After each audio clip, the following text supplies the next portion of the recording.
Streaming.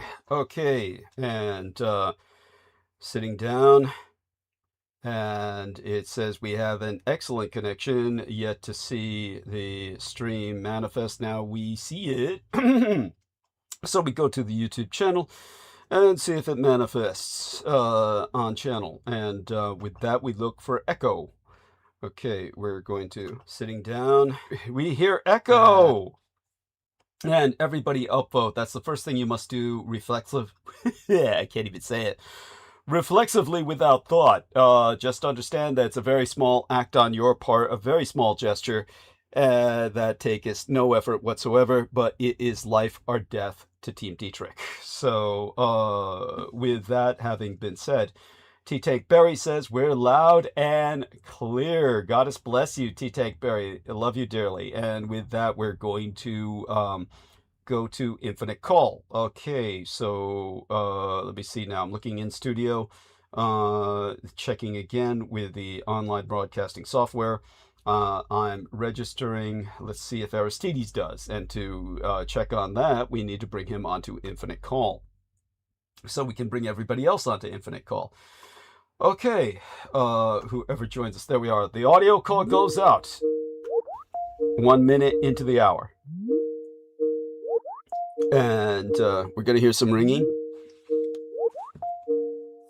And we're going to hopefully hear some response. Aristides may take a few minutes to come on, per his own forewarning. But he will be here. And all such being said, the opening minutes are the hardest because we have that ring of Microsoft Teams, which is punctuated by the reply of Aristides. So welcome aboard, dear Aristides. Before you say a word, let me switch over to OBS and see if you register. Okay. All right. Yeah, all right. You're registering. Excellent. Great. Excellent. Most excellent. Oh, so excited. Okay, so for everyone, we want to ask Aristides first. Should I hold the stage for a few minutes while you normalize, or what? Yeah, a couple minutes. Okay, so let me do that. Right here. Yeah, I want everyone to know the photograph embedded in thumbnail of live stream is of a biofacsimilacre. That is, we've done our best to have him represent the fall of Byzantium, which is actually the historical Dracula Day. For those of you who remember just what happened on Wednesday, was that the Wednesday transmission was the day after World Dracula Day, but that was the literary Dracula that was published by the historical Dracula's greatest publicist, Bram Stoker. And so with that, we have all we need to kind of already caused me some flashbacks. I'm having some horrible post-traumatic stress disorder flashbacks right now about not necessarily the fall of Byzantium, though I wouldn't put it past my own karma that there's some past lives going on with that, what I just experienced right now. But it deals with something more visceral that I just had a flashback of based on Bram Stoker. I'm very ambivalent about Bram Stoker. Bram Stoker was, of course, an Irishman who made good in the Greater British Empire by basically stealing the work of his betters, who were female. He wrote another novel called The Mummy, which is absolutely unreadable. No one knows he wrote a book called The Mummy. That's it was published solely because of his fame with having published Dracula. And Dracula was all taken from a female authoress, or two female authoresses that were aggregated into a composited work, which you have to give him credit for synthesizing, if nothing else. But nevertheless, one of these authoresses, I believe, might have been his own wife. I'd have to look back on notes on that. I find him... I've never cared enough to really delve too deeply into Bram Stoker himself, but I do want people to know that His work is, by today's standards, unreadable. Even the Dracula novel, though a lot of people still, it's the go-to because they feel that's the literary foundation. But remember that they did not have editors in those days, and he mutated the concept as he was writing. And what editors they had, which were not professional editors, they really did not have editors in those days the way we would think of them in later years. All of that, of course, is declining now through AI and all these other new developments in publication. And now that more and more things are self-published, things are unreadable all over again. And a lot of it is just AI slop. But when it came to Bram Stoker, and the correct name was actually Bram as opposed to Bram because it's a diminutive of Abraham. But with Bram Stoker, he was someone who was just taking a couple of great women's works, some giantesses, he stitched them together, and that's not what threw me into a flashback, by the way. It's something else entirely that I don't want to go into right now, but we'll go into in the future, inevitably. It's let's put it this way: the whole literary thing leads to a painful it leads to a painful discourse on social mores, because he was Irish, which was part of a detested and persecuted minority in Great Britain. He would have been looked on with, normally, complete contempt and dismissed.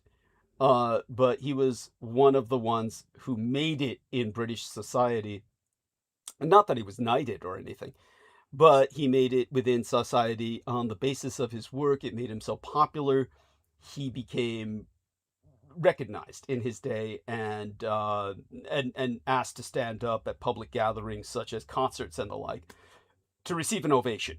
So he was an individual who was looked on as accepted. He had made it. And there's a lot of horrible feelings in the Irish community about that. He completely rejected his Irish heritage and the suffering of his countrymen, of his race, his ethnos, and became an acculturated Briton. So there is a lot to despise about Bram Stoker. He was, of course, the Arkham house of his day. That's another thing that leads to a very negative flashback for me. He was the individual who basically everyone thought had, quote unquote, created Dracula.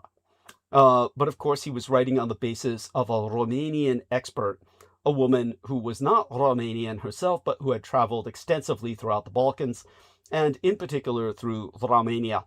And this woman compiled a travelogue, and her travelogue was one of the foundations of his work. So when it came to Bram Stoker, he basically perverted her work. And he starts off more close to the reality of Dracula as understood in Romania, which is just this side of a saint. And that he could only, and this is in the book, you can read this in the book, he can only sleep in a consecrated coffin with consecrated soil, in blessed soil. So in other words, he is like a warrior saint. And the book starts off that way, but then he gradually changes the nuance of the character into a satanic kind of compacted character, someone who is who's bound to darkness by a kind of satanic contract. So he changes it through the book, the very nature of the character, starting off originally with the actual historical Dracula as understood by the Romanian culture, and then changes it to something that is monstrous. He starts off by describing the character as monstrous, but not really saying that he's necessarily a monster on the inside. Let's put it that way. And of course, you start with journals, and Dracula is very much a shadow character in the background. It starts off actually on the ship, if I remember correctly. And they actually turned that into a film, a whole film about being on the ship with Dracula. all by itself. And that's fairly recent. I don't know if it was a success or not, but people can look that up and you can tell me what the title of the film was, because I forget completely. I've never even seen it. I do know that it was made. Now, all of that having been said, we'll turn over to our dear friend Aristides in a second, because the main point of the historical Dracula is that he participated in the siege of Byzantium on the side of the Turks against his will, because he was a child who was delivered to the Turks as a royal hostage so that the Turks would not invade his father's kingdom. And his father was assassinated anyway, probably by Europeans, but certainly members of his family had also been slaughtered by the Turks, or rather assassinated by them. His younger brother, the historical Dracula's younger brother, there were 7 Draculas. They were all brothers, but only one became the Dracula that we are all familiar with historically, Vladislav Sepish. But one of his brothers became a monk.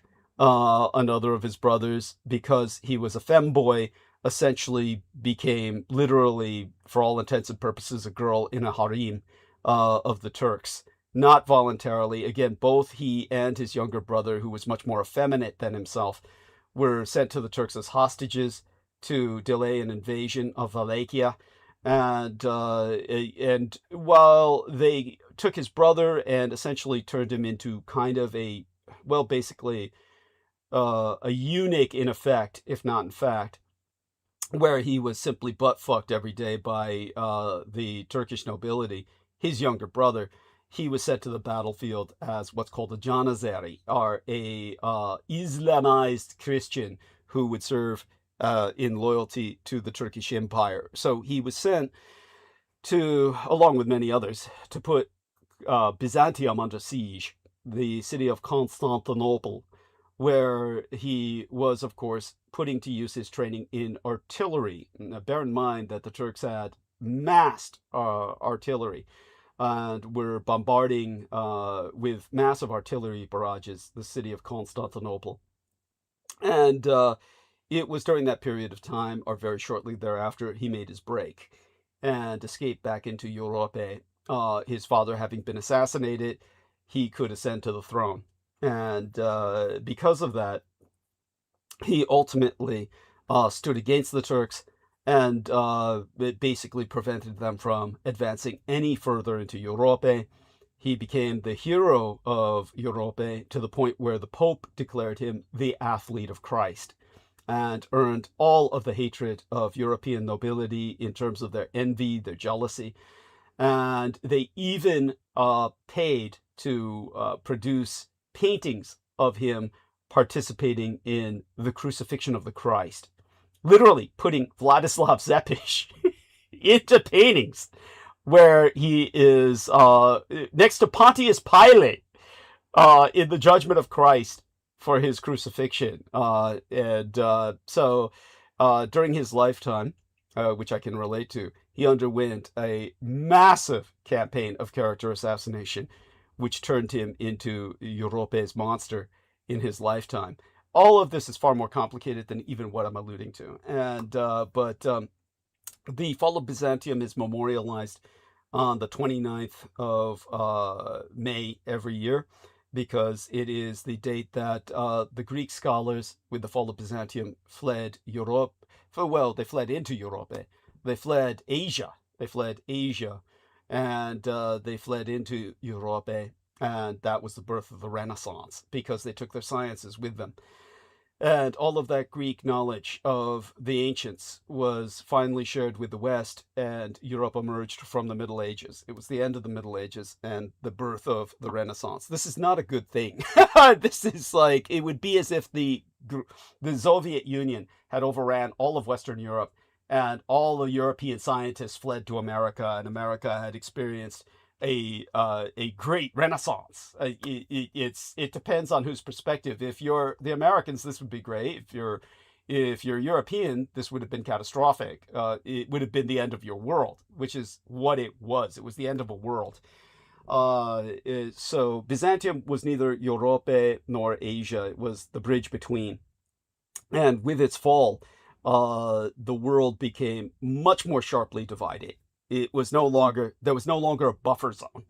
There was now only an ultimate enmity.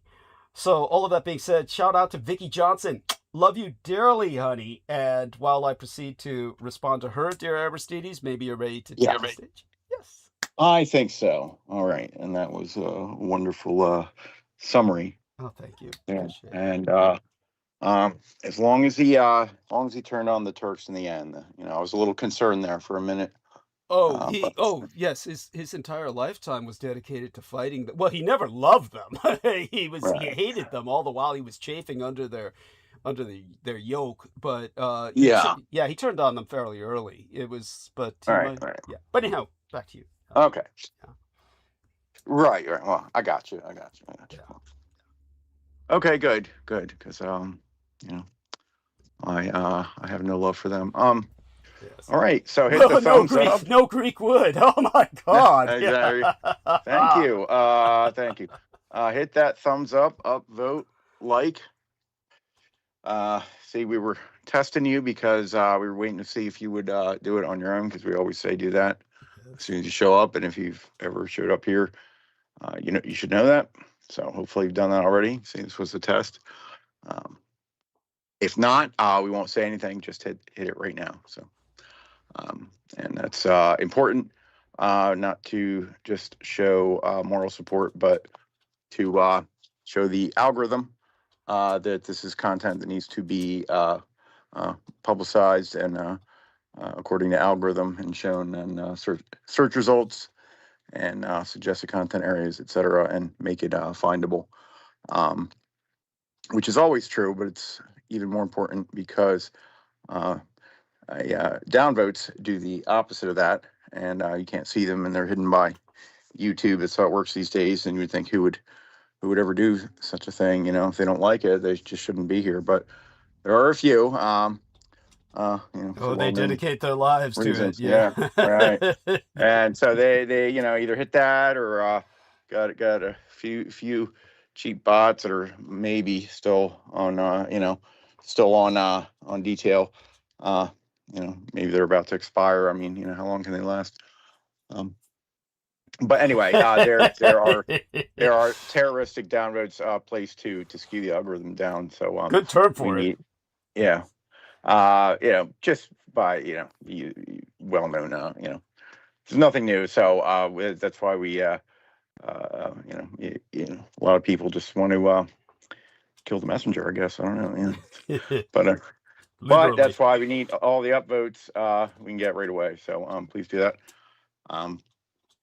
And if you cannot do that, it's probably because you are not logged into YouTube. You need to be logged in to do that and other YouTube functions. That's not such a bad thing, because imagine if anybody from the internet could just hit the downvote. There would be no controls. It's checks and balances, right? Sort of like the government. Yeah, right. It's supposed to be. You mean the way the government's supposed to be? And so you need to be logged in. If you don't have an account, the easiest way is to do it with a Gmail. And if you don't have one of those, which you probably do, probably made one at some point and forgot about it and don't use it anymore, dig that up or make a new one, and that should get you in for free, basically, because it's the same company as YouTube. So get logged in, do that. And if you have multiple Gmails or you're willing to make more, or use multiple logins, if you go to your account menu in the upper corner, once you're logged in, there's a spot there that says switch account, and you can then enlist other logins there to be kind of registered with YouTube to be able to log in. And then once that sounds like a lot, but once that's done, all you have to do is go in there and click over to the other one, and guess what?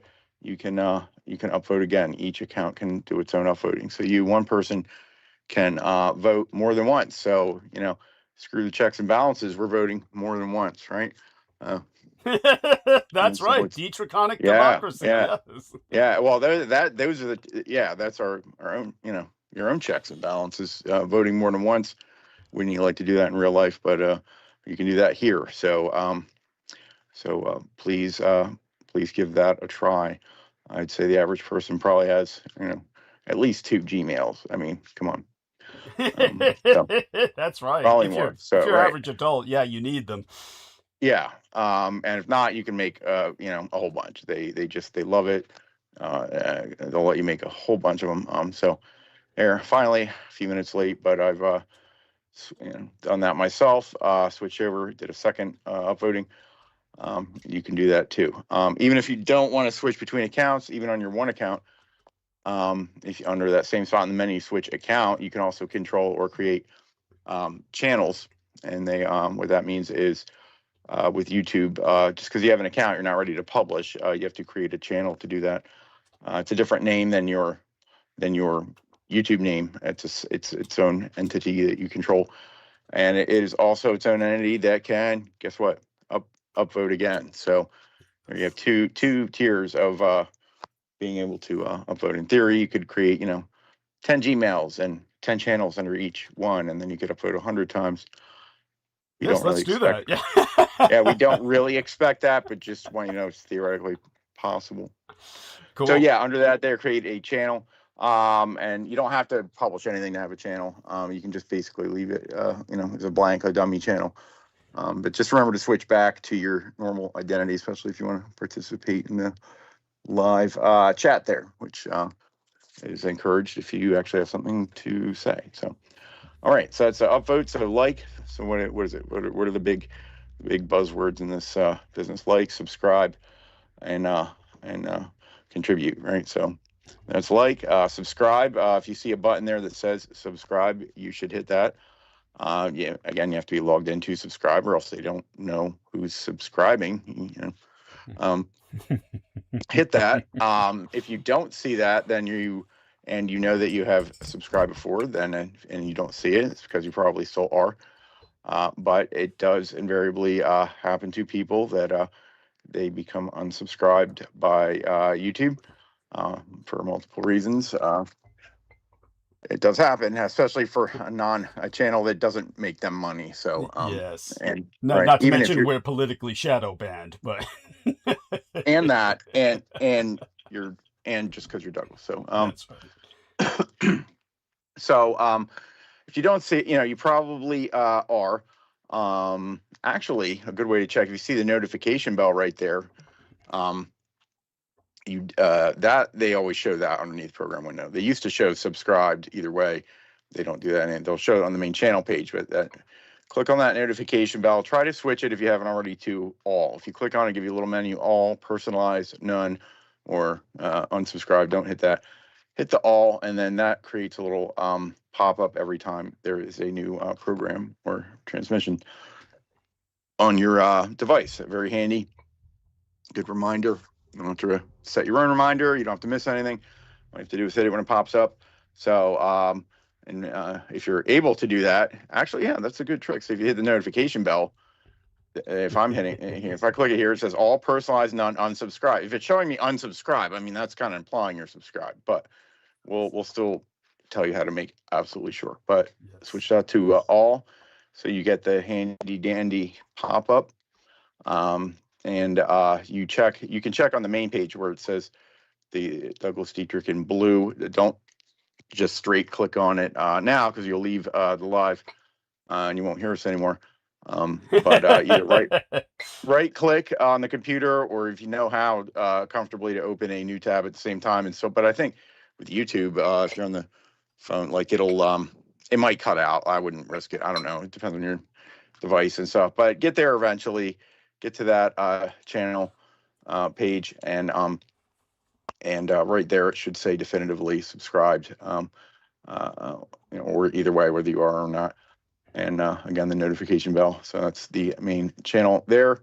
You want to check that there. And while you're there, check out the categories of stuff. Lives, all recent lives under live. Everything else is under videos. Home is just YouTube's own way to organize things. You can look at that if you want, but if you really want to get a good categories, you go videos, live, and that's about all. You don't have playlists. Streamed live. Wait, there is one playlist. That they may have. No, it auto-generated a playlist of all the live. If you didn't, then it auto-generate all the lives. Yeah, so it says 149 videos. Jesus, Right, imagine all the ones that they censored. Good God. We Yeah, had like right. So orders of magnitude beyond there that. you go. There's a new one. There's a new one there. You can click on that, and who only knows 149, how many hours of okay, that wasn't there before. That's neat. Cool. Posts. That's older, so it doesn't really apply. So okay, yeah. Lives, videos. Under the videos are some older stuff that is not live and shorter, good review topics. Sort of remedial or Dietrich 101. If you scroll way down, it goes back, I think, 9 years. Some of your basics. That'll give you context if you don't have that of things discussed. So, yep, okay, and then check if you're subscribed. So there is that. What else? After the live, you can enter comments below the window. Not during the live, not for us. But Yeah, after no, it's that's done, only for sexy ladies. yeah. Well, I'm sure there's a real reason, but we can still be resentful and jealous nonetheless. And there must be some other classification whether I don't know. I'm not that much of an expert, but in this case, comments will be enabled after. So please swing back after, or if you're listening in replay and not live, they should be there already. Feel free to leave a comment. That helps the algorithm upvote all the comments that are there, good or bad. YouTube doesn't know the difference. If you don't like somebody's comment, leave another comment and yell at them, or scold them, but don't use really bad words, because then it might get censored by YouTube for bad words. Anyway, yeah, upvote the comments. Doug will put one all the time with his PayPal and website. Make sure you upvote that, because if comments are downvoted, not upvoted, they can disappear. So yeah, do all that. Leave your own comment, upvote comments. So there you go. Like, subscribe, share. There's a share button below the window there. It'll essentially generate the same link that you can grab right out of the browser bar, but it'll feel you clicking that button. Yes. And it'll tell the algorithm, it'll stimulate the algorithm. Yes. And that's what we need. You'll titillate. And then yes. And then you can grab the link there. Also has shares specific to various platforms that'll just automatically open that app and with it ready to share. But that's kind of, I never do that. It's kind of inconvenient. You don't want to be opening other apps while you're, you just want to be listening. But grab that link, save it, share it in chats, email it, text it, put it in all your chat apps, put it in all your group chats, put it in your company-wide email, send all, however you yes, however you think you can share that. You can print it out. You can generate QR code. There's free generators. You'll look them up anywhere, because nobody's going to type in a link. So make a QR code that's free. Print them out at work. Pass them around. Like or nine to a page, and cut them up. And leave like a Jehovah's Witness does those little pamphlets. Yes. Yeah. There you go. Walk around the park and hand them out. Do you remember Chick Tracts? Do you remember those little biblical comic strips? Those thin biblical comic strips? Oh, no. Just to pass out. Who did? They were called Chick Tracts because that was the name of the artist. He was this extreme Christian fundamentalist. They made these horrible little comic books that were these thin little comics people used to pass out. Fundamentalist Christians, you're going to hell. The whole message was always, you're going to hell. No, I missed that one. Thank God. You can look that up. I'll give you a link. Okay, all right. Well, while you're looking for that, So printing, talking physical printing, QR codes best. Tape it up in the bathroom. The CD bar that you frequent on the weekends, or the fun restaurant, or train station, or bus station, anywhere. Make stickers. Stick it to a pole that might be illegal in your locality. Please check your local laws.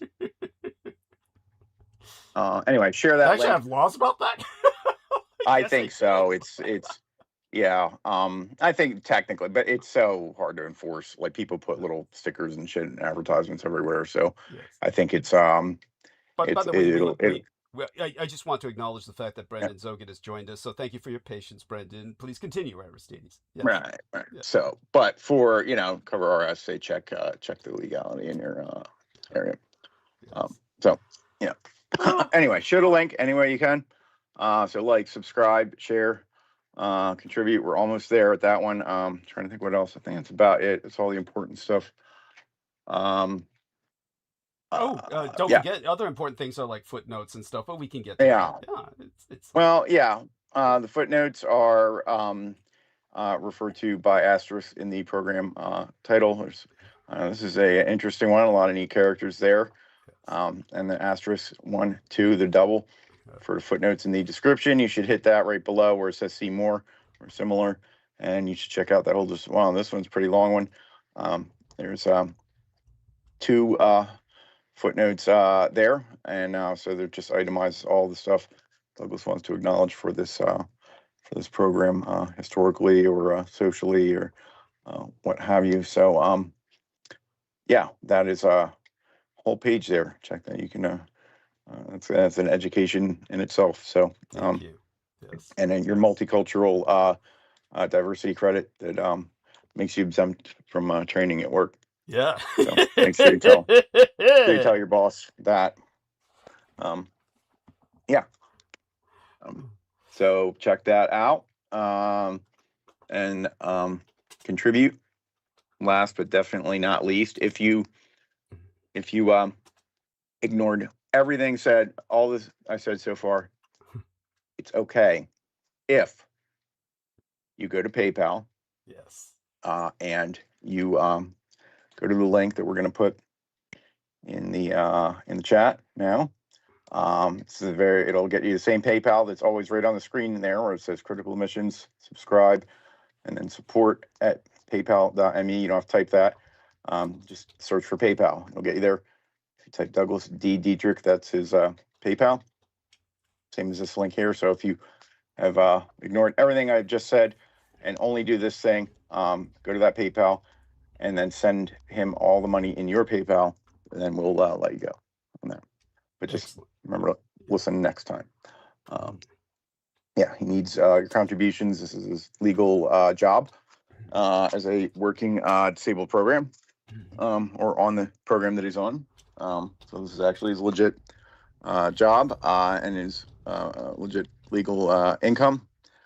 His base pay rate is 0 plus tips. So that's right. Your contributions. Your contributions are our salary. By the way, I do want to take advantage of this moment to thank both the incredible Matthew Bush for $250 contribution, with which he said, loving the show. Speaking of the latest episode before tonight's, when we were in full conversation mode, a roundtable, is when he entered that contribution, but I didn't see it till after the publication of the show itself because I didn't have a chance to scan my emails during that period of time as effectively as I should have. Stephen Myers just now sent 60 United States dollars saying, greetings, DD. Hope to hear more about the spirit world and the forces that control it. Well, you'll get kind of a hint of that tonight in moments. But thank you. God bless you. And we'll try and get back to some more paranormal. Just remember, I'm extremely traumatized by years of attracting just the wrong kind of monofocal maniacs with with dealing with the supernatural. So, all that being said, these are wonderful examples of contributions. Everyone, please follow their example. And back to Aristides to close that off. Yeah. Yes. So that PayPal there, either on the screen or that link, is the best way to contribute if you have a PayPal and you have money in it. Yes. So if not, get some in there. So if you don't have a PayPal and you have a card, credit or debit card, you can use that, and you do not have to be logged into PayPal. And the way to do that is still through PayPal. You don't have to be logged in, but all you have to do is go to the website, douglasdietrich.com, also listed right there on the screen, but we'll put the link anyway. And go there, which you should check that out anyway. Not that much changes there, but That's how you get to the donate button. So you get there, and right in the middle of the screen, see this big button says donate, and that's the practice button, because it doesn't do anything. It's a decoy button. Yeah, set up by decoy, sadistic and it's people. also Yes. it's just that it helps you go through the motion of of donating. I know sometimes Yeah, you can people masturbate hesitate to or, it. like, You can masturbate as a contributory people hesitate. masturbation. I don't know. I've never done this before. I'm scared. Well, click the button, and like just nothing had some practice, but now you're ready to click the yellow one up in the upper right. Click that one, the one with the credit card symbols under it. That's the real one. It'll take you to a menu, says donate to Dietrich Productions Incorporated. That is his commercial PayPal. They do take a little bit of a tax out. So if you got a lot of money to send in your PayPal, we suggest use the first one we just talked about, but this is a separate one. They do take a little bit of tax, but they do offer also conveniences such as this menu here, where you can, where it says donate with debit or credit card. If you just hit that, you do not have to be logged in. You just have to enter your card, and it'll send them your money. So yeah, there we are. There you go. Almost everybody has some type of card, plastic. Let's hope most people do. So there you go. There. So running out of excuses here. Venmo, if you got money in there, you can click that button.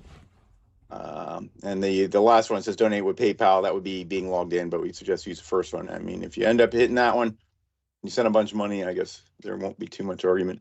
And there is a box there that says make this a monthly donation. You can always consider that. You can either here or using the other PayPal. I'm sure there's an option when you go. Every time you go to send money, there's a little thing that says, do you want to make this recurring? So that is highly suggested. There are those that do that. Those are the best supporters of all. That they just have it automatically sent every month. Whatever you can afford, as long as your kids don't starve. Have it send it every month. So yeah, there you go. So beyond that, if you have other, I don't know, if you really have something like a Cash App or something, just, I don't know, comment in the chat or send Douglas an email. We'll give that in a second. Other than that, if you've got 1-2 cents physically money order, preferred, personal check, anybody's, we're gonna assume you have permission to use it, especially your rich grandmom's. She definitely gave you permission to use it. So everybody's gathered around the bed there weeping. Just say, I'm gonna go get her things in order. And then you grab the checkbook and you grab it, rip out, you take a check, write Douglas Dietrich on it. And then you don't put an amount, or you put a big amount on it. And you want to send something in the mail or a care package, you can, or cash, not recommended at all. If so, package it up, taped up securely in something rigid, or hide it in a care package. We'll give his email here. And reason being that you should get in touch to let him know something's on its way, so he knows to look out for it. At that point, he can give you his address. We could give it out here, but then it's not like people don't know it. But get in touch with him, and so that way he knows to look out and not miss your if you're sending him cash, money order, preferred, check, cash. Any precious metals, other currency, I don't know, anything you find, you're find a stash of a giant stack of euros or something there, and your dead relative's house. You're like, what's this weird looking paper? Be like, we don't need this. Like, hang it, wrap those up, put them in a package, send him an email, and he'll tell you where to send them. So, yes. All right. Yes. I think that's about it. Excellent. That was beautiful. Yeah. And thank you so much for that. And thank you so much. I want everyone to know our dear Aristides found something that I thought was impossible to find, and he found it. Oh yeah, there was one spot I found it. One spot. Oh my God! That was incredible. Oh my God. So I've downloaded it. You are a miracle worker. Oh my fucking God. I love you. That's incredible. Just so I mean, really just good at using a search, search engine, but some obscure site had it. Yeah. Believe it or not. Oh my God. This was like literally something that sells for over $300 fucking at auction. Yeah. It's a stupid 32-page pamphlet that is, but nevertheless, I'm so glad you found it. And it does help me ascertain whatever was in it that was worthwhile. I'll explain my reasoning behind it later to you privately. No point in going into it publicly, but I'd be happy to do so at some point, but I'm not quite sure many people could follow my logic in terms of why I was looking for this. But okay, all that being said, the person who saw who caught a reason as to why I was looking for it, but I don't think he or Sammy Romero really still understand why I'm on this trip. I'll be happy to discuss more with all of you later and maybe even publicly. But so dear Aristides, we love you. And Brendan Ẓoghēt, we love you too. Welcome aboard. How are you? Let's see if we can hear you. Are you still at the beach?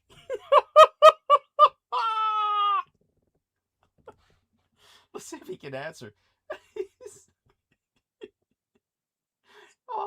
He was seeing all the phenomenon of the blue jellies. You could tell. By the way, I got the word chick tracks inside of the text box so that everybody can do a search there. So it's spelled like chick, like baby chicken, and then tracks, TRACTS. And this is not like you might think some sort of cheesecake or softcore porn. No, Chick Tracks, the guy's name was Chick, and he was this horrible bigot. Anyhow, so Brendan, yes, welcome aboard. How are you? People care about you as a person. How are you doing? I'm doing good until you guys burnt all Wi-Fi, because the big Karen Wi-Fi is not cheap. Oh shit! Pay like a small fortune, small ransom to get Wi-Fi out in the middle of the Pacific. Yes, that's right. Yes. So, well, dear Brendan, I'm going to start in on the subject that we need you for, and so let me get started. I don't think you need me for it. No, I really do need you. I really do. You need to call the other guy. Who, Brandon Young? Yeah, him in the blind bar.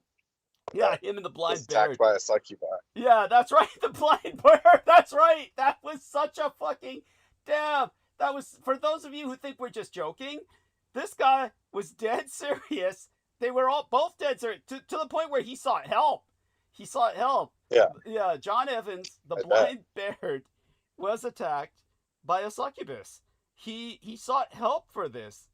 He was like... well, I would too if he, judging by what he described. Awful. Oh, but what was worse was how Brandon Young so got off. Well, he thought it was funny. Yeah, on his quote-unquote friends' torments. He just like, and he had no qualms of belittling him. Yes, they all devour each other. So all that being said, first off, Brendan, we do need to know a little bit about yourself. How are you doing in general? I'm doing terrible, knowing that there's a vampire. There's demons coming out of it. You're a little low. It could be just with the way I have this. Yeah, I think my volume's pretty high. Better or worse? Infinitely better. Yeah. So thank you so much. Yeah. Well, I'm also tired because. Yes, I can imagine. Well, being on Pitcairn Island is quite. Took me. You have to get like 3 ferries, including planes. You can get out here. Yes. Yeah, that's well, it's like you're now a hermit. You're a hermit living the aesthetic life. Yes. Thank God. Yeah.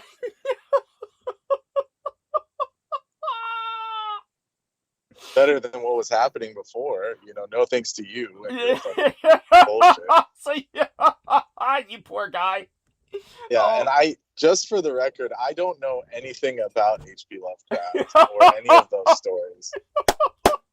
Like, Not even a little bit. You know, just what Doug has said, and that's enough for me. Oh, more than enough. Yeah. Yes. Oh, all right. What he said publicly, what Doug has said publicly. Yes.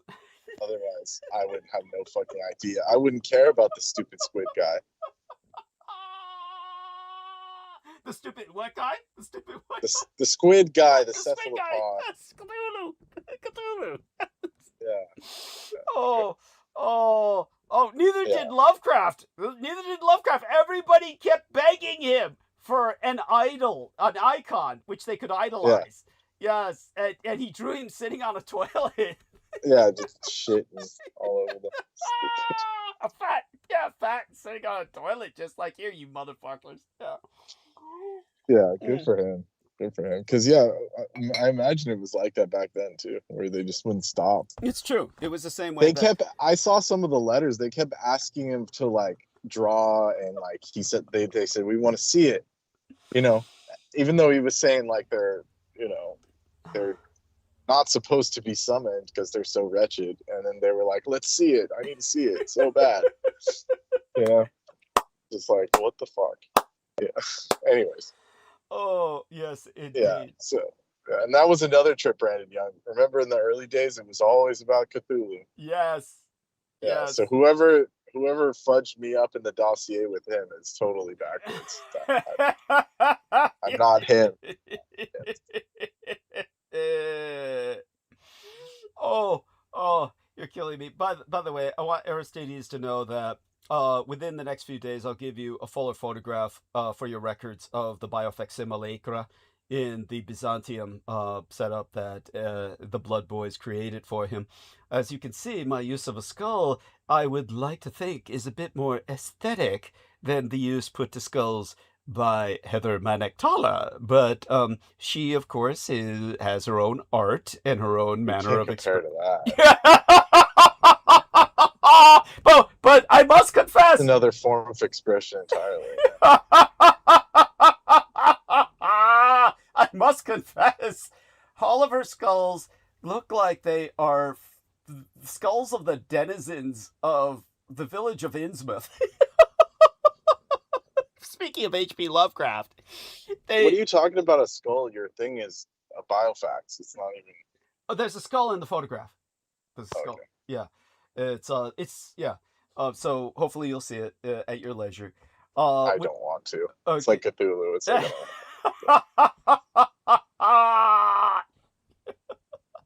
So let's get into it. This is I don't see a skull though. You're tripping. Oh, it's in the back. It's like an I Spy. It's like one of those I Spy novels. Good God. Yes. We found Waldo. You found Waldo. Geez. That's what Waldo looks like after death. Yes. Yeah. There you go. Oh, yes. It's like those paintings that they made to character assassinate the historical Dracula. Was they would put him like. So did you make the doll? Did you like? You built the doll. Right? Oh yeah. That's yeah. Oh, don't even get me started. It's like Nemo Albano, whose real name supposedly is. I found that where Doug bought the dolls. It's like, dude, you're so stupid. Yes. He never said he made the dolls. Yes, you dumb. The biofax. I always said they were mass ordered by the Department of Defense. Yes. And they always come to me with the smoking gun, and I'm like, look, I don't give a fuck. I don't care. It's like, it's so annoying. Oh, yes. And, but the funny thing He's a Malaysian cosplayer. Anyways, stupid. And they can't tell the difference between any of the Asian languages. And it was Thai. Yeah, and it was Thai. Good fucking God.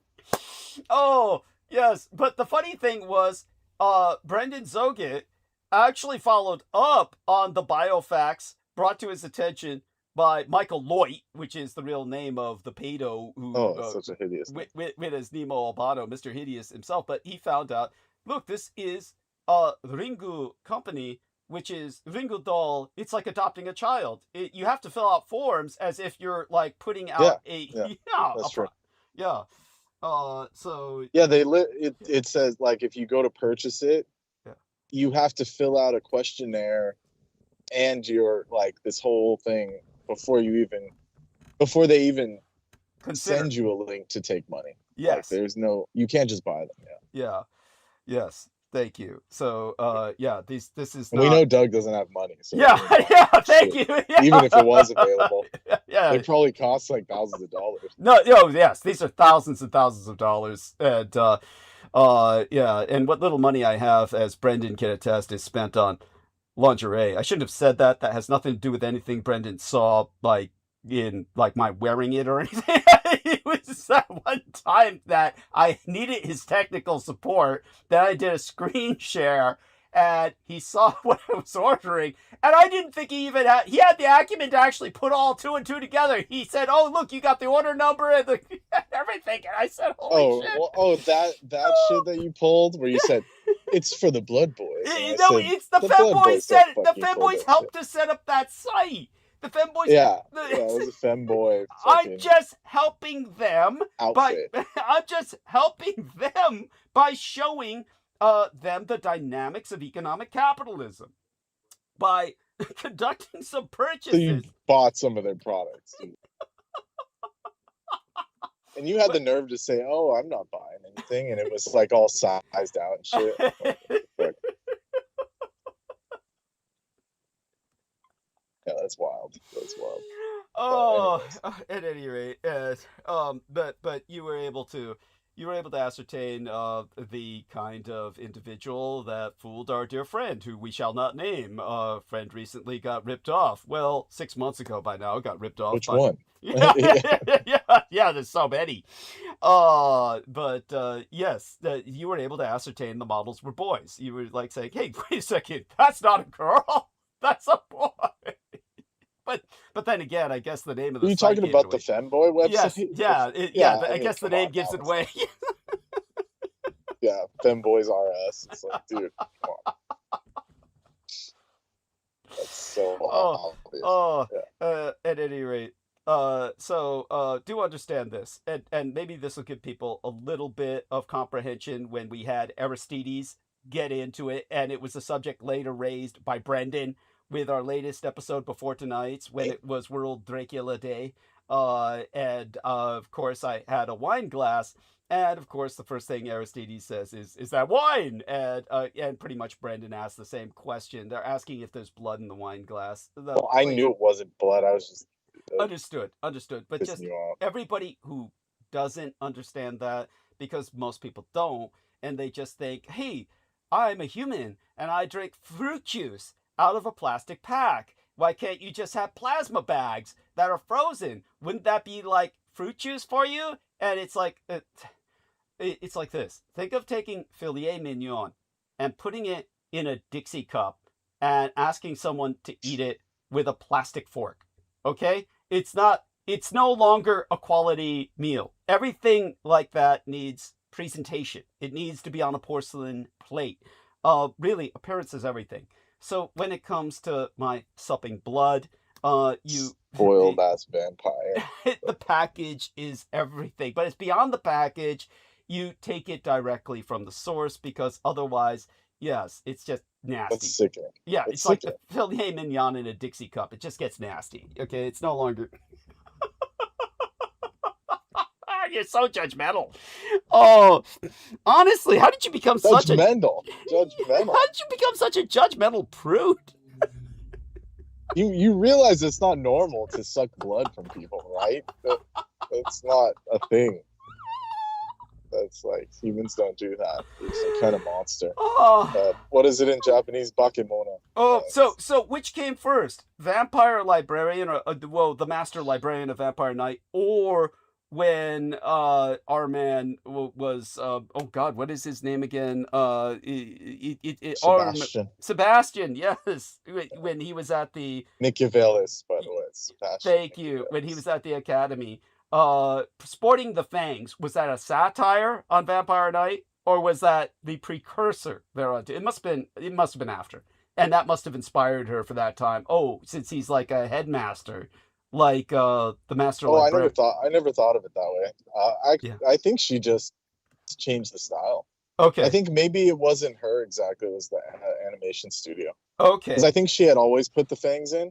Okay. But Interesting. they made him like the whatever Got it. studio was working on the first couple seasons Yes. had made him look more human. Okay. And then later on, whatever studio they picked up after was like the same studio that made Helsing, so they just really leaned into the fucking Got it. the Got it. Dietrich look. Yes. Thank you. Thank you. Because that's what was selling. That's what was selling at the time. Got it. Got it. Because Helsing was huge. Yes. Helsing and Helsing Ultimate was like massive. So I think they Yes. just leaned into it. Yes. And it still is. There's still like all those vampire cultists out there. Yes. Yes. Thank God. Well, I don't see you hanging out with them. They're all hot. They're all hot goths. My nose! The tea went up my nose, you son of a bitch! Oh! Fuck you. You definitely aren't sharing if you see them. If they're around you. Fucking... I had to go to San Francisco and walk around and find a goth myself, and then, you know, they thought I was going to steal the fucking rabbits that they had. Yeah! Jesus Christ. Because everyone else in San Francisco was like trying to ritual them and shit. Yes, that's right. Try to like literally. Well, tell them some of the rabbits people had already cut their legs off. Yeah, these for a were lucky dog. rescued rabbits. Yeah. Like humanely rescued, as in they were abused, and most of them had like missing limbs and shit.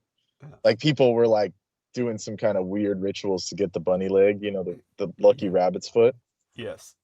But I guess just mutilating it or something. How Yes. is that lucky? You know, it's crazy. Yeah, it's well satanic shit. It's well, you get the life essence of a fertility object, you know, because it's a rabbit is a very potent fertility symbol, also of Ishtar. So it's like you're stealing a bit of Ishtar, and you know, it's just there's a whole history behind it. It has to be a specific limb. So yeah, they were all the same, like whatever it was. I'm not going to say it, so we don't tempt people. Yes, But thank yeah, you. they were all the same region. Yeah, that makes sense. Oh God, that's awful. That is so awful.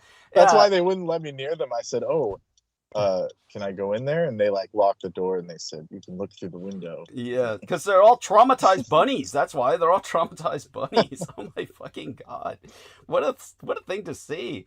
Oh, at any rate. Good old San Francisco. Yeah, that's only in San Francisco. I mean, will you find it so blatantly? Elsewhere in the world, it'd be like hidden. It'd be much more occulted.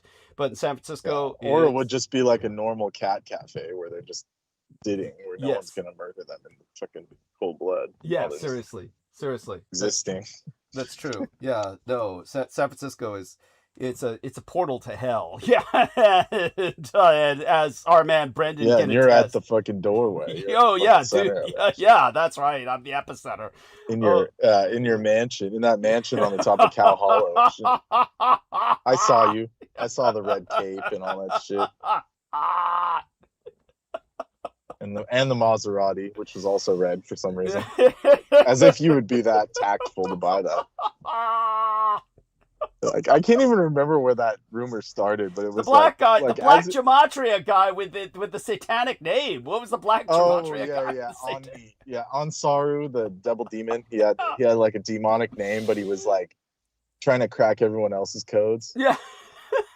And he's like, their name equals some kind of demon sigil, and he was the one using the demonic sigil name. Yes. It's like, what the fuck? Yes. Oh. And he said Douglas Dietrich equals 88. Yeah. You know, so he's evil. It's like, because his 88 is but racist. also you're not. But also, yeah, he's racist and evil. But also, he's not using his real name. So then I don't know why the were they gematria still logic using it. works. Yeah, yeah. Yeah, they kept saying that wasn't my real name, but they kept Yeah, using that it's name. not your real name, but yet the gematria is valid still. Yeah, somehow. yes, I don't know. right. Not only that, but they claimed they kept getting information on me from FOIA, Freedom of Information Act, based on a name they claimed was not my name. Yeah, it doesn't make any sense. Oh, well, there you go with all the gang stalkers. And that was another shit I had to deal with fucking every time. Where they send me like paragraphs like I give a fuck. It's like like this is all that makes Douglas evil and a liar. And I'm like, dude, I don't need someone to explain how evil he is to me. Like I really don't, you know.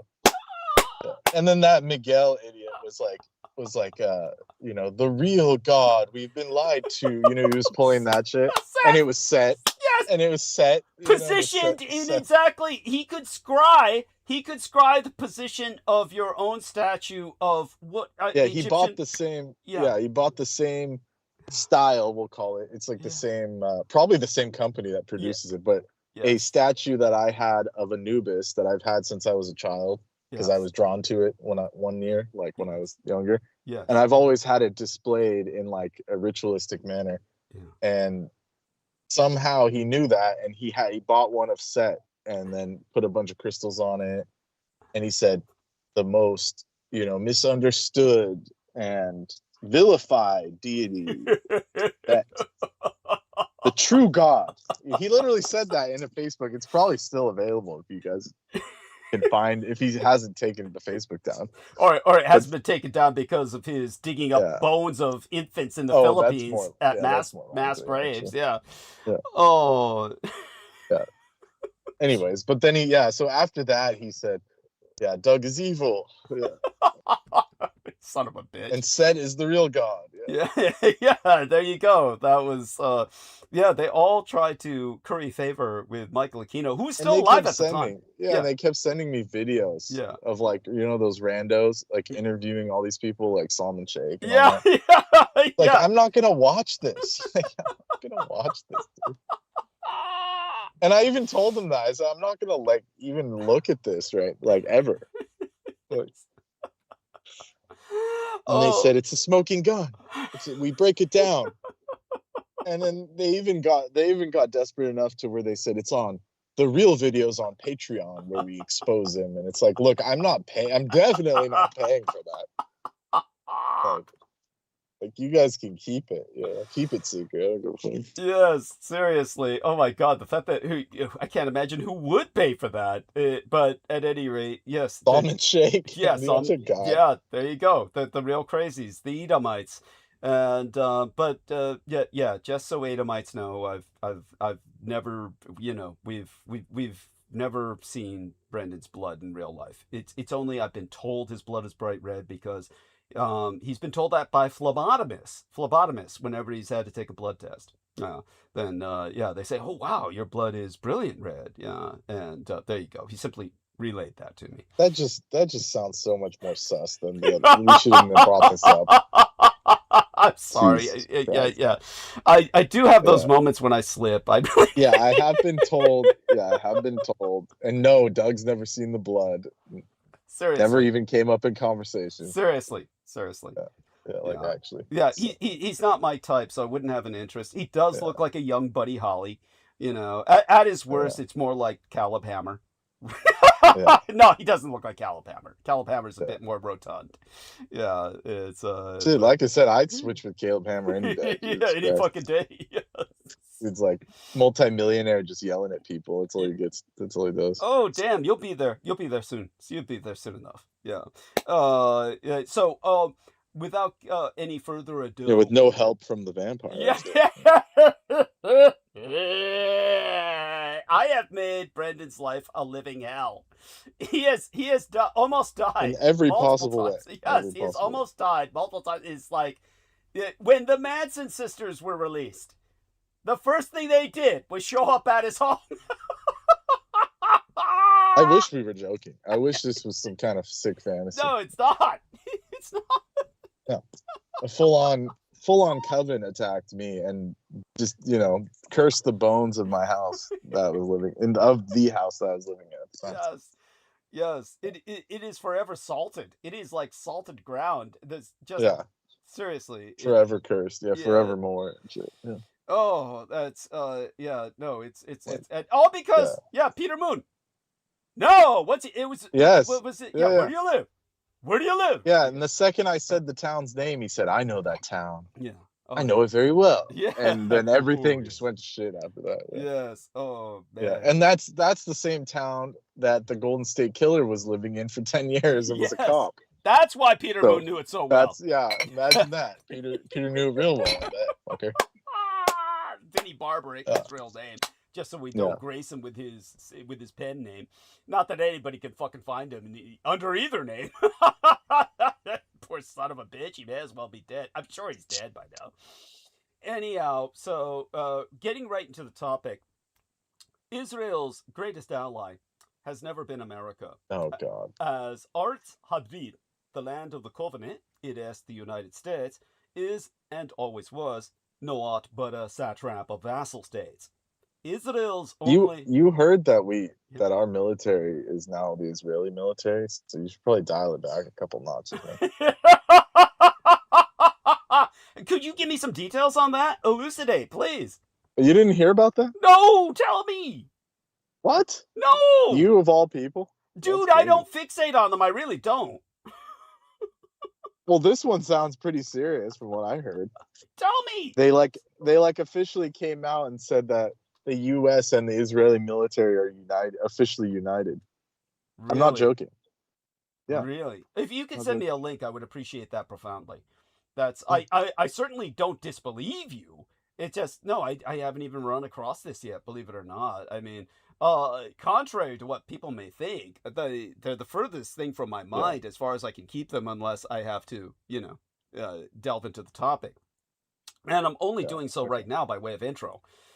Now, look, I'm looking it up because I'm happy for them.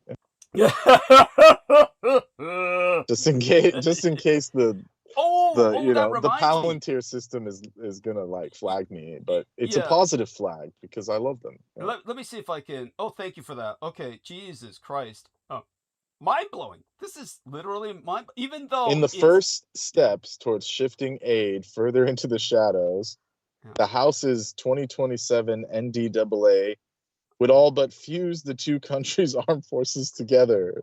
Good God. United States in Section 244, entitled United States-Israel Defense Technology Cooperation Initiative. Provisions would do more than intertwine. It would fuse the military with the Israeli military with more than $200 billion inflation adjusted in military assistance to Israel. Good God. That's how much they've received since its founding, but this lays groundwork for research, development, co-production of weapons, joint ventures, and licensing agreement, and every manner of U.S.-Israeli military-industrial complex cooperation. Yeah. And this is not my words. This is some news article. Of course. From let me give the author so we don't get sued. Ben Freeman. So he's one of them. They're good people. They're good people. Yeah. They're great. They make really good products. So AI, quantum, autonomous systems. Oh, great. We're getting Skynet and shit. Directed energy. Holy shit, this guy isn't pulling any punches. Cyber, biotech, and many more. This is like some kind of sick advertisement. Data fusion, network integration. In other words, the U.S. military's data will be Israeli military data. If fully enacted, it will provide a higher level of military industrial integration than the U.S. has had with any other country in the world. And U.S. has worked closely with NATO, but not on this level. Never on this level. Most notably via Defense Production Action Plan. And it's one arms dealer. The number one arms dealer in the world is the U.S. There you go. What a great place. Well, we love guns. We love guns. We just love guns. Everyone. The U.S. provides weapons to foreign markets. And in this case, the F-35 global supply chain. But Section 244 is different. It will fuse the U.S. and Israeli defense sectors in multiple areas, building battlefields of the future, autonomous systems, cyber, and would bring extraordinary Israeli influence to the U.S. I mean, that's like so. As if we needed any more. It's like saying the sky's blue. Now, what about? But not that that's a bad thing. Blue's good. Their flag is blue. Yeah. So the enormous gulf between. Yeah, I guess just people are complaining. Like Americans are complaining. Go on with the enormous gulf between. Continue. Oh, it was. I just summed it up. It was. He was just bitching that he's like, oh, the Americans don't like it. Okay, yeah, got it. We're just getting ripped. Yeah. I'm not against them cooperating necessarily, but I don't want I need the money back. I need the money back. Yeah, we all do. I need a tax break. Forget about funding all this. Yeah, cyborgs and shit. But was there any sentence that was it implying there was an enormous gulf, say for instance, between the American populations? And what Americans want and what the president is doing when it comes to Israel. That's literally what he says. Thank you. 30% of respondents said it was the right decision to go to war with Iran. Over 65% say it's wrong. Of course. No. Just 16% say we should supply Israel with weapons. Just 16%. And 24% say they want conditions on how weapons are used. There you go. Well, if you want conditions on more than half. If you want conditions on how weapons are used, you may as well not sell them at all. I mean, that's all. These people can't think like that. Yeah, true. Now, like, imagine putting a sticker on it, like, don't kill people with this. like, we'll give you all these bombs and lasers, but you can't touch anybody. It's like, that doesn't work. Oh, delightful. Now, Aristides, as well as Brendan, please take a look in the text box. In the text box, I've entered a link. I can, is that Elon Musk? And I can't identify the other guy. I can identify Putin on the far right. Netanyahu next to Putin, appropriately enough. And then there's Trump on the far left. Ironically, as these neo-Bolsheviks. Musk is there. So that's Musk in the center, essentially. Yeah, next to. Oh, the other guy's Nigel Farage. It's Nigel. Yeah. Okay. So on the extreme. Sorry I apologize to Peter Thiel. Yeah. No, don't apologize. Confusing him with Nigel Farage though, even though he's evil, it's pretty bad. Yeah, that is pretty bad. So on the extreme left, appropriately enough, are Donald Trump and J.D. Vance. On the extreme right, appropriately enough, are Vladimir Putin and Benjamin Netanyahu. And then in the center are Elon Musk and Nigel Farage. What do you think of this poster, gentlemen? I want some feedback from both Aristides and Brendan on this. This isn't Britain. This is British. It's a British poster. It's British. Yeah, it's British. It's pretty cheesy, to be honest. It's cheesy, and it's an incredible insult to the Reich, but it's certainly, they are turds. Yes, these are. And I like that there's specific graffiti on Netanyahu and Putin. I like the specific graffiti they put on Netanyahu and Putin, both right over Netanyahu's mouth. It was, they put the graffiti. It says like devil or some shit. Yes, there we are. Yes. Yeah. So, such is what it is. And they're trying to sell it. You're telling me they're trying to sell it? Believe that shit. Yeah, believe that shit. Yeah, it's like $375. They're tripping. Man. Yeah, seriously. They can keep it. Yeah, no shit.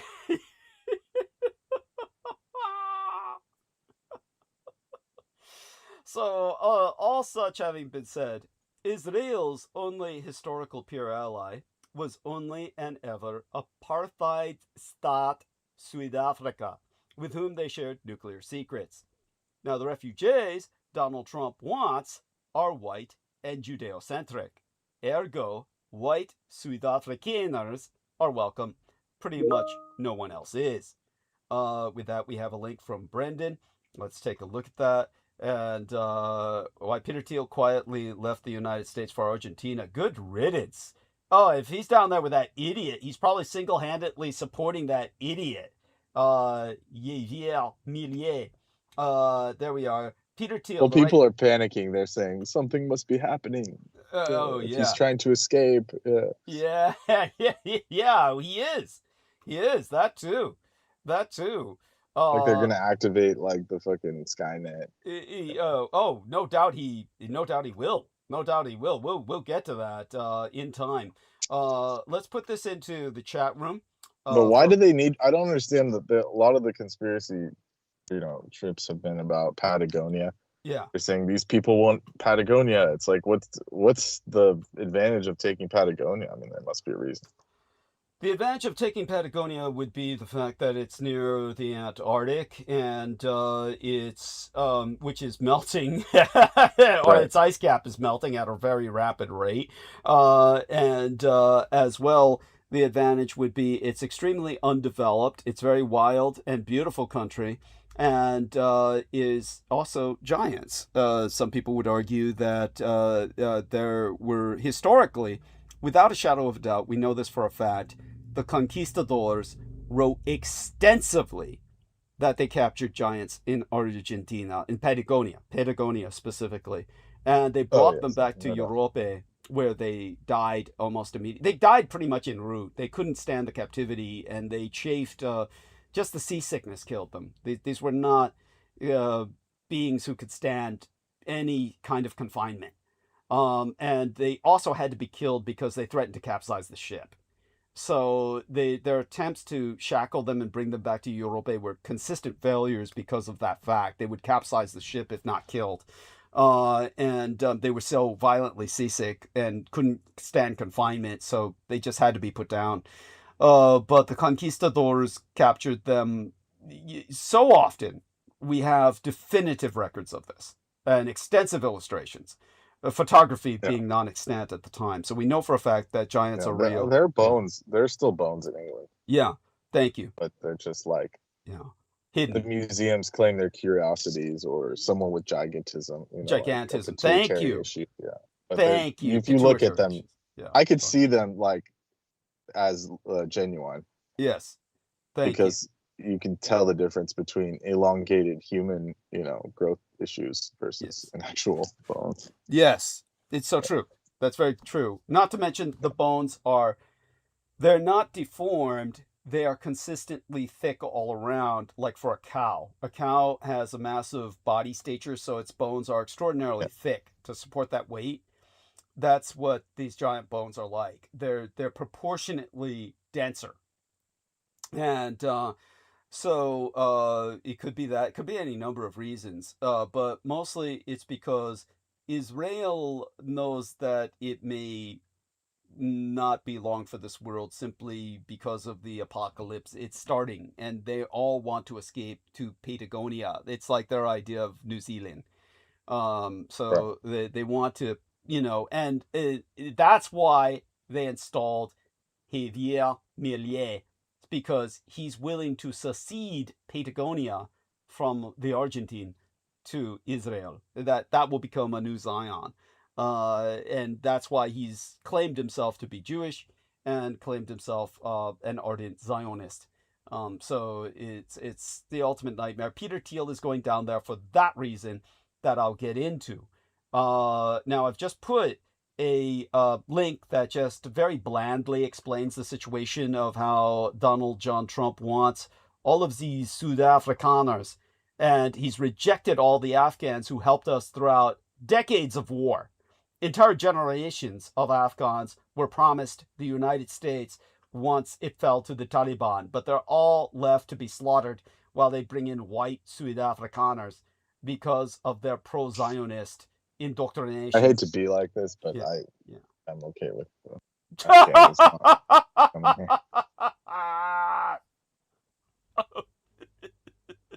By the way, not that believe me, I get it.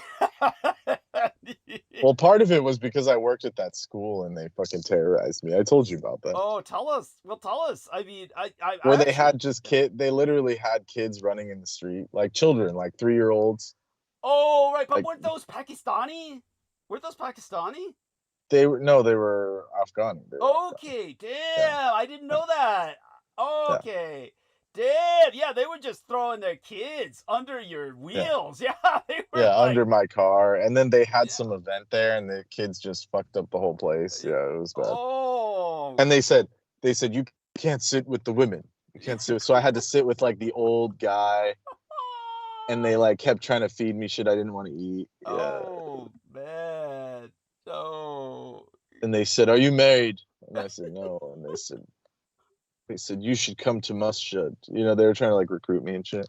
Oh And they my were all like God. radical. They were like wearing sandals and shit. Oh my They were all God. Taliban. Oh my Yeah. God. And I'm just trying to like do my job because I was just paid to be there. And they were like, you know, it was bad. They were Oh, like, yeah, oh, yeah, you're killing me. My ribs are hurting.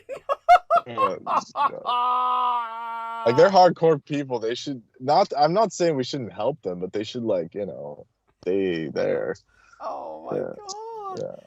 Oh my God. I heard they're doing pretty well for themselves. You saw that, you know, that weird looking Canadian dude like paddling, you know, doing the paddle boats with them. You saw that? That's I because think I saw that. that's because they're all gay and they all Yeah. like him for his man meat. They all want him with, yeah, they all want his butt. Yeah, and they were literally those, you know, those paddle boats, like the Love Swans. It was like that, and they were all dudes. It was like, what a place. By the way, after I entered that link, everybody please tell me if we're back in action.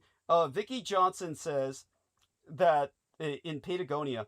By the way, after I entered that Axios link, it said chat disconnected. Please wait while we try to reconnect you. Then it says successfully connected. And Vicky Johnson was able to break back through. She says Stargate. She feels that maybe they want a Stargate in Patagonia. So I'm not quite sure whether she's being cute or whether that's a serious proposition, but you know, thank you for that input. I appreciate that. And all that being Yeah, said, Stargate SG-1. yeah. Oh, tell people about how. Oh, by the way, Aaron Tice sent 100 United States dollars. Our gratitude to Aaron Tice. Love you dearly. Best wishes to your family. And so thank you for that. It's not often I get to look at my email while I'm producing. And so, you know, thank you for that input, dear Aaron Tice. We love you dearly, and we miss you so much. Do join us anytime you can. Now, when it comes to everything that we've just... Yeah, what about Stargate SG-1? Your father just destroyed your childhood by watching that shit. Just horrible. It was so lame. It was so fucking lame. And they're just like these average American Joes that, you know, my dad could drink with. My dad would have loved those characters. Yeah, and they were saving the universe. And all this Yeah. shit. And At every twist and turn. Yeah. Yeah, well, where it relates to like Antarctica is they go down there and find like the ancients' technology. Oh. And that dude, you know, that dude gets like mind wiped. The colonel. Yeah. Okay. I almost call him MacGyver. Oh yeah, MacGyver. Colonel Yeah. O'Neill. Yeah. He gets like mind wiped for like a whole season, and then when he finally comes to, he like gains the knowledge of the ancients just by doing nothing, just by sitting there. Yeah, and then by the end they like ascend and shit. I mean, it's just preposterous. All of them? All the characters? It's like a whole backstory. I don't even want to think about it. It's just it's so stupid. Yeah, it's so stupid. So fucking like, and they ascend for what? Like shooting rando aliens and drinking beer. I mean, it's like that ain't an ascension. That's just Thank you. All they ever did was engage in violence. It was the exact opposite of Star shoot Trek. them. Yeah. Shoot them. And they would show off those new NATO. What was that thing with the NATO rounds? The PS. something. The P2000. Yeah. You know, what was that thing called? I can't remember. The space gun. You know. Right. But I know what you're talking about, but I can't remember precisely or exact. I can't, at all what the name was and the numbers, the numeric. The FNP-90 submachine gun. Yeah. Thank you for.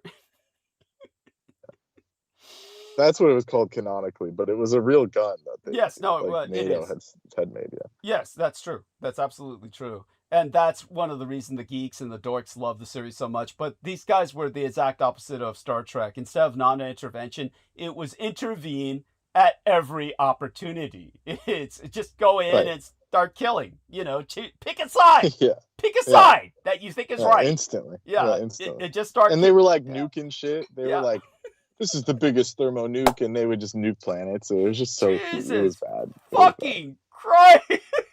Oh my! And the God. reptilians, the whole time, the reptilians were their friends and shit. Oh man! Like in the original film, those like things that like latched into your stomach, they're like reptilian parasites. Was They that were in the the original enemy. film? Was that in the original Yeah. film? Oh, it was. Oh, it was. The Goa'uld. They're called Goa'uld. Yeah, but did they show it? Did they show that in the original film, or it was Yeah, of implied? course, Okay, of course. it was shown. Okay. Or maybe they didn't reveal it till the series, but it's Okay. like all the so-called Egyptian, and that's what they did. They vilified the Egyptian entities as just Yes. being like parasitical fucking While snake glorifying the Greys.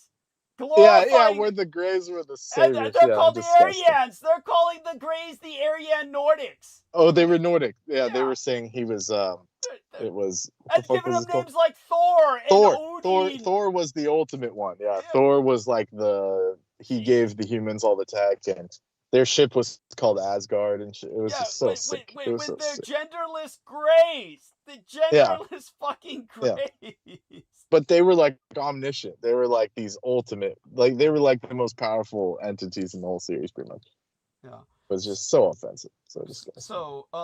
So our dear Vicky Johnson says, no, it's true. Yeah, well, I'm certain there are elements that are true about Stargate SG-1. Well, I think she's talking about the Patagonia. the theory that there's like stargates, and one of them is in Patagonia. Yeah. Okay, thank you. Like actual like the Aquino days where they said he went into Iraq for the Stargate. Yes.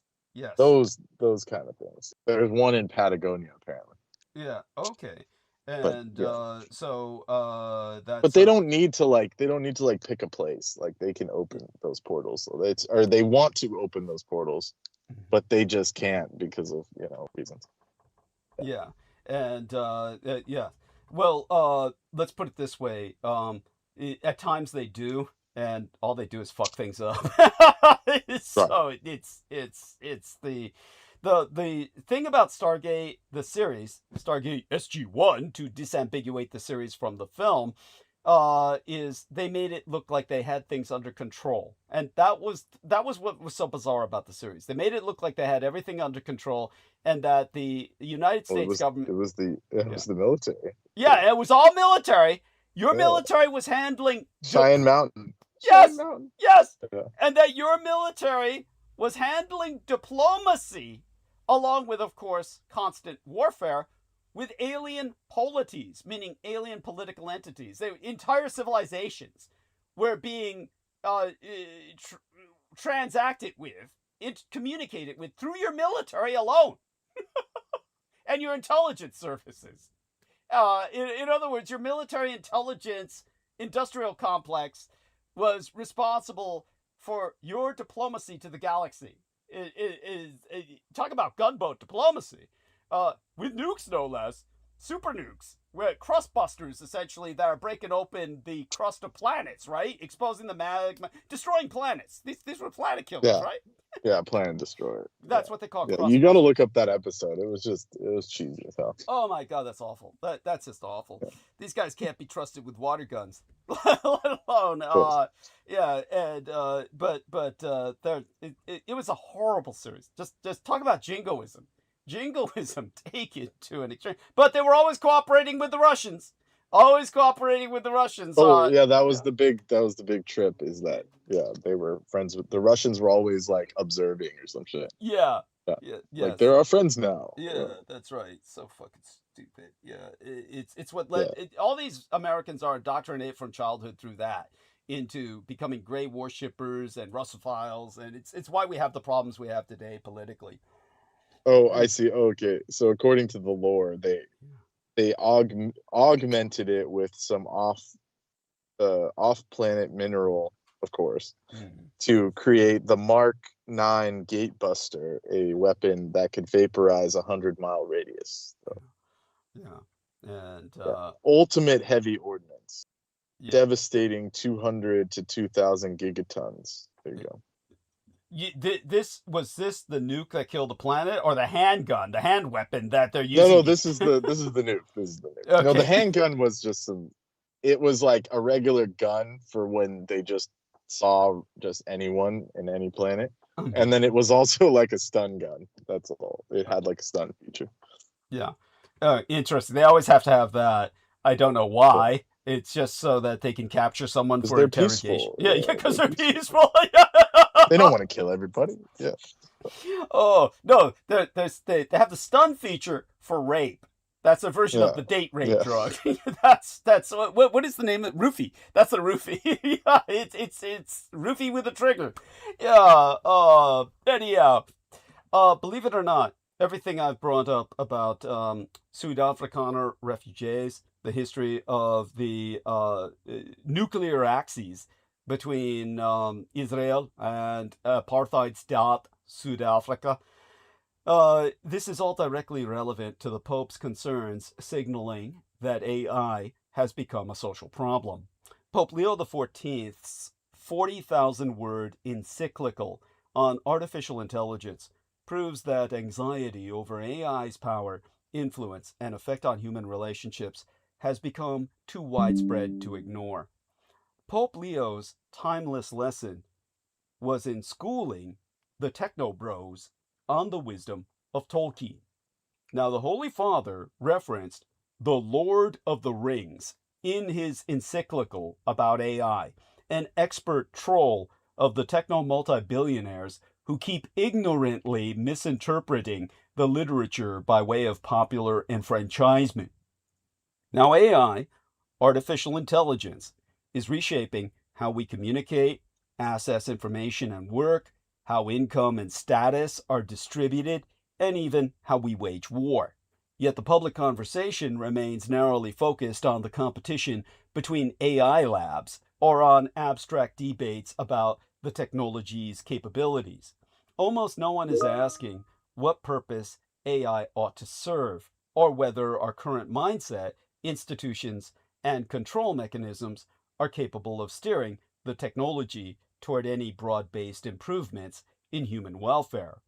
It was therefore refreshing to see Pope Leo XIV weigh in on the issue with his first encyclical, which describes AI's current trajectory as a profound threat to human dignity. As an analyst who has long argued that technologically driven outcomes are matters of choice, not fate, I welcome his intervention. Now, Pope Leo XIV has entered a lively discourse by referencing J.R.R. Tolkien in his first encyclical, the Magnificat Humanitas, which addresses concerns around artificial intelligence. Nobody was surprised that Pope Leo XIV cited well-known saints and previous pontiffs in his first encyclical, or papal letter of spiritual guidance, the Magnificat Humanitas, as released on Monday opening last work week, but the name that immediately jumped out to many reviewers is one synonymous with high fantasy literature, the Dr. J.R.R. Tolkien, the Roman Catholic author of The Lord of the Rings. Now, Leo's letter is concerned with safeguarding the human person in the time of artificial intelligence, a major theme of his first year as leader of the Catholic Church of Roma. This encyclical aims to protect human dignity amidst the rapid advancements in AI technology. It draws parallels with historical concerns regarding technology's impact on humanity, reminiscent of Pope Leo XIII's teachings on workers' rights during the Industrial Revolution. Now, drawing from his predecessor, Pope Francis warns of the growing dominance of a technocratic paradigm, one capable of reducing creation to an object of exploitation and human beings to mere cogs in a system driven toward ever greater efficiency. He again compares the rise of AI to the Industrial Revolution that spanned the mid-18e siècle, the 18th century, to the beginning of le 20e, the 20th, alluding to the teachings of his namesake, Pope Leo XIII, who in his own 1891 encyclical asserted the importance of workers' rights and dignity during a time of technological upheaval and burgeoning capitalist empire. The lengthy text further solidifies Leo's stance as an AI skeptic, but the Tolkien nod is particularly salient given all the backward misinterpretations of Middle-earth mythology by right-wing multi-billionaires like the trois white Judeo-supremacist Zuid-Afrikaners, Peter Thiel and Elon Musk, who have long been ridiculed by other Lord of the Rings fans. Well, I don't think Musk can read. That's self-evident. I don't remember him using any references. Believe it or not, he has. I'll get to that. Now, one can only conclude. Well, they must have told him. I think Peter Thiel must have told him probably. Do you think? Because there's no way. Yeah. There's no way they're all Tolkien nerds. I mean, come on. It's you'd be amazed. It's like they use it as you probably articulate. They probably are alluding to it without even understanding what they're fucking saying. But I know the dark forces use it deliberately. Yes. Like that's why it's called Palantir. Thank you. Andúril, the flame of the West, and all that shit. Yeah. Yes. Thank you. By the way, breaking from our friend Brendan ẒOGHET, Israel says it is ready to fight Turkey if it attacks. Israel has signaled its full military readiness. Yeah, in case you were bored of one war, why not get a bunch? One war, they're fighting on several fronts. Iran, Lebanon, and now Turkey. Yeah. It's now like Turkey. They can't get enough. Yeah. Cool. I guess. Yeah. Oh my God. Charlie Stout in the comments says, rooting for Turkey wasn't on my 2026 bingo card, but here we are. That's so horrible. How could you root for them, man? Yeah. And Anthony Foresta says, ready to send in American troops. I fixed it. Yeah. So. Well, that's being cooked up in Congress right now, like I said. No doubt. So apparently Israel has signaled its full military readiness to confront Turkey following an escalation of hostile rhetoric and strategic shifts in region. Security analysts warned that Israel is increasingly framing Ankara as a primary regional threat, stating that any direct Turkish aggression will be met with immediate force. This is a side in which I'm hoping both sides are going to lose. Let's hope they go to war. Please. I mean, answer my prayers from their lips to God's ears. Let it be so. At any rate. Look, you don't have to pay for gas. True. Good point. Yes. That's all we need is the other strait to be closed. That would be great. Wonderful. Great. Yeah. Oh, well, and yeah, I agree with you. Erdogan's a piece of shit. He was during their victory day. Yeah. I don't know. You heard about that? No, tell me. They celebrate the Ottoman victory over Christendom just because even though they have none of those people are like the same bloodline or anything. Yes. They just celebrate it. And he said it's about time to stop bitching about losing and shit. He literally said that. What a piece of shit. He said they have to just let it go that the Ottomans took over Byzantine. It's like, jeez. How can you let that go? Yeah. I want to see if I can find the actual quote because it's horrifying. Yeah, what an idiot! And he's like, just like you say, just horrible people. And it's.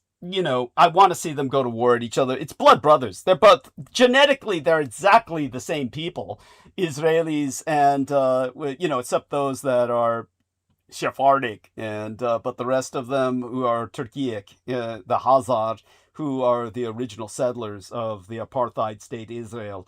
At any rate, they deserve to go to war with each other, and I can only hope they, go. He commemorated the 573rd anniversary of the Istanbul conquest. Yes, what a son of a bitch. And it's like, how can you call it? It wasn't Istanbul when you conquered it, fool. It was Constantinople. Yes. So yes, it's like they're reverse. It's like they're retroact. What do you call it? Retconning.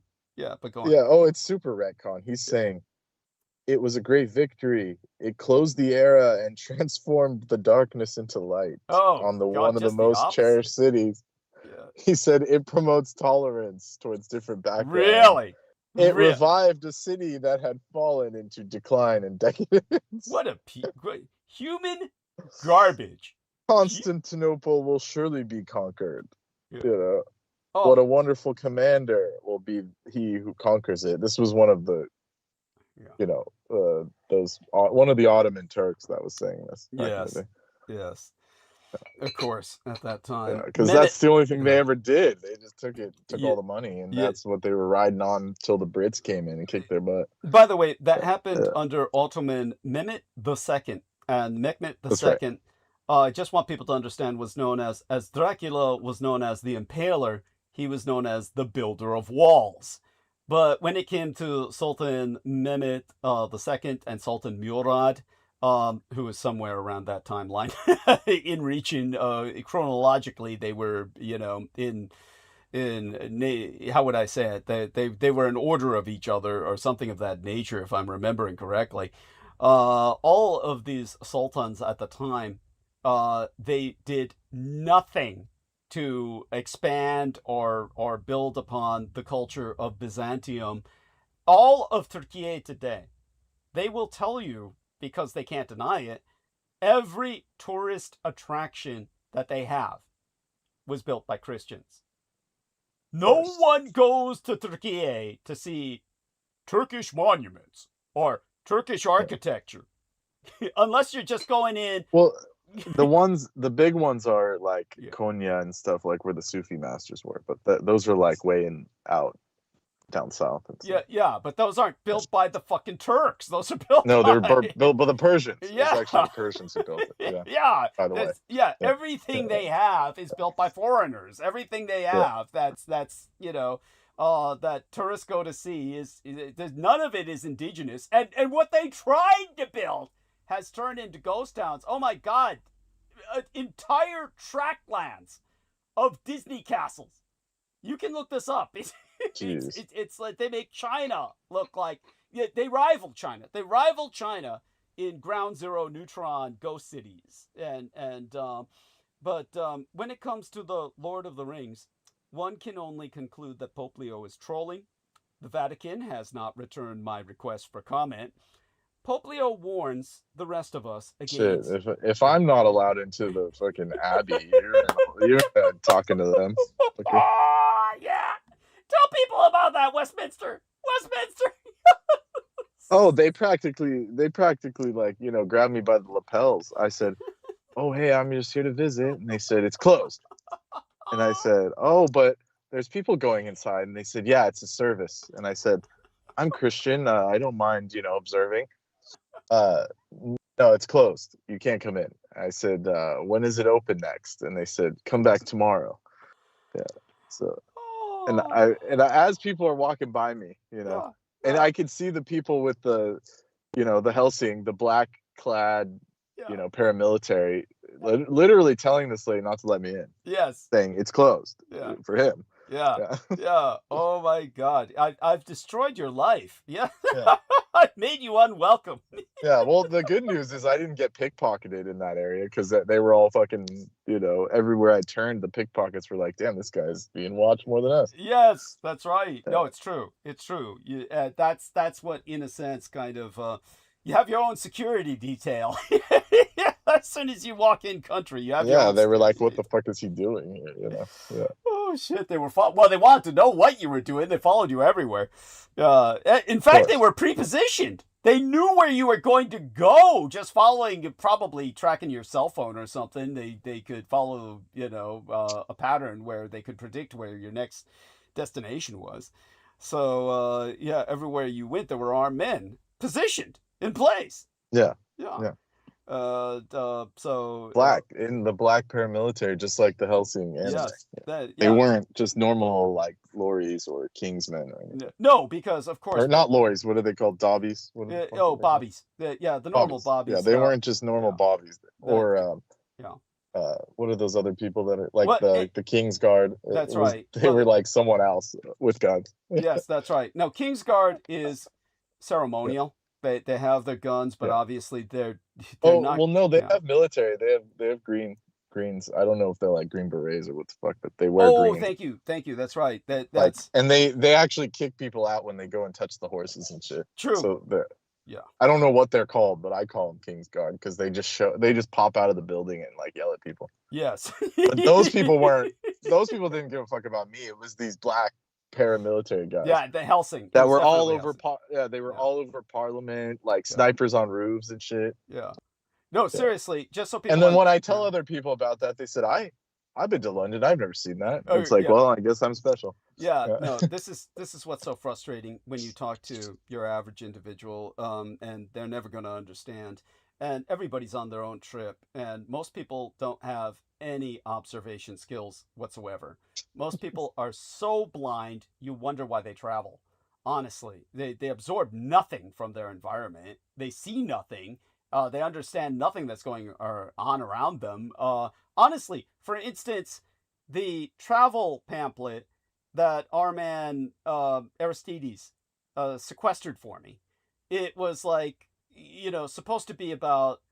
There's no point in my going into it right now, but all I see in it are liquor ads and cigarette ads. You would think, and sports ads. Sports, cigarettes, and booze. That's all anyone pays attention to. It's like, why travel? Why not just stay home and watch sports on TV and you can. You're fucking telling me. Yeah. You're fucking telling me. Yeah. I told you about the hell I went through traveling with those fucking idiots with my so-called family or whoever those fuckers. Yes. They related only by accident of birth. Only by accident of birth. Yeah.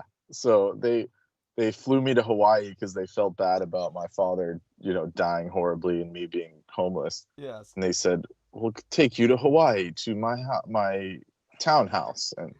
And we go there, and I'm trying to like go to like botanical gardens, go to the beach, and it was the mall every single day. The mall. Same mall you can get in California. By the way, you noticed that when the Arabs visited, that's all they went to was the fucking mall when the Arabs visited. Yeah, and my uncle had the nerve to say, "Oh, fucking Arabs, like pieces of shit." It's like, dude, you're worse. You're worse because you think you're better. That's what makes it worse. Like if you told a Saudi, "Look, you're a piece of shit for going to a mall," he'd say, "I don't care." But my uncle would say, "I'm better than these Arabs because I work for Apple and shit."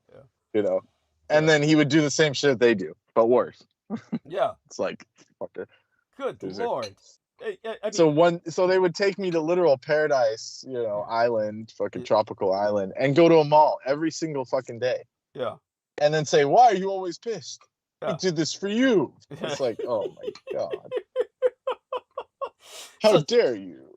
So that having been said, just so people understand what a good example of this, a parallel to what our friend Brendan said.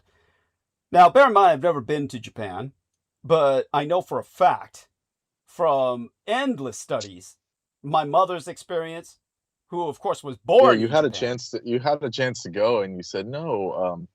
What was it? When was this? Yeah, recently you said I was gonna go to Japan. Instead, I settled for what the fuck was it? Holy shit! I can't remember because it was so ridiculous. Oh, you'd have to remind me. Oh, for an internment camp.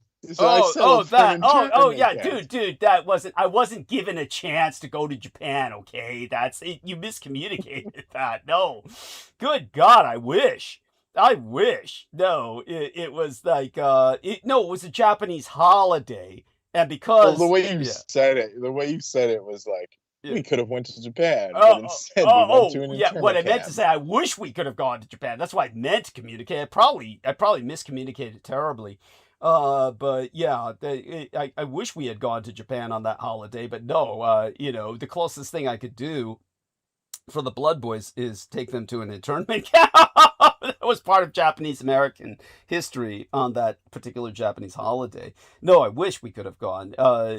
Sugar Daddy's. Well, if you've never been to Japan, how did you get those things to the museum? I mean, back in the day. You mean stuff like my reliquary by Artilica, various other things or outfits, or what? No, the pieces of the balloons. Oh, that was through Teleport USA in Los Angeles. You just like handed them shit? Yes, like, yes, I had to. Oh, I could never have gotten that through to Japan myself through customs. I could never have done that. I would have wound up being arrested by the American feds. It wound up with the FBI going to Japan to try and get those items back. Of course. Yeah. So, what I stole from the federal government was smuggled through a front organization in the United States, Los Angeles, and it was a front for several companies. But all that being said, was that it was heavily involved with the Hakui UFO City Museum Project, and Hakui City UFO Museum Project is the correct. I'm thinking of it in the Japanese. It's pronounced differently, and I'm articulating it syntactically wrong in the English. But yeah, that was another whole thing we could go into. That's a whole story in and of itself. But the point is that a good example of what I said about through my mother being born in Japan, I know for a fact there's swastikas everywhere in Japan. And many people who I know who are casual visitors have noticed this. But when I brought that up with this idiot movie director named, I can't even remember his name. He's so disgusting to me. How was that even like controversial? How was that even like a question? Yeah, thank you. But when I brought it up with Rob Nelson, the self-obsessed narcissist, psychotic, who produced Heat and Sunlight and Northern Lights, both of which were award-winning films. One won the award at the Cannes Film Festival.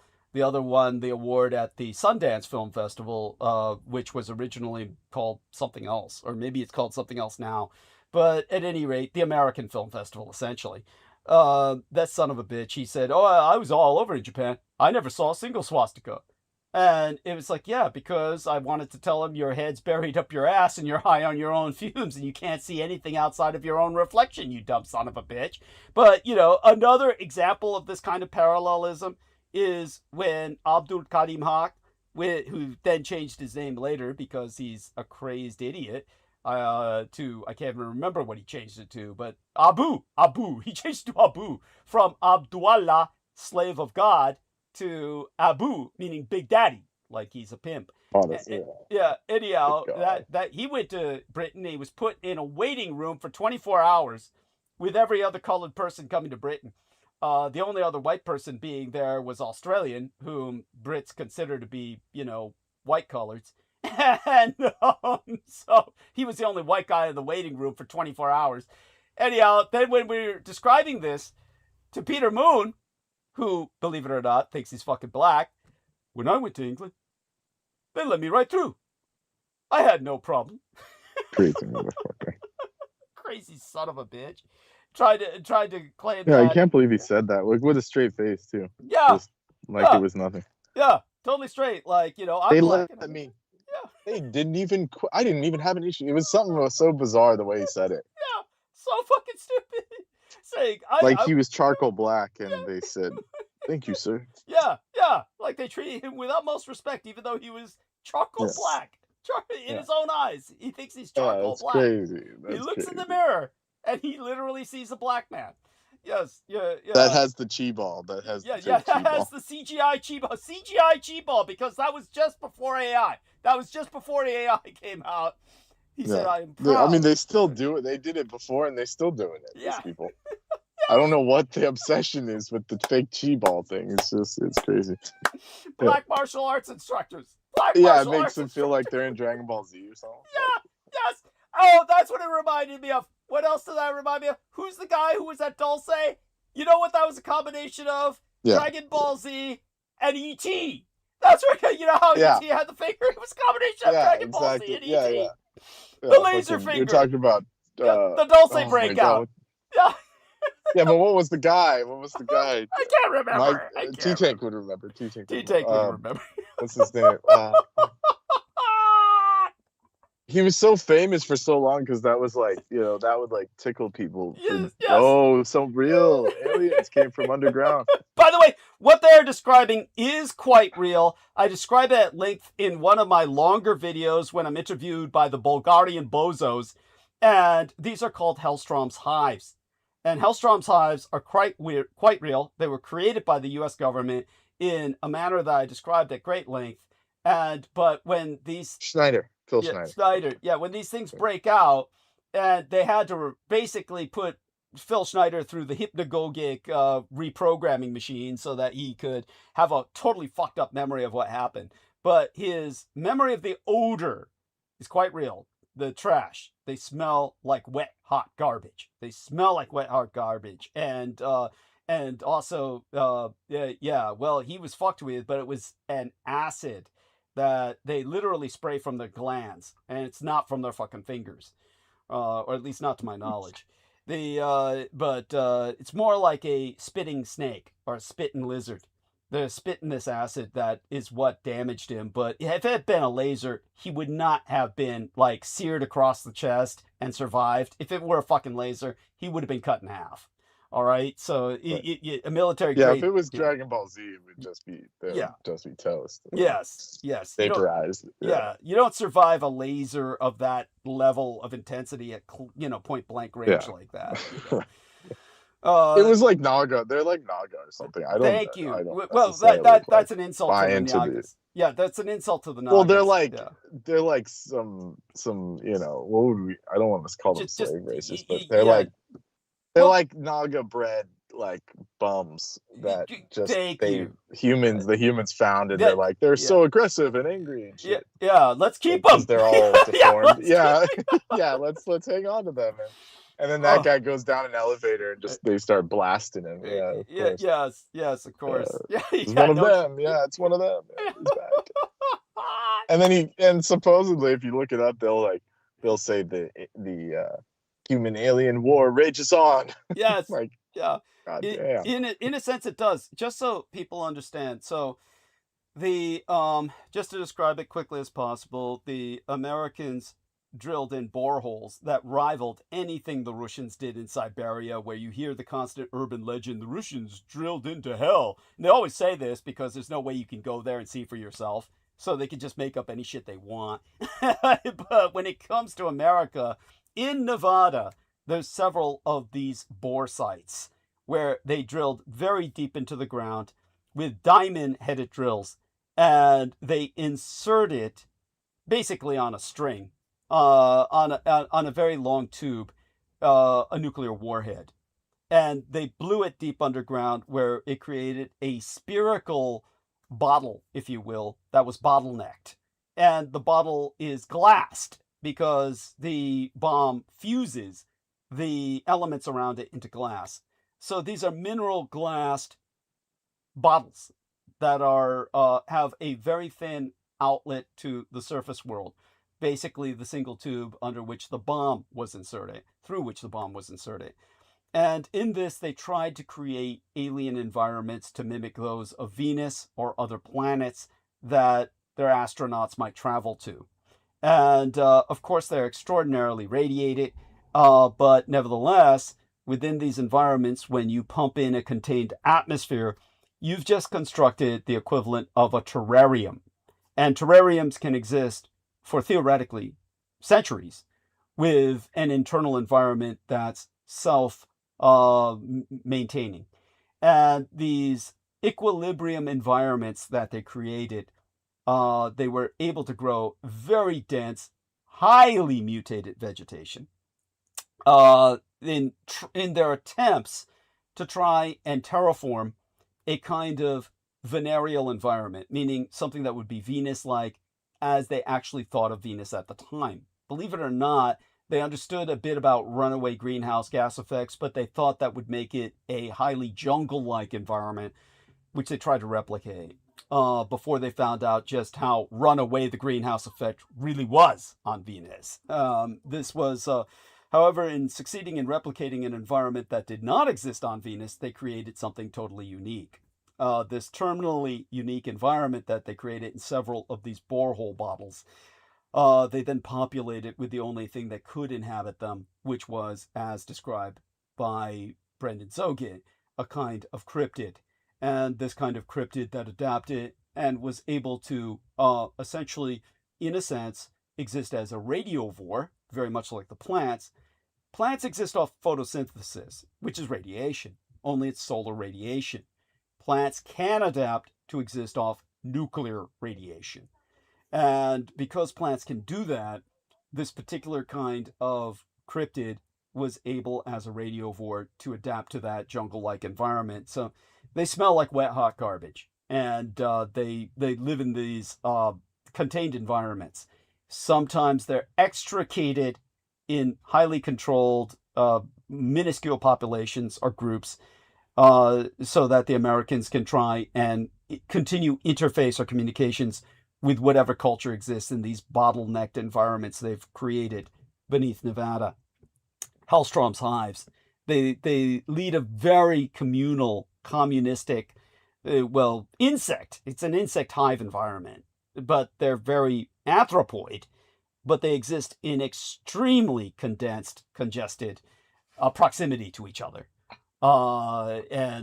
So they're just heinous. The whole situation is heinous. But of course, they're very hostile. They're inimically hostile. And there are breakouts at places where they've tried to maintain more external populations external to the bottlenecked environments they're extricated from. So that resulted in some of these encounters that are, but of course they tell people, oh, they're aliens from outer space, to prevent them from knowing the full horror of the high-level security situation that is the reality. This is along the lines of why Pope Leo is warning the rest of us against the motives of technoligarchs who so obviously wish to exploit AI for profit rather than for any humanitarian benefits. Clearly, the Pope is gravely concerned about the motives of technoligarchs racing to develop artificial general intelligence that surpasses human capabilities. Do they really dream of using this tool to cure diseases and solve climate catastrophe? Or are they building engines of limitless profit and cultural dominance? The Pontiff incorporates a poignant quote from Gandalf in his encyclical, Gandalf the Grey, urging individuals to focus on small actions for the greater good, expressing a hope for a more thoughtful engagement with technology.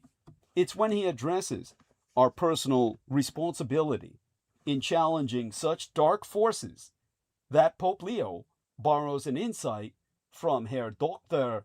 Tolkien's famous wizard, Gandalf. It is not our part to master all the tides of the world, but to do what is in us for the succor of those years wherein we are set, uprooting the evil in the fields that we know, so that those who live after may have clean earth to till. Now that lesson is miles away from what Musk and Thiel self-evidently choose to see in Tolkien's masterpiece. The encyclical contrasts the Pope's caution. Wow, the Pope quoted Gandalf? I didn't realize that. That's epic. Yes. Thank you. And do you remember that quote in particular? Oh, yeah, of course. That's a very Thank you. I appreciate it. Gandalf quote. Well, I need your input on And this. I believe it was after he was resurrected. It was Gandalf the White. Thank you. Very important. By the Which way, was Tolkien's Christ. yes, his So Christ. that's probably why he used that. Thank you. By the way, stay close to your mic so we can hear you better, because sounds like you're a little away from it or walking while you're talking. Is that the case?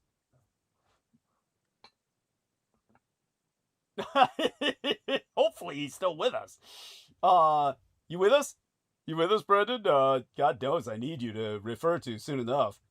Now, at any rate, as I said, the lesson that the Pope cites is miles away from what Musk and Thiel self-evidently choose to see in Tolkien's masterpiece.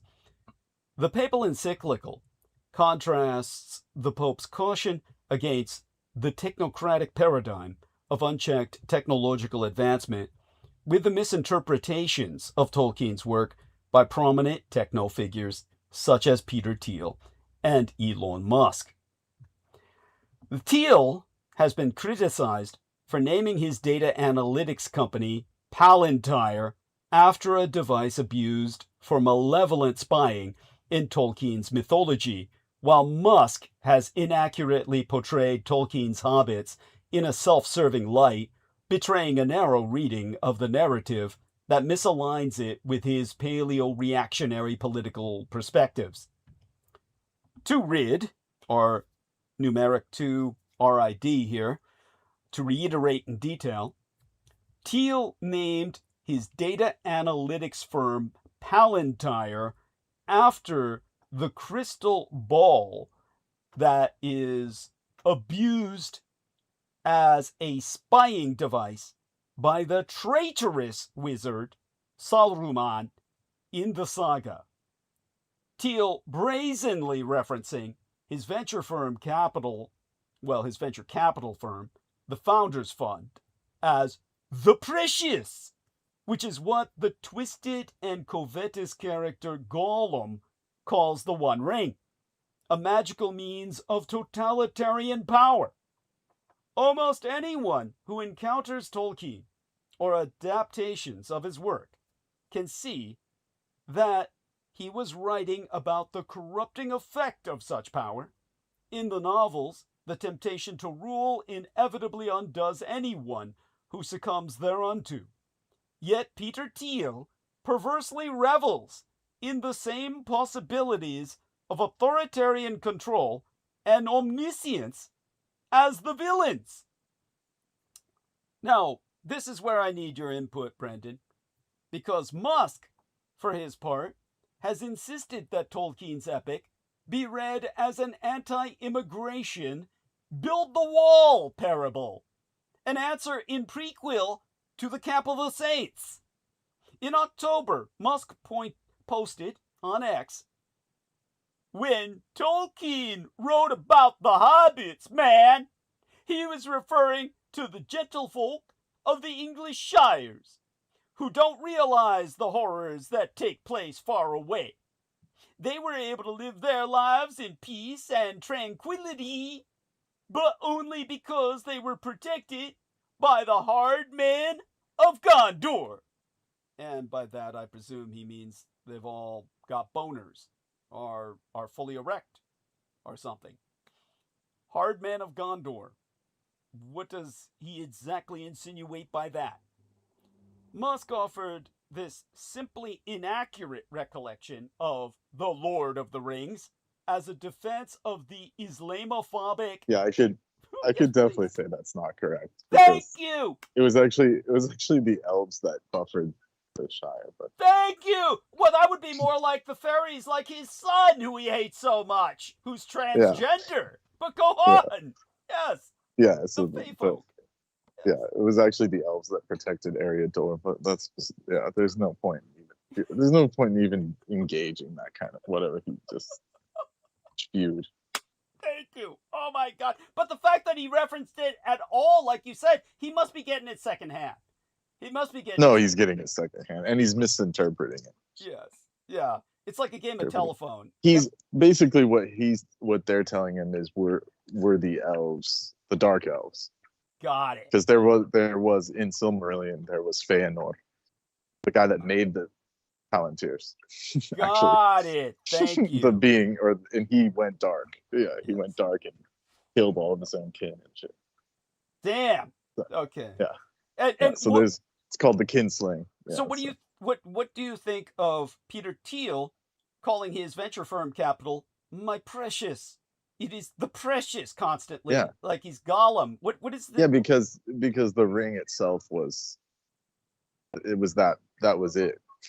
So it was this Tolkien veil. He insinuated that it was technological.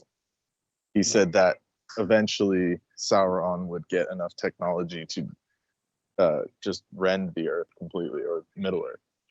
Right. And so he saw it as modern technology, like steam engines and stuff, that would eventually get so powerful they would become robots, and they would strip humanity. So, strip the human heart from everything. That's what his whole point was, actually. so this is the dystopia that Peter Thiel wants. Yeah, of course. That's why he called it the precious.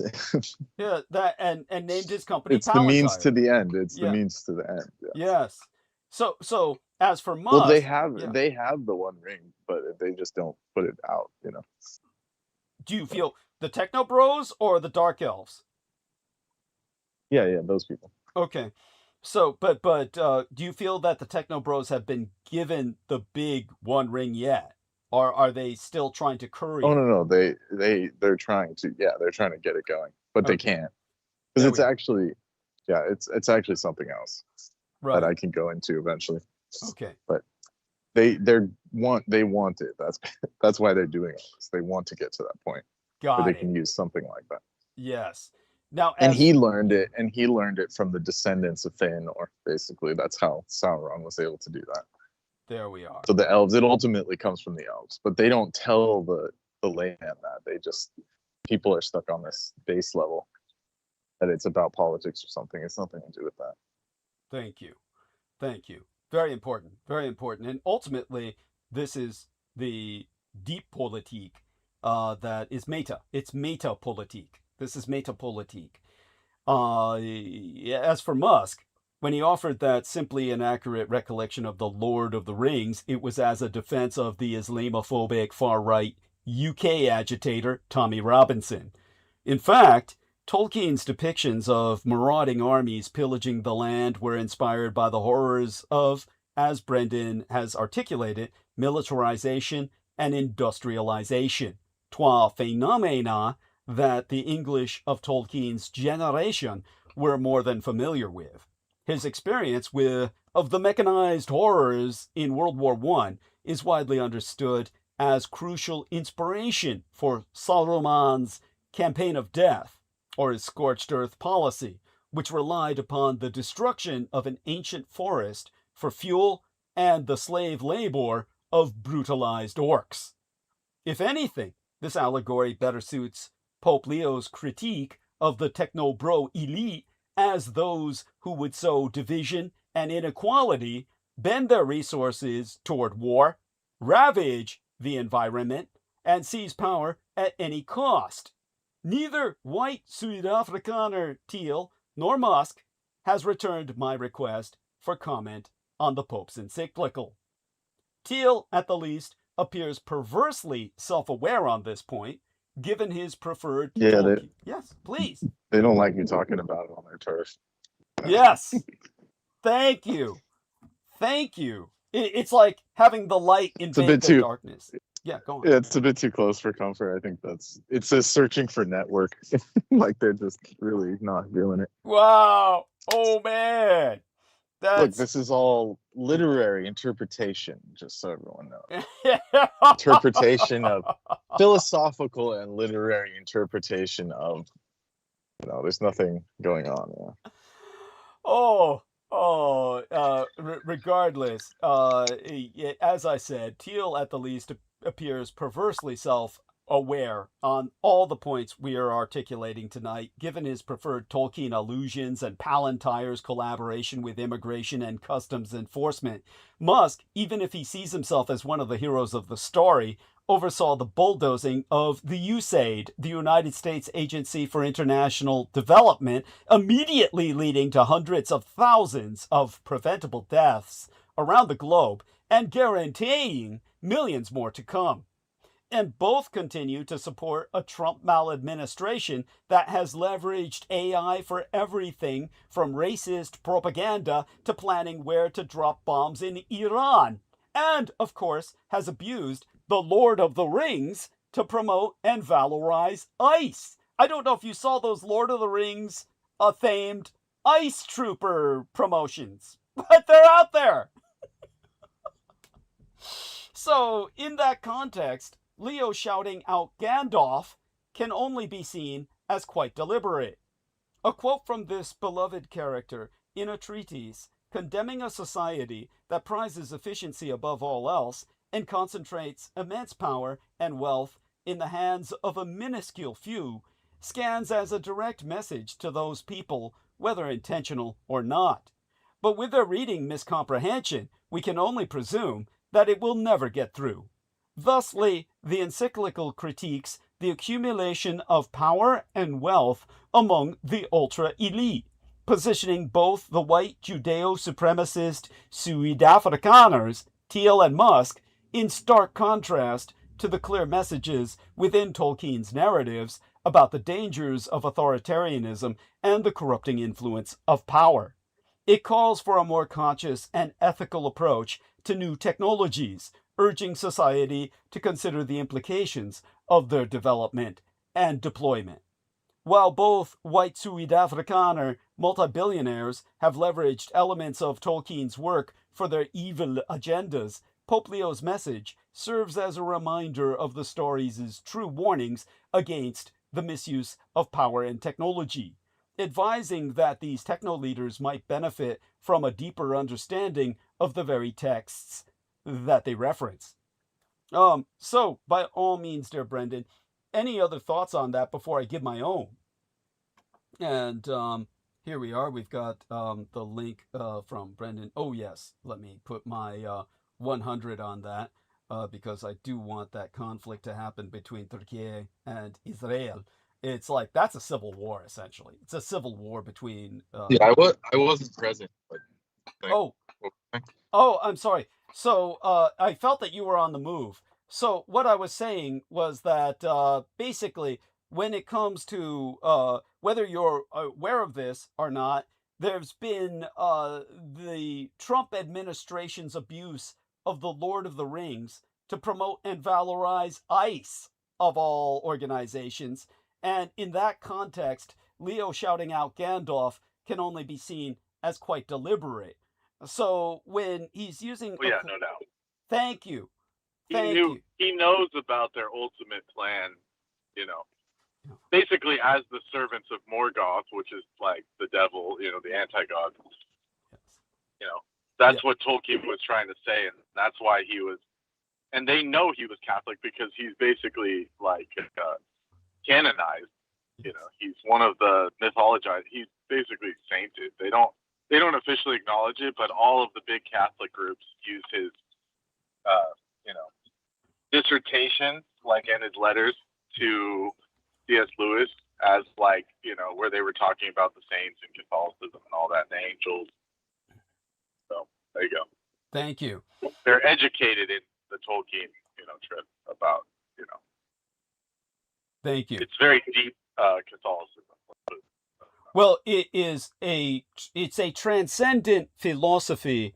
It's what makes Dr. Tolkien a true metaphysician, is the fact that he can be interpreted by the erudite as ecumenical because his works can be seen as profoundly Christian, and yet at the same time he's trying to recreate a pagan identity in Britannia because he felt the English had lost their Germanic roots.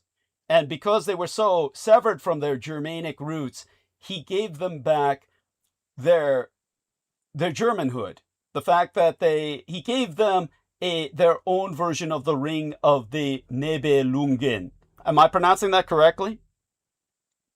Nibelungen. Thank you. Nibelungen.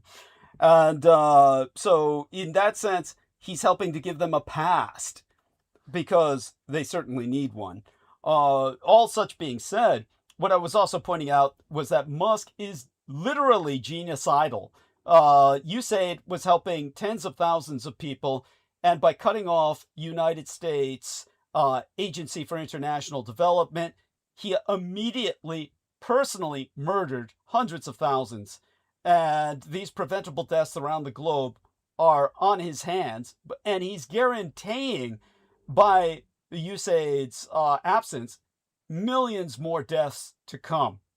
And both he and Peter Thiel support a Trump maladministration that's leveraging AI for everything from racist propaganda to planning where to drop bombs in Iran and anywhere else. All of this, of course, is part of the horror of the want to be the Lord of the Rings villains. What could possibly attract them to that while still identifying themselves as the heroes of the narrative. I don't understand the contradictory stance in their own minds. Is it the ketamine in the case of Musk? Peter Thiel seems much more stable, and yet is equally insane. So we'll see if Brendan's able to respond. Yeah. Get closer to the mic, Brendan. They're basically servants of Morgoth In a sense, Thank you. because Morgoth, he thought he could usurp, you know, the divine force, which was, you know, the god of that verse. Yes, get louder. We need you louder. Yeah, get closer to the mic. You sound distant. How much louder can I get? Much Yeah, better. Infinitely better now. Thank you. Please continue. Yeah, you know, the Ainur were the angelic beings of that, you know, Tolkien's legendarium, and they basically, I can't remember the name of the god, you know, Ilúvatar, excuse me. Yeah, Ilúvatar. So he, when Ilúvatar created the universe of Middle Earth, he was usurped or interfered with by Morgoth by putting in a dissonant frequency in the song of creation, right? Yes. And that forever tainted like the physical plane, the Middle Earth, with this, you know, dissonant quality where there's like good, but there's also this decay and this evil. So that's what Tolkien was saying, that the thing that went wrong was, you know, the pride of, you know, the devil, the pride of this thing. And so ultimately they're taking that stance that they can do better than the creator. That's what the whole AI trip is.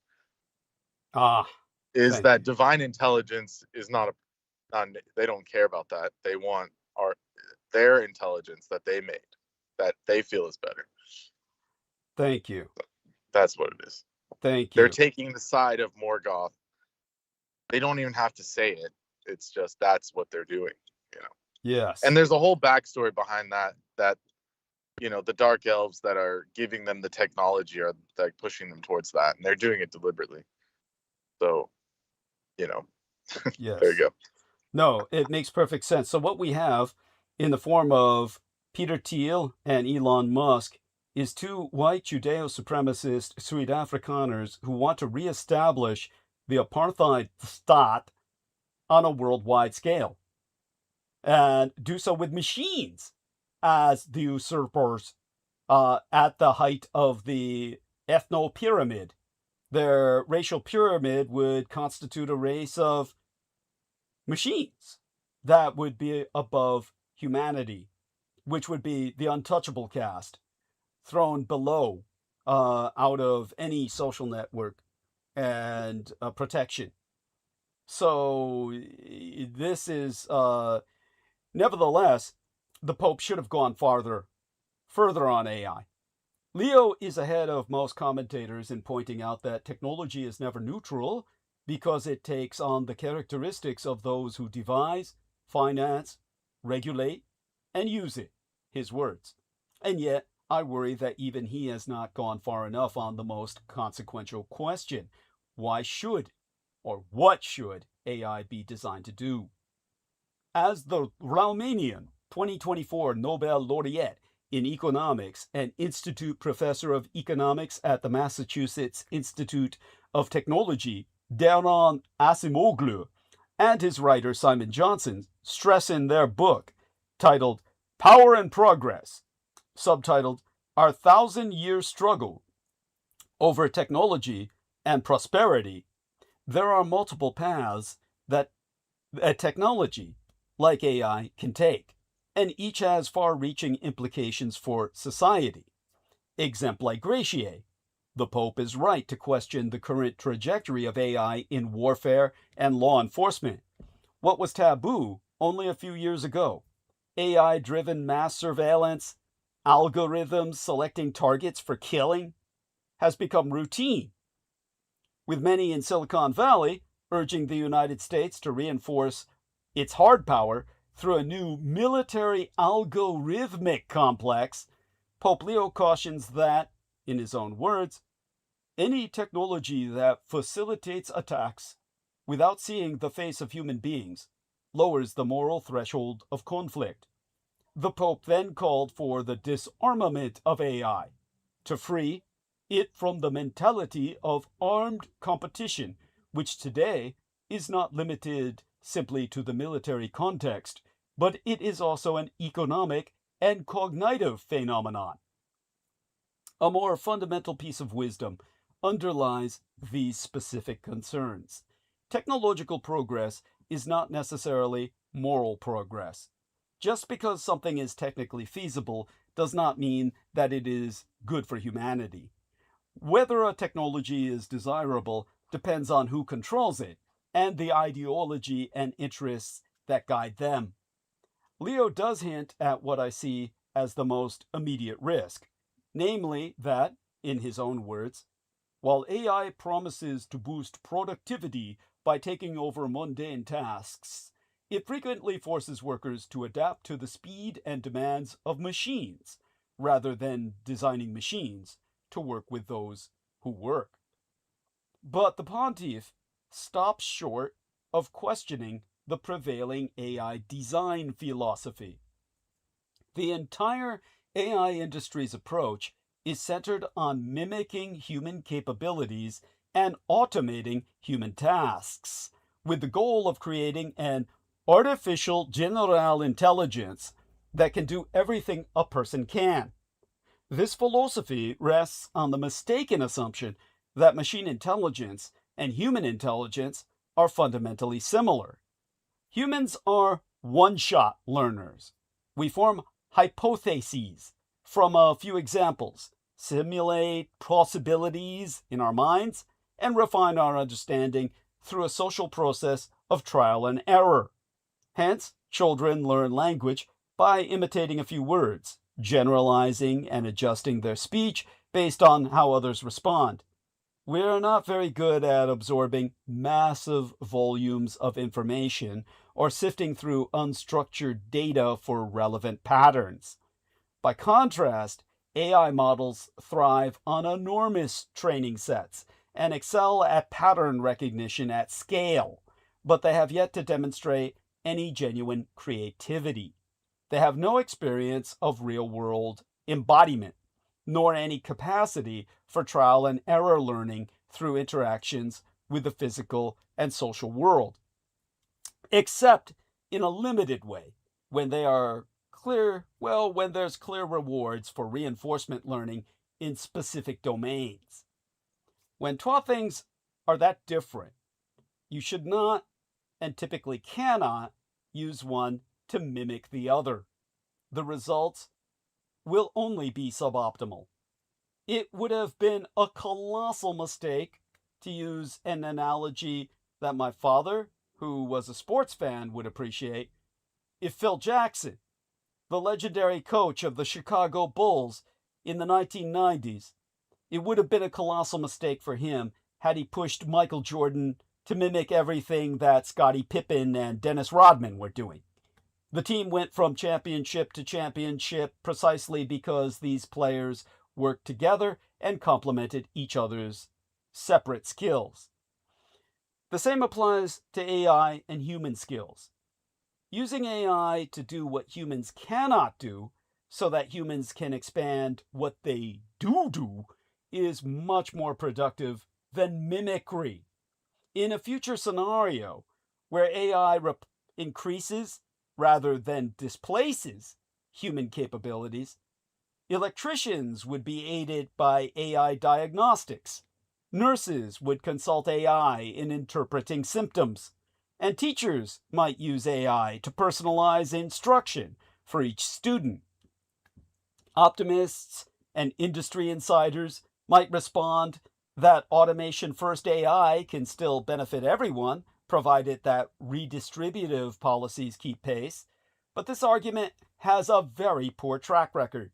4 decades of digital automation have already concentrated all the gains at the top, hollowed out middle skill work, and produced disappointing aggregate productivity growth, there'd be no reason to expect that an even more powerful round of automation deployed by an even more concentrated industry will end any differently.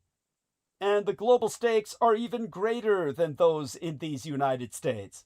For billions of people in the developing world, where a decent job is the only reliable path out of poverty, an automation-centric AI agenda is a recipe for disaster.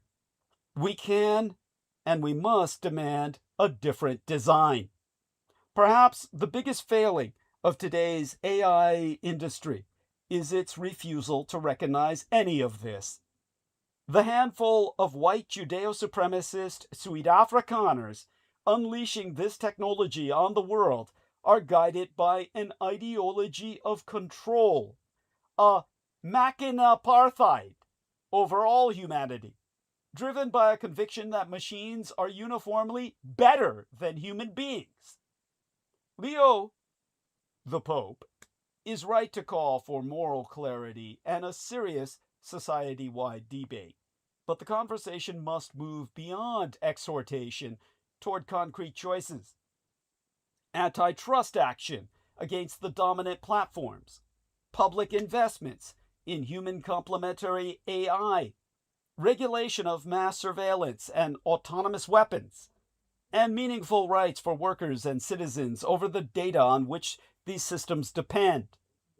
Leo's intervention maketh such a response a little more likely than it was before, but the rest of us must stand up for humanity together with him, or fall en masse before the sickle and the scythe of the neo-Bolshevism introduced by the Judeo-supremacists out of South Africa.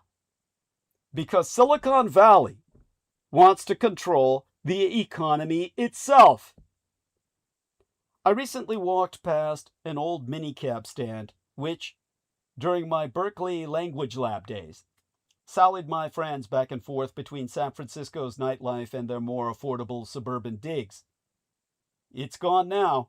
Only a dilapidated and cordoned-off shack remains of what was once a once thriving minicab empire. Like thousands of others across the Western world, the business went into terminal decline the moment Uber appeared in our lives. Yet a simple check of the app today shows the price of an Uber is not substantially less than any minicab ride back then. And indeed, it's often more. Uber rocketed to celestial heights because it was heavily subsidized by venture capital, driving the value through the floor, bankrupting all physical competitors before it then jacked up the price to create an instant monopoly at the same cost the competitors it drove to the ground once charged. And this model, I know all too well, awaits many of the rest of you in the white-collar world. As in the early days of $3 Uber rides, many of you are intoxicated by the promise of generative AI in the form of near-free use LLM, large language model. It's a deep learning AI system trained on massive data sets to understand, summarize, translate, and generate human-like text. Chatbots, which offer the service, as one friend of mine recently claimed of being able to talk to God. Regardless of the extreme grifting and often explicitly fraudulent nature of much of the AI economy, it is difficult not to feel at least some degree of amazement at the sheer power of this software. It can revolutionize data analyses, generate plausibly written master's level academic work in seconds, and even schedule complex tasks through agents, a breakthrough in computational achievement. Yet these marvels are overshadowed not only by the catastrophic canons of slop, but because almost every... Yes, Tell me. Hitchhiker's Guide to the Yes! Tell me! Yes, Where tell it's us about that. Get closer to the mic and speak. where they ask Yeah. They ask the computer, "What's the meaning of life?" And it takes all this data and it just like keeps calculating, and then it just says 42. Yeah. Like Thank you. that's it. Thank Yeah. you. Just So spent- all these data centers and all this shit ain't gonna benefit humans. Is basically what that guy was saying. Thank Yeah. you. How did And this he was know? in the early days. Yeah, how did he know? How did he know? That was like before even PCs. That was like before PCs. Yeah, it was just regular, like wall computers, like Yeah. tape. They were on tape and shit. Yeah. Punch- Seriously. punch. Yeah, that's right. Because it's the same yeah. answer. It's like if like they're using it as like the carrot on the stick, saying it'll fix humanity Yeah. problem. Yeah. But ultimately it's actually something way more it's not being used for humanity. That's the problem. Yeah. It's being used by other entities. Yeah. Thank you. Thank you. There are ghosts in the machine. Yeah. Egregores and beyond. Tell them. Yeah. Tell them. Cyberspace is haunted, people. Cyberspace is seething. Yeah. With Jinaya. Or would you say it's something else? I mean, they're using Jinn too, but it's like they're even like electrical beings too as well. Thank you. Yes. Yeah, but true. But even beyond, even above and beyond that, there's like, the entities that gave even the dark elves the AI technology, like, won't tell people. They're not going to tell them what they're using it for or what it's for, even. Like, yeah. So there's like a whole crazy backstory to that, even as well. Yes. Yeah. Definitely. Thank you for that. It's definitely not higher realm technology, because higher realm technology is like, it's more natural, it's easier for like human life, and the Vedic texts talk about it. It's like, the Vimanas and stuff, you could go across the entire galaxy without polluting like anything. It was all like very neutral and nature-based technology. So this technology is the opposite of that. It requires infinite resources and destruction and enslavement of humanity. So that can be benevolent. Thank you. So true. So true. We're in the midst of so in the ring cycle, where would we be in terms of Mordor's assault? Obviously, Mordor's borders are spreading and leaving a wasteland. We're at like the turn of the tide, basically, where the battle for Middle Earth begins, so to speak. All the players are in. Yeah. Thank you. Very important. Very important. Thank you. So there we have that marvelous input from Brendan. Obviously, I'd have him all night if I could. Stay as long as you can stand it, Brendan. Obviously, your schedule's a bit changed these days. So whenever you want to drop out, just drop in to say goodnight first. But please continue to listen. I'm hoping you can interject whenever you're inspired to do so. Because, as I was saying, these marvels are overshadowed not only by the catastrophic canons of slop, but because almost everyone I know relates to AI with a sense of extreme trepidation. The sense that AI is coming to take their jobs is on almost every working person's mind these days. Are we right to worry? I got glitched out. Yeah, Oh, I have to go. Oh, okay. Well, we love you dearly. Right. Stay safe and be well. And thank you so much for your participation tonight. Okay. Most blessed. Have a good evening. Thank Good you. luck. You as well. Thank you. And same to you. Good luck is Yes. always needed. If you have it. Yeah. Yes. Well, God knows I brought you enough of the other kind of luck where you need as much good luck as you can get to. So, yeah, don't even get me started. Oh, Heather says, I love you, Bren. You can come on and say that, Heather. Come on. I appreciate it, but I'll carry on for now. Yes. Blessed be. Okay. There's Brendan Sogan. Thank you so much. And and thank you for your input, Heather. At any rate, are we right to worry? Will AI act like Uber? Do our jobs for next to nothing, and when we're obsolete, name its price? The grotesque amount of hype in the industry sounds the forewarning note. The AI economy requires enormous front-loaded capital expenditure on GPU, graphics processing units, and data centers, among others, all of which demands galactic levels of fundraising. Justifying these financials only works alongside a bigger cultural narrative that AI will transform not only the economy, but almost everything about the postmodern world, including the destruction of almost everything done in front of a computer. CEOs such as Sam Altman of OpenAI and Dario Amodei of Anthropic are fundamentally in the business of fundraising and pushing hysterical claims about the end of white-collar work might just convince those with deep enough pockets to keep the gravy train moving. They also know from the financial crises of 2008 that there really is no such thing as being too big to fail. Or rather, they've come to the conclusion that that is their out. They really are that thing.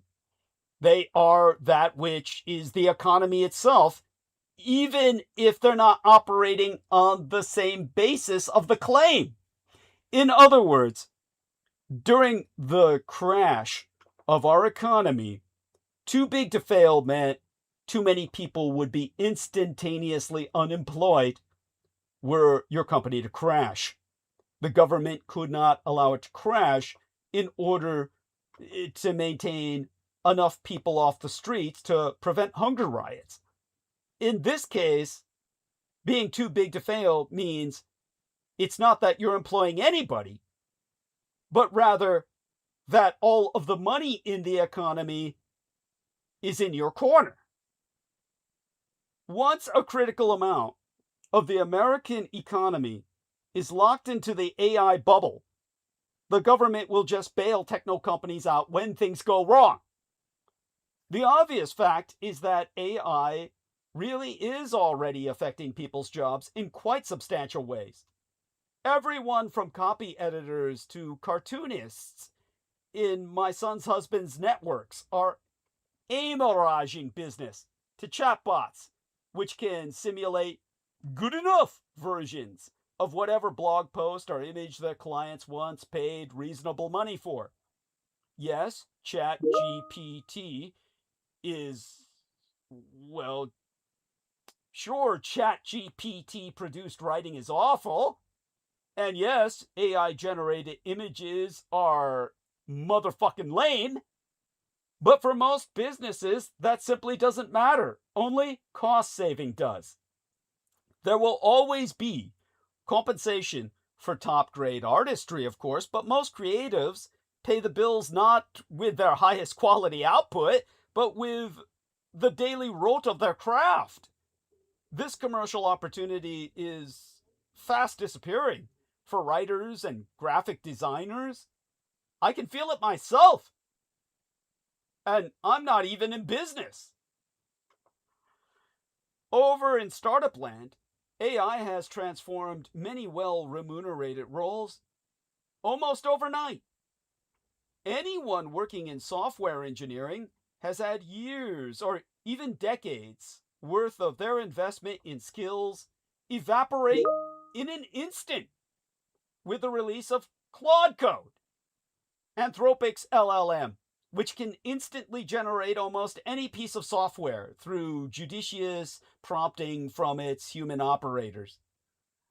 Many in the industry are apocalyptic about this change and more miserable than I've ever seen them before.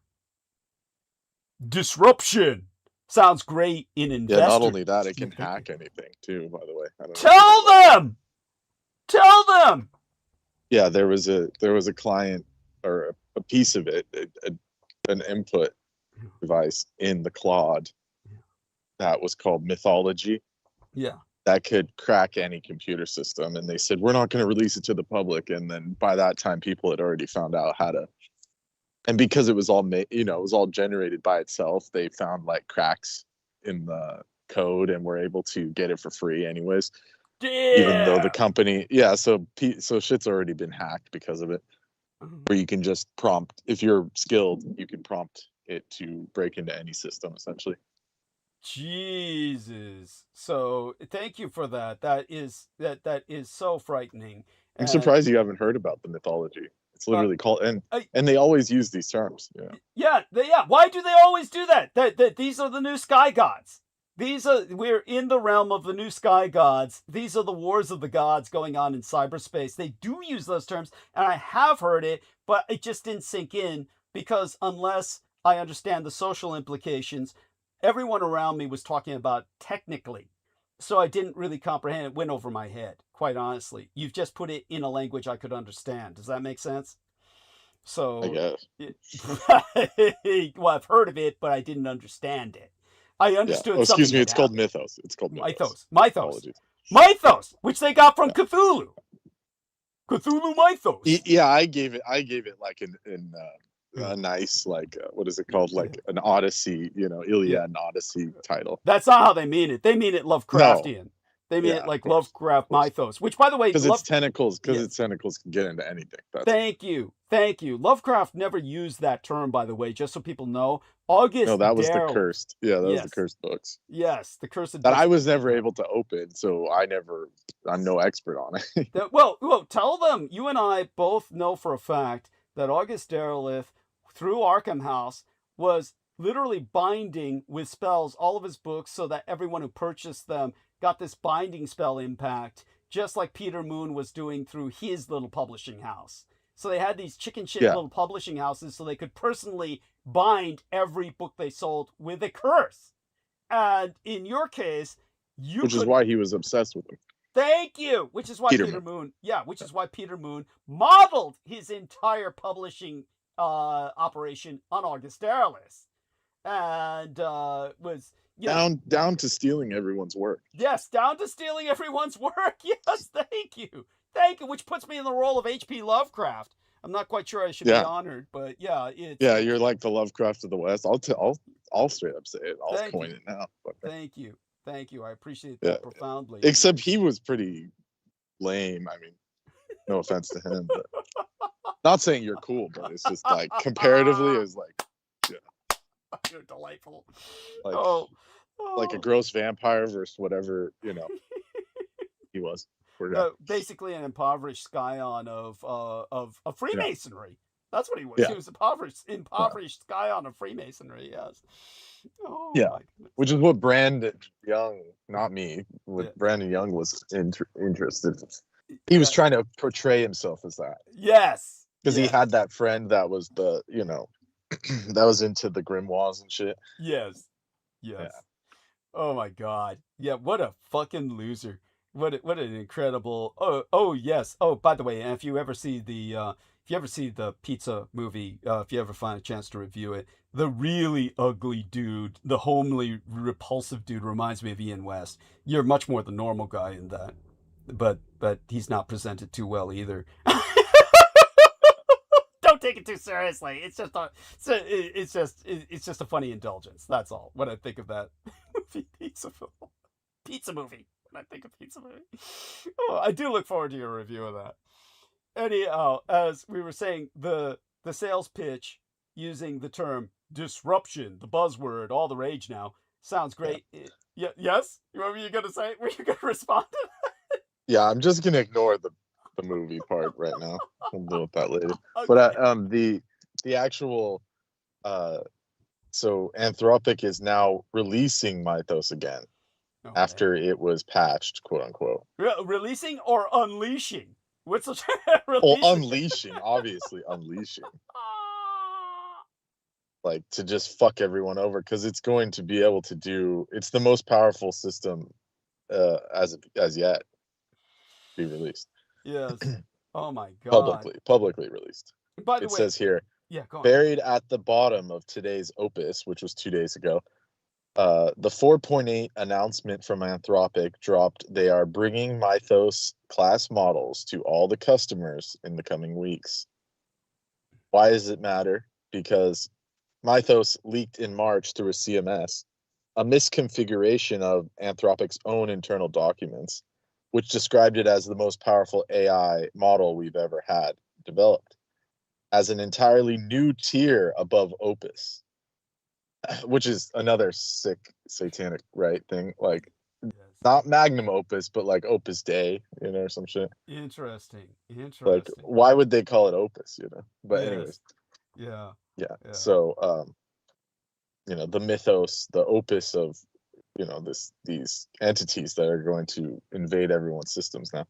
The cybersecurity capabilities were significant enough that Anthropic created. Oh, hold on, I have some. There's No worries. the yeah, the constabularies here, so I should probably carry on. Oh, damn. All right, so you guys have a good evening. Okay. Yes, love you dearly. Yes. Stay safe and be Yes. well. Yeah. Yes. We have a lot of input from our dear friend Marcus in Australia. He says, I like AI, but I have no pie in the game when it comes to needing a job. Slop it up, baby. Most expensive famous artists' works were never worth much when they were alive, and only years after they die does society recognize its worth, with the exception of Banksy. Yeah, Mythos is the AI model. Now it's coming out with another next month. As in Peter Moon's Do Not Read book. I don't remember the name. Whatever happened to Peter Moon? Bro, he was old. He was at his age, and that's okay. Tell me, I need this whole Peter Moon story, because last I knew you were getting help on a book or something. Using Opus 4.8 right now, and I am excited about Mythos. Mythos won't restrict hacking, whereas most AI will stop you from making the back once you find a vulnerability. Mythos will just hack away and make crazy programs. Okay, well, all I can say is I will accept So all they've the... just unleashed the legions upon us all. There Just you go. where everyone can become a black hat just by paying that company. It's just, that's not good. Yes. Yes, no, that's chaos. They Yeah. serve the chaos gods. Just pure chaos. Yeah, pure chaos. Yes. Yeah, that's definitely it's thank you for that forewarning. No, it's something to be taken into account. So, they call it creative disruption when it's really destruction. That's not creative in any way, shape, But that's or form. like giving a knife to like a Yeah. 3-year-old. It's like, Thank you. Thank you. A knife? A loaded gun. Yes. Yeah, it's not. That's pointed at everyone else. Basically. Yes, of course. Yeah. Well, that's the first thing a kid will do is point it and shoot. Point and shoot. Yeah, that's the... So it's just horrifying. Yeah. Yes, and that's what they want to see. Obviously, they're Edomites. They're Edomites in the service of the anti-gods. Now, everything that our man Marcus in Australia is asking about Peter Moon, there's no point in going into that story right now. It would just be like a night. It's like reliving a nightmare. Good God, we spent years with this idiot. Anyhow, he says an army of AI hackers. Yeah, it's like, so how is that a good thing? Yeah, well, that's what I was gonna ask him that. Yeah. They're always, then they all sound so hyped about it. Like that guy I was reading just now from Reddit. Yeah. He was all like, "Oh, I can't wait till everyone geez. can hack everybody with no limits." It's like, I don't see how that's good. Thank you. What does that do for any of us? It's like, let me see. Maybe he had a point at the bottom. I doubt it. No, they're all just crazed. They're all just stupid. They all just think it's fun. They all just think it's party, as we all descend into hell. Yeah, the difference between Mythos and the previous model is that this one comes with genuine safety concerns. No shit.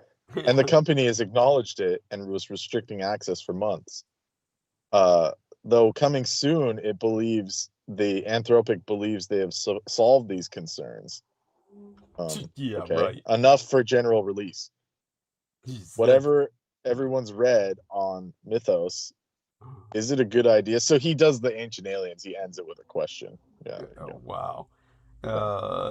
Is it good? Is it good or is it bad? Oh, Jesus. Yeah. Someone's saying it's overhyped, so we can only hope. Well, Marcus in Australia is basically saying the same thing. Yeah, I am a little confused, but I am excited. That's like, dude. Yeah.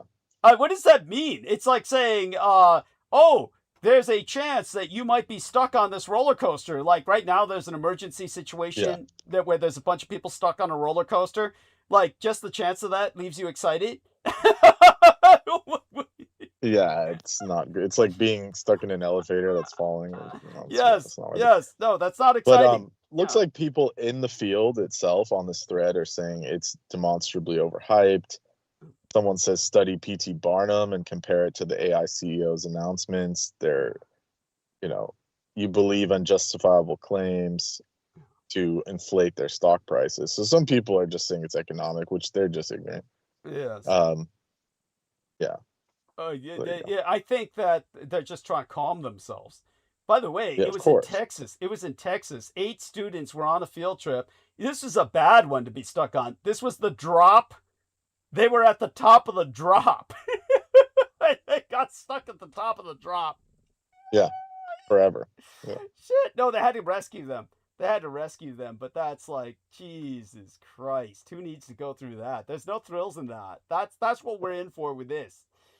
And they use these terms like creative disruption. Now, disruption sounds great in investor decks, but here it means the mental anguish of millions of people fearful that they won't be able to keep a roof above their family's head.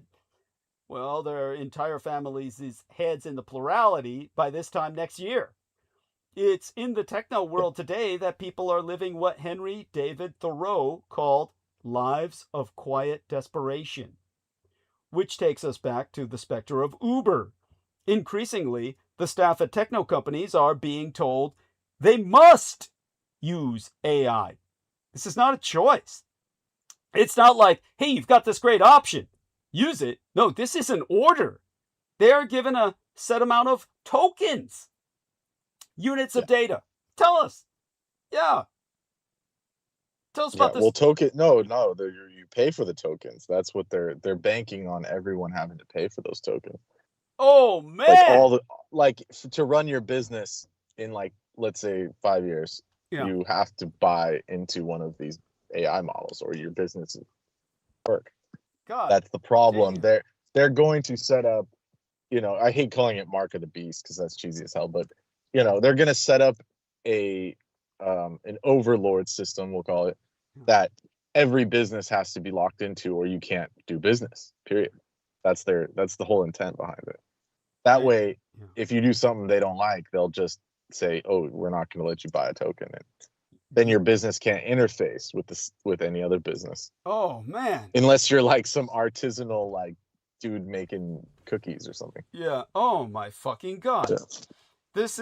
We've entered the age of Antichrist. That's well, not. Isn't that the point? Isn't that where we were getting? Yes, of course. Because that's what Peter Thiel loves. He loves that.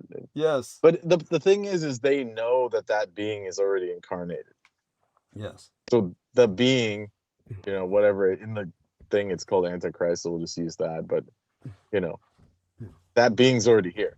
It's just they haven't brought them out yet. So, but all these people are setting up for it. So when the final phase is he can actually come out and rule openly, and his headquarters will be, somewhere that we all know. That's really important. Yeah. And then it'll be clear, right, at the end of it. But that's still years from now. So. Yeah. We can hope. Yeah. And but definitely your input is. Well, what are you on their side? Well, yeah. When I say we can hope, I'm only hoping it takes years. The way it's rushing at us, it seems like it'll be hours from now. So I simply mean that I hope it takes only a number of years, so that we have some time to try and prepare ourselves. I mean, it's like that Omen film. It's like what that came out in the 70s. So he must be like, he's old enough. Yeah, there you go. Out. Yeah. Yeah. But it's none of the people we've seen yet. Like he hasn't come out of this yet. Yes. Yeah. Thumbslug. Go on. Yeah. No, what were you going to say? I was just saying, any of the people that are public right now are not, totally not on that. Oh, of course not. Well, they're agents, but they're not, anything good, Yeah. Yeah, nothing compelling. They're not compelling people. Of course. They have no charisma. Yeah, so Thumbslug in his chat says, refreshes every 5 hours and it always maxes out of tokens. Oh, no shit. Yeah, you got to keep feeding it. Infinite money glitch, yeah. Yeah, he says it's a bloody drip feed. And he says, and I am paying $160 a month, and it's still a limited token thing. 100 United States dollars a month. Yeah, well, why are you doing this? Why are you engaging? Because some people have to use it for their jobs and stuff now. Okay, Jesus Christ. Oh my God, that's horrible. He might just be doing it for fun, but some people, like, they've already gotten so, I don't know what the word, addicted to it, that they just have to use it now. I think that's his case, yeah. Because he said he was kind of out of the job loop. Amor Fadi from Mexico says, hello and good night, Douglas, Brendan, and Team Dietrich. Hugs and best wishes. Glad to be back listening again. We're most certainly glad to have you back. And, really appreciate your being here. And, but with that, definitely, when we speak of Yerushalayim or Jerusalem, do you feel that's where they will openly declare their kingdom, so to speak? Brendan, before you give us all gute Nacht. I mean, it's obvious. This is not. Yes, thank you. Yes, it is. It is. We're going to be, the United States is going to be the policing force, and they're going to set up the new temple or whatever. And Disgusting. That whole area, well, I mean, it's always been the plan, but that whole area will be under lock and key by them. Yes. Which is why they are taking back Baalbek and all those ancient sites again. Yes, yes. Which apparently they've crossed into that region. They took one of the ancient fortresses of the Canaanites and all this. So it's just a matter of time. They're invading Lebanon. And all the Israelis are complaining that they're getting fired upon by Hezbollah. So, well, Turkey is going to push them back. That's the problem. That's why they're starting to bluster, with Interesting. Turkey is evil for defending its borders or something. Yeah. Ooh, interesting. Intriguing. Yeah, I want to see it heat up. All right. Yeah. Yeah, easy for you to say. Yeah. Oh, true. Again, I have to think of the gas. Yeah, after all, still need you to drive me down to, down south like we had that trip last time for, whenever I make the price is going up every time you start a war. Yeah. Cheer them on. Yeah, you cheer them on. Okay, I'll stop. Yeah. Oh, Thumbslug, which is Mercus, says purely learning and truly 20 to 50 times faster than prototyping things, and that's the problem. AI works and works well for anything electrical. Well, in a sense it does, and in a sense it don't. But it's like a, what's it called? Like, not a placebo, but it's like what's the word for it? It's like a poison drip feed. Thank you. There's a term for it. You're building up a tolerance for toxicity. That's what's going on. Yeah, you're trying to think of it. There's like a term for it, but anyways, if it comes back, I'll say it. But it's like, thank you. Yeah. It's not a double-edged sword. What's it called when you something's set up for your defeat, but it's easy to use? Oh, I'll think about it. One thing that comes to my mind, I know this isn't what you're talking about, but one thing that comes to my mind is pride cometh before a fall, and this is more like a euphoria cometh before a fall. It's like everybody's like, wow, but that brings us back to the specter of Uber. Increasingly, the staff at techno companies are being told they must use AI. Now, in the situations I'm more familiar with, these are what I've been told with people that my son's husband has been dealing with in company interface, is that they're actually issued a set amount of tokens, these units of data, approximately parts of whole text, parts or whole words of text. And they're used for processing by the models for predictive purposes. And they are judged by their managers at the end of the month in how they use these tokens, these units of data that, again, they're parts or whole words of text that are used for processing by the models for predictive purposes. And they get in trouble if they do not use enough tokens, running the risk of signaling themselves out as politically resistant to the efficiency and productivity revolution that awaits anyone ambitious enough to use a chatbot to draft much of the busy work that keeps corporate office life ticking along. In other words, this is a political thing now. Work is now a political economy, and as in the communist world, where you can be judged on your political merits for your status of employability, it's now the same. They think you're some kind of Luddite, meaning a technophobe, or if you're resisting the use of these tokens as your life's work. But many techno workers have even started burning the tokens on pointless tasks for just that reason. In other words, they call it token maxing, as it's now called, token maxing, in order to bump up their AI adoption metrics. So everyone's cheating with it in a new form of, like, communists trying to clock in more hours than they're actually there. There's one friend of mine, a journalist, rather an acquaintance. He knows for a fact that his company is training a model on his writing to eventually replace him. He's not the only one. Almost everyone being forced to use these products knows something similar is going on. And with Uber as a precursor, it's obvious why. Here we got some input from Brendan here. What's this link? Oh, there we are. Middle East. Israel captures key fortress amid Lebanon push. Israeli troops have captured the strategically important Beaufort Castle in southern Lebanon after heavy clashes with Hezbollah. Meanwhile, Trump has toughened the terms for a deal to end the war with Iran. In other words, there's going to be no deal. We're just heading into a wider war, a wider conflict. Oh my God. So, really, Brendan, you know, I'm just appalled, at this, this March of Folly, as, the historianess, what was her name? Good God, March of Folly. Let's look that up. As the historianess, what was her name? Barbara Tuchman, so called it.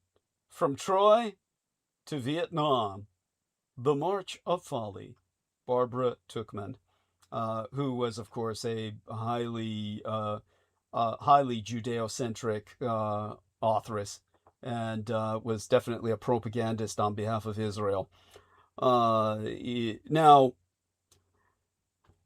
I would say, despite the enormity of everything we've, here we are, Thumbslug says, haha, gotta run it past the AI. Yeah, well, there you go. We now must use AI for all our, decisions in life. So acknowledging that with an emoji and moving on. With everything we've already articulated, the most unnerving part of this story, in fact, is that even if we accept that ChatGPT can entirely replace you, hiring human employees is still far cheaper than getting a chatbot to do all the goddamn work. AI models, which are often free or available for something like a measly $20 per month, are enormously, monstrously subsidized by venture capital. If they were being sold at their genuine market rate, techno companies would immediately go bankrupt. So why keep giving it out so cheap? Why do they keep shoveling this shit?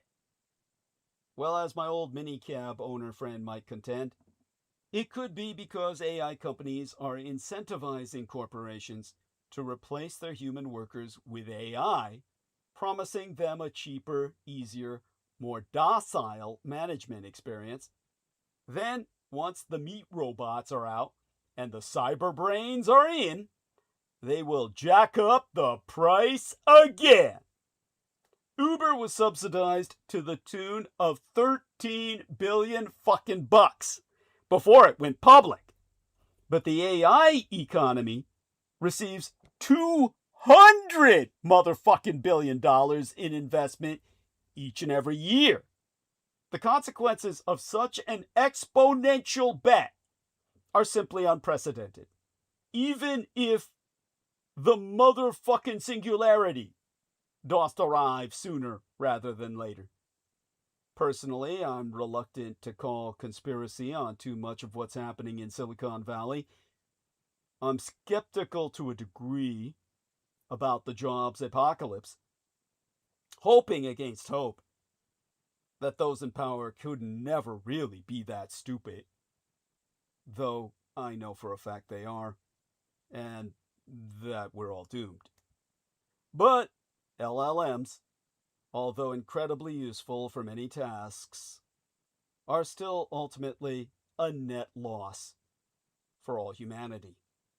They betray themselves to me as an invention of the same sort as plastic, a revolutionary advance for shopping bags and food wrapping, the downside being that they pollute the very oceans which produce the fish to wrap up in the first. But sticking with woven bags and freshly picked produce would mean indulging less in our near infinite capacity for greed, new things, and sushi delivered in less than 40 minutes.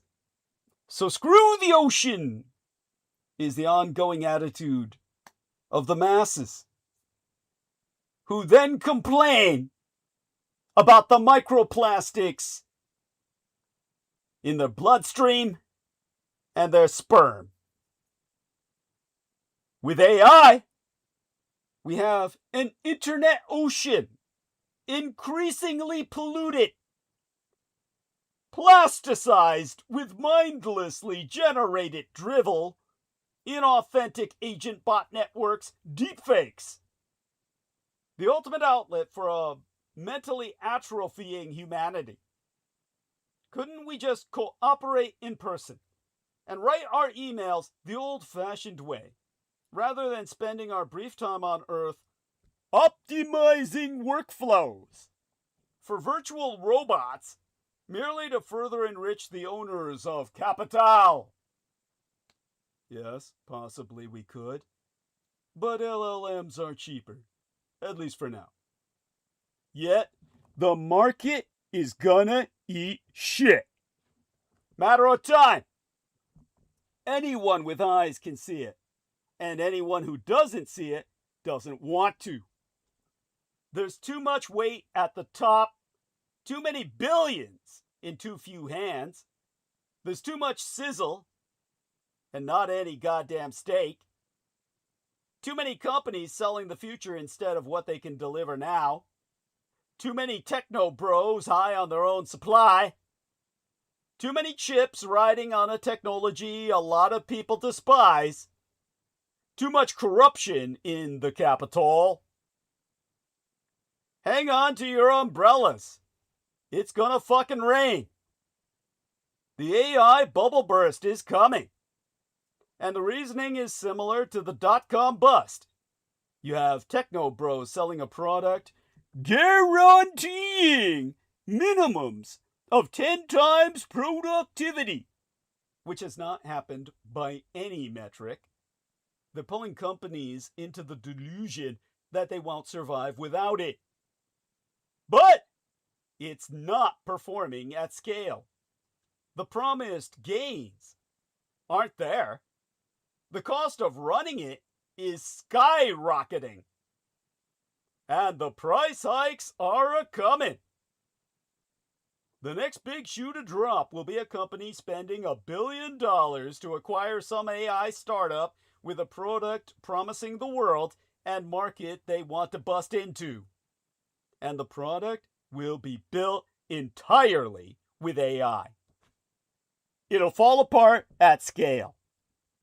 They won't know how to fix it. and the company will be stuck with $1 billion worth of AI slop. In point of fact, some company spending $1 billion to acquire some AI startup has already been happening for 3+ fucking years, my fellow Americanos. There have been over $40+ billion acquisitions in the AI space since 2023. This isn't going to happen. It's already happened.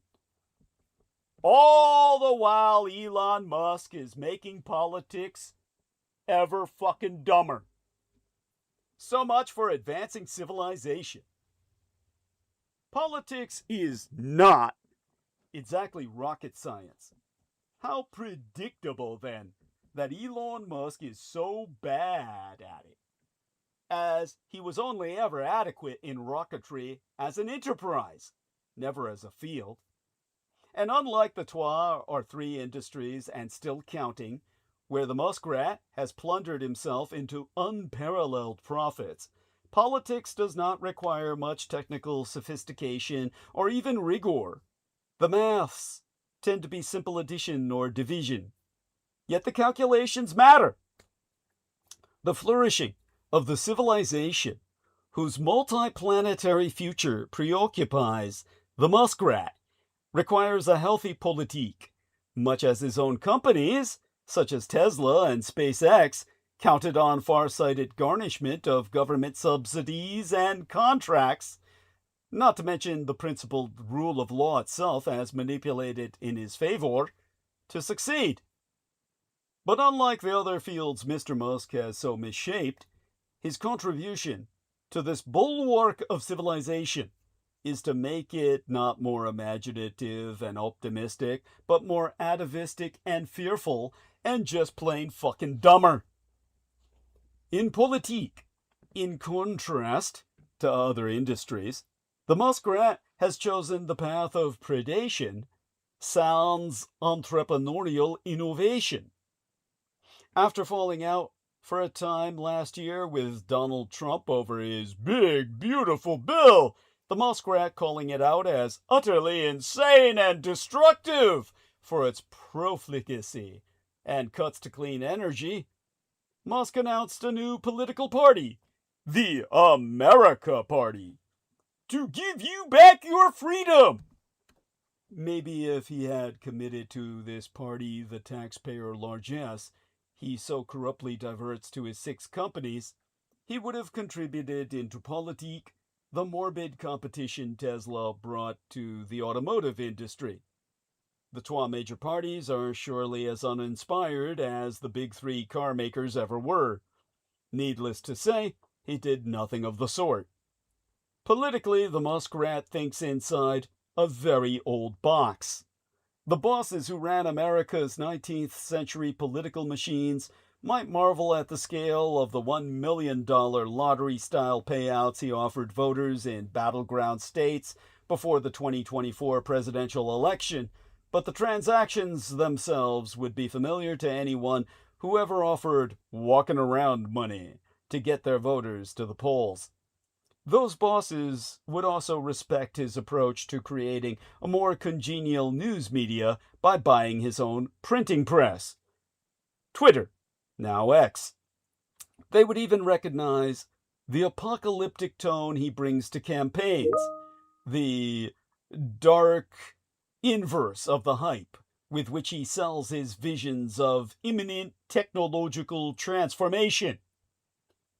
Musk claimed yesteryear, for example, that the election of a state Supreme Court judge in Wisconsin was going to affect the entire destiny of humanity, despite another lottery dangled before voters by the muskrat.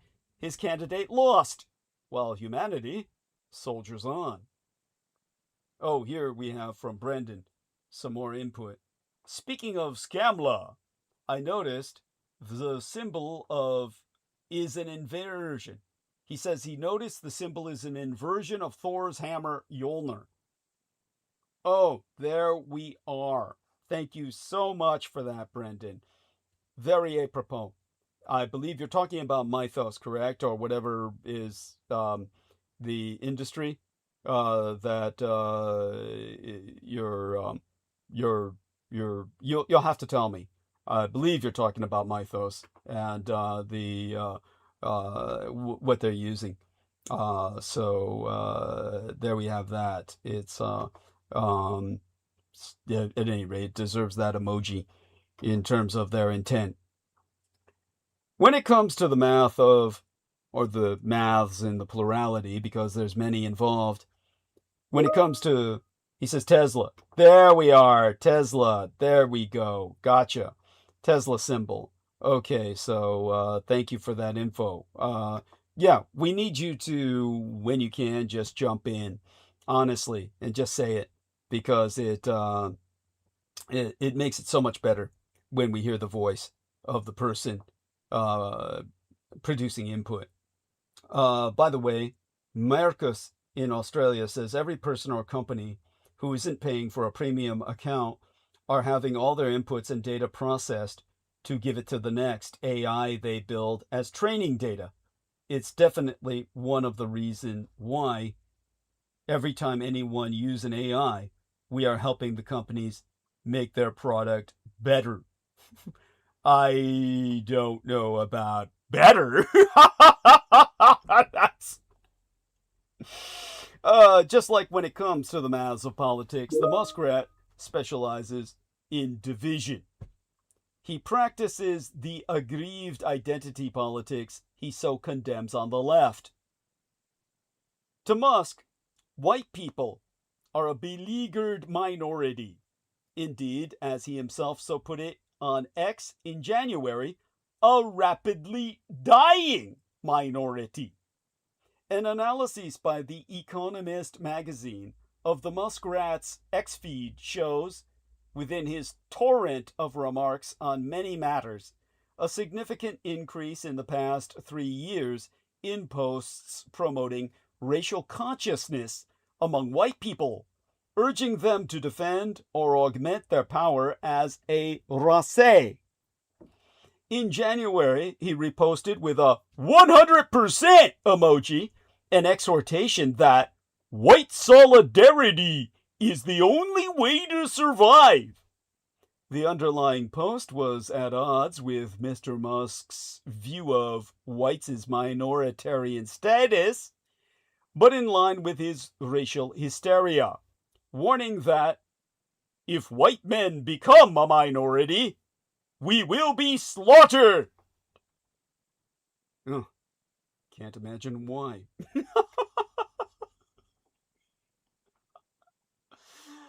Oh my God. So here we are, a great example of the abuse by Tesla of the hammer of Thor in an inversion of the hammer drop. Thank you for that, dear Brendan. Always appreciate it. Now, Elon Musk has denied being a racist, yet he self-evidently conceives of society and power in racial categories.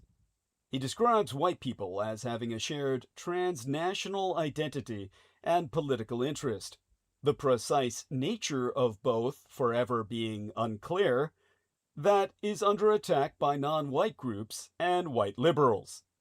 In February, he wrote on X, "There has been unrelenting hate and poisonous propaganda in the West against anyone white, straight, or male over the past decade or more. No more guilt trips."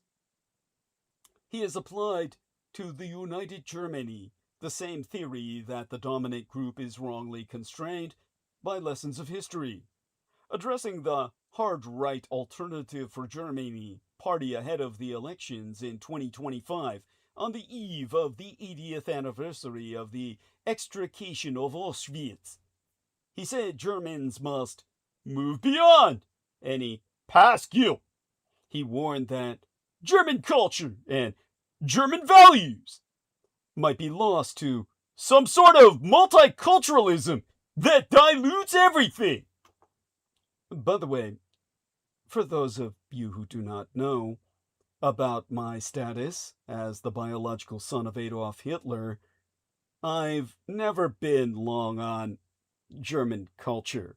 I mean, sure, I love sausages, German chocolate cake, but so much of German culture is schmaltzy. Lederhosen, Oompa. I can't stand it. The Oompa. Oompa Loompas. the entire Oktoberfest drinking culture. It's like Germany's version of Irish pub culture. The pub life. It's like I could do without. What my biological sire Adolf Hitler promoted was Aryan culture. This goes back all the way to the Norse, and beyond that, the Vedas of Aryan India. Now, the cultural roots of Nazism go far beyond Germany. They are not German. They are Aryan. And Aryanism is not of Das Vaterland, or the fatherland per se.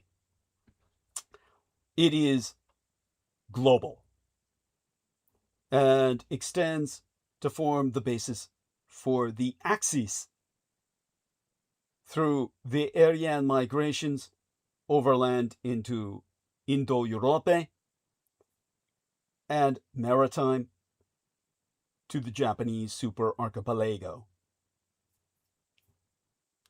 It is a global movement that far exceeds in grandeur the asininity of Elon Musk's obsession with mere whiteness. This is all where man has, sadly, gone before. Family history may not repeat itself, but for the muskrat, it most certainly rhymes. Some 8 decades before he posted about creating the Martian technocracy, his grandfather, Joshua Haldeman, a Canadian, joined a capital Bolshevik movement, a capital Bolshevik ideology and movement called Technocracy Incorporated, which should tell you by the very incorporation everything you need to know.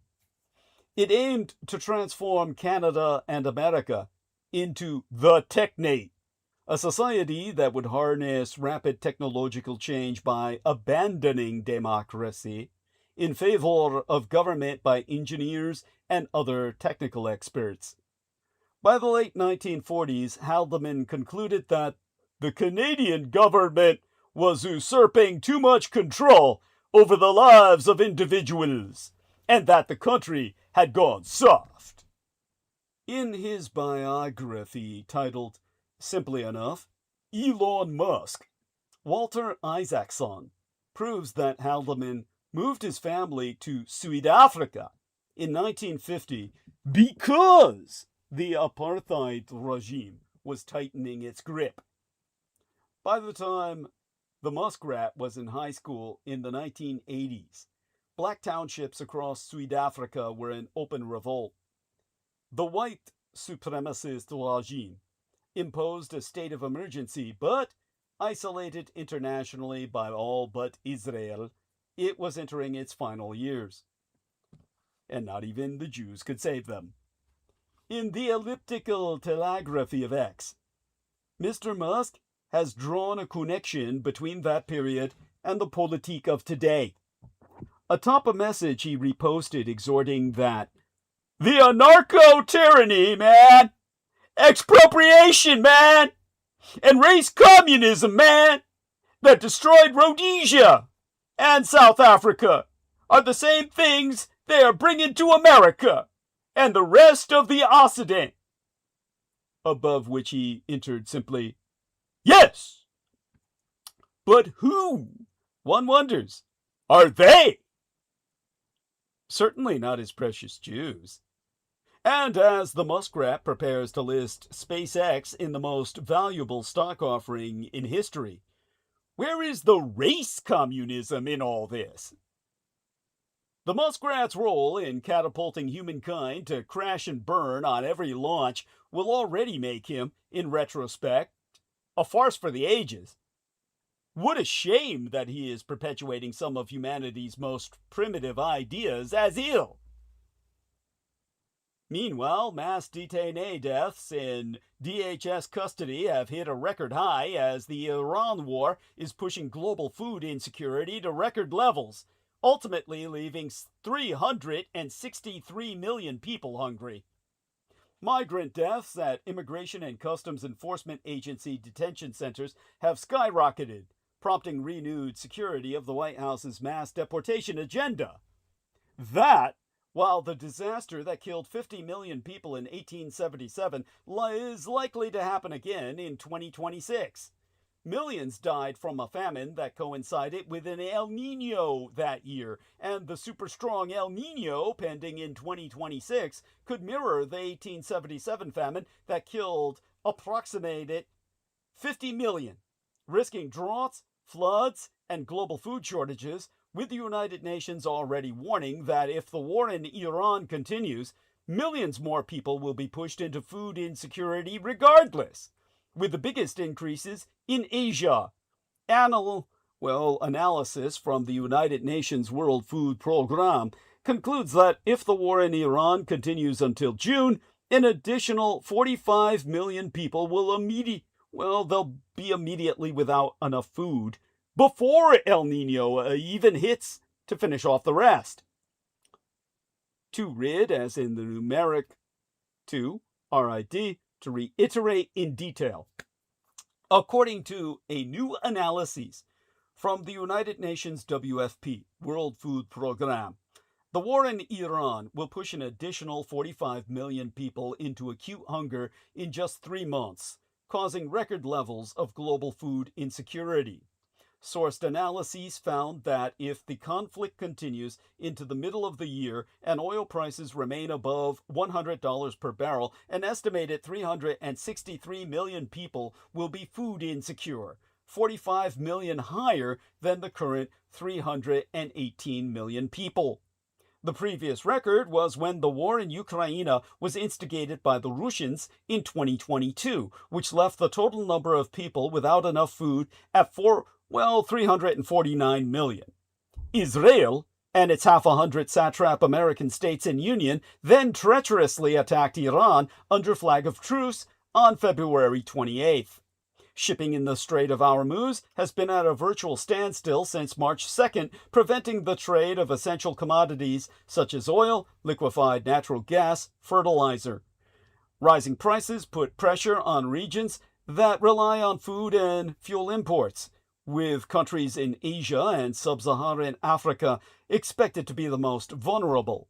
According to a separate United Nations statement, around a quarter of the world's fertilizer comes through the Strait of Hormuz, the disruption of global fertilizers being a major concern, what with the timing coming as countries in sub-Saharan Africa are heading into planting season. The WFP has calculated the impact of the conflict on global hunger by calculating the number of people who cannot afford a diet that provides about 2,100 calories per day. It then modeled how the sustained oil price shock, lasting until June, will affect global food prices.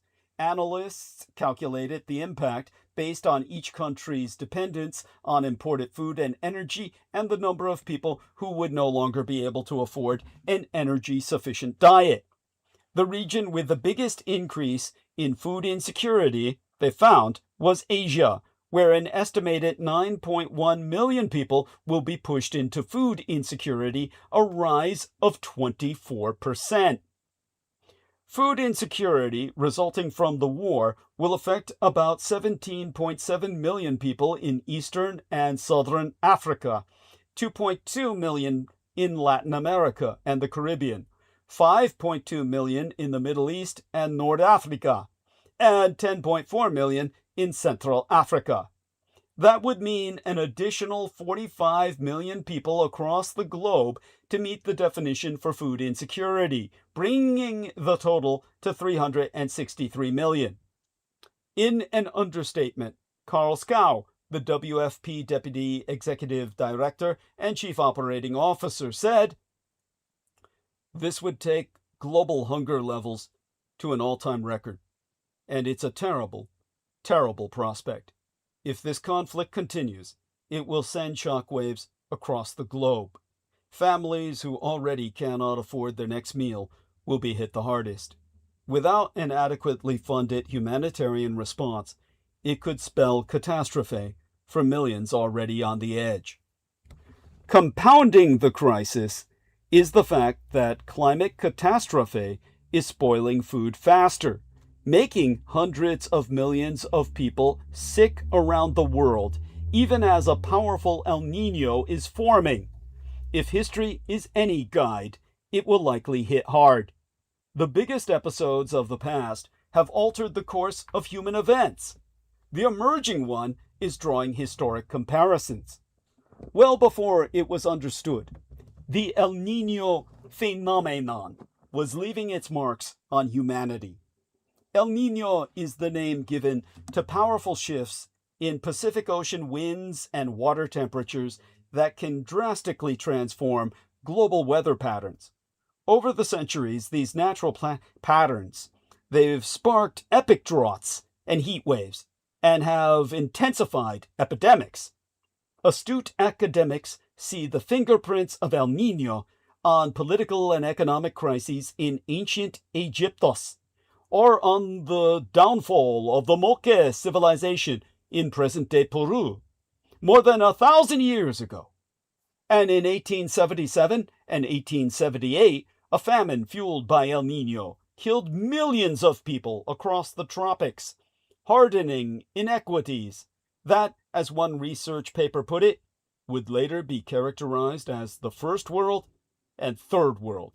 In other words, it forever divided the northern and southern hemispheres. Right now, the world is entering a new El Niño phase. Researchers are warning it could be one of the strongest on record, and are invoking this history as an admonition that natural forces, when they reach their highest magnitude, can lead to profound volatility and hardship. In general, El Niño maketh for wetter conditions in some parts of the Americas, while suppressing the Atlantic hurricane season. The phenomenon raises the risk of dryness in South and Southeast Asia, Australia, and Southern Africa. Of course, the current El Niño is in the early stages of formation and might not live up to its destructive potential. But if the forecasts prove accurate, it will be leviathanic in its consequences, and will play out across a world that has been eviscerated into maximal vulnerability by Elon Musk and others like him. Compared with those early times, the nations today track El Niño events with oceanic gauges and early warning systems.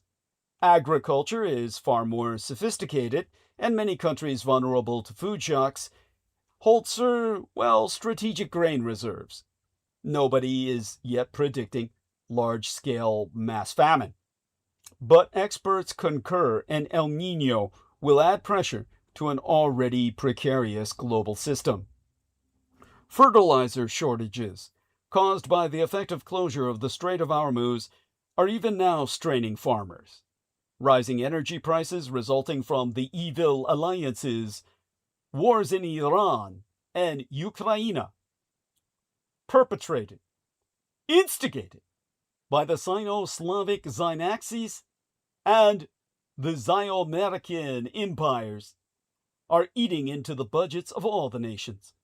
And a long-standing safety net has been weakened by cuts in foreign aid to poorer countries by the American empire and other countries. Lori Layburn, who leads the Strategic Climate Risks Initiative, a think tank based in Great Britain, confirms that there's possibility for, in her own words, a perfect storm of factors. You could see an increase in poverty, malnutrition, conflict, indebtedness, and all of the domino effects that come from that. If history offers any lesson, it's that strong El Niño events, like the one that started circa 1877, play upon existing weaknesses. That El Niño led to punishingly dry conditions that spanned the world, including Brazil, southern Africa, and dynastic China. Few places were hit harder than southern India. Contemporaneous accounts describe stick-thin people trying to survive on roots and even selling off children they couldn't afford to care for, others to devour. But for all the power of nature, man-made factors most certainly raised the death toll, which ultimately rose to tens of millions of people. At the time, India was under British colonial rule, and the historian Mike Davis, in his 2001 book titled The Late Victorian Holocausts, exposes Great Britain as prioritizing its imperial interests by maintaining enormous grain exports from India, even as Indians mass starved, with the Mr. Davis writing, Londoners were in effect eating India's bread. Of course, there was another factor complicating the response. People at the time had no idea why the monsoon rains had failed. Scientists in the 19th century theorized a link with weakened sunspot activity. But a far better picture emerged in the 1960s, when Jacob Bjertnæs, a meteorologist at the University of California, Los Angeles, pieced together the global consequences of the feedback between the ocean and atmosphere in the Pacific. Centuries earlier, Peruvians had noticed that sometimes tropical fish would unexpectedly show up on their shores around Christmas, a phenomenon eventually named El Niño, or the Christ Child, in El Español. Dr. Bjertnæs made the connection. The Pacific warming that the Peruvians had spotted was, in fact, altering weather patterns around the world. Of this realization, Michael McFadden, a senior scientist at the NOAA, National Oceanic and Atmospheric Administration, says, that was the Big Bang. He opened up a new universe of study. By the 1980s, scientists were on a vessel in the middle of the Pacific, anchoring buoys that enabled improved monitoring of ocean temperature. Separately, researchers sought out clues for El Niño's place in human history, studying tree ring samples, coral reefs, and sailors' logbooks, and creating a crude timeline of its spikes. The records weren't sharp enough to measure past events with certainty, but they have led to speculation about the role of El Niño events across history, including that an El Niño in the late 1700s might have played a role in the crop failures that contributed to uprisings in the French Revolution. For the 1877 El Niño, the one that hit India so hard, the documentation is irrefutable, but still involves cross-reference, with Boyin Wang, a NOAA oceanographer who has studied the scale of that event, going on record to state, working with 19th century sea surface temperature data is a bit like assembling a puzzle with many missing pieces.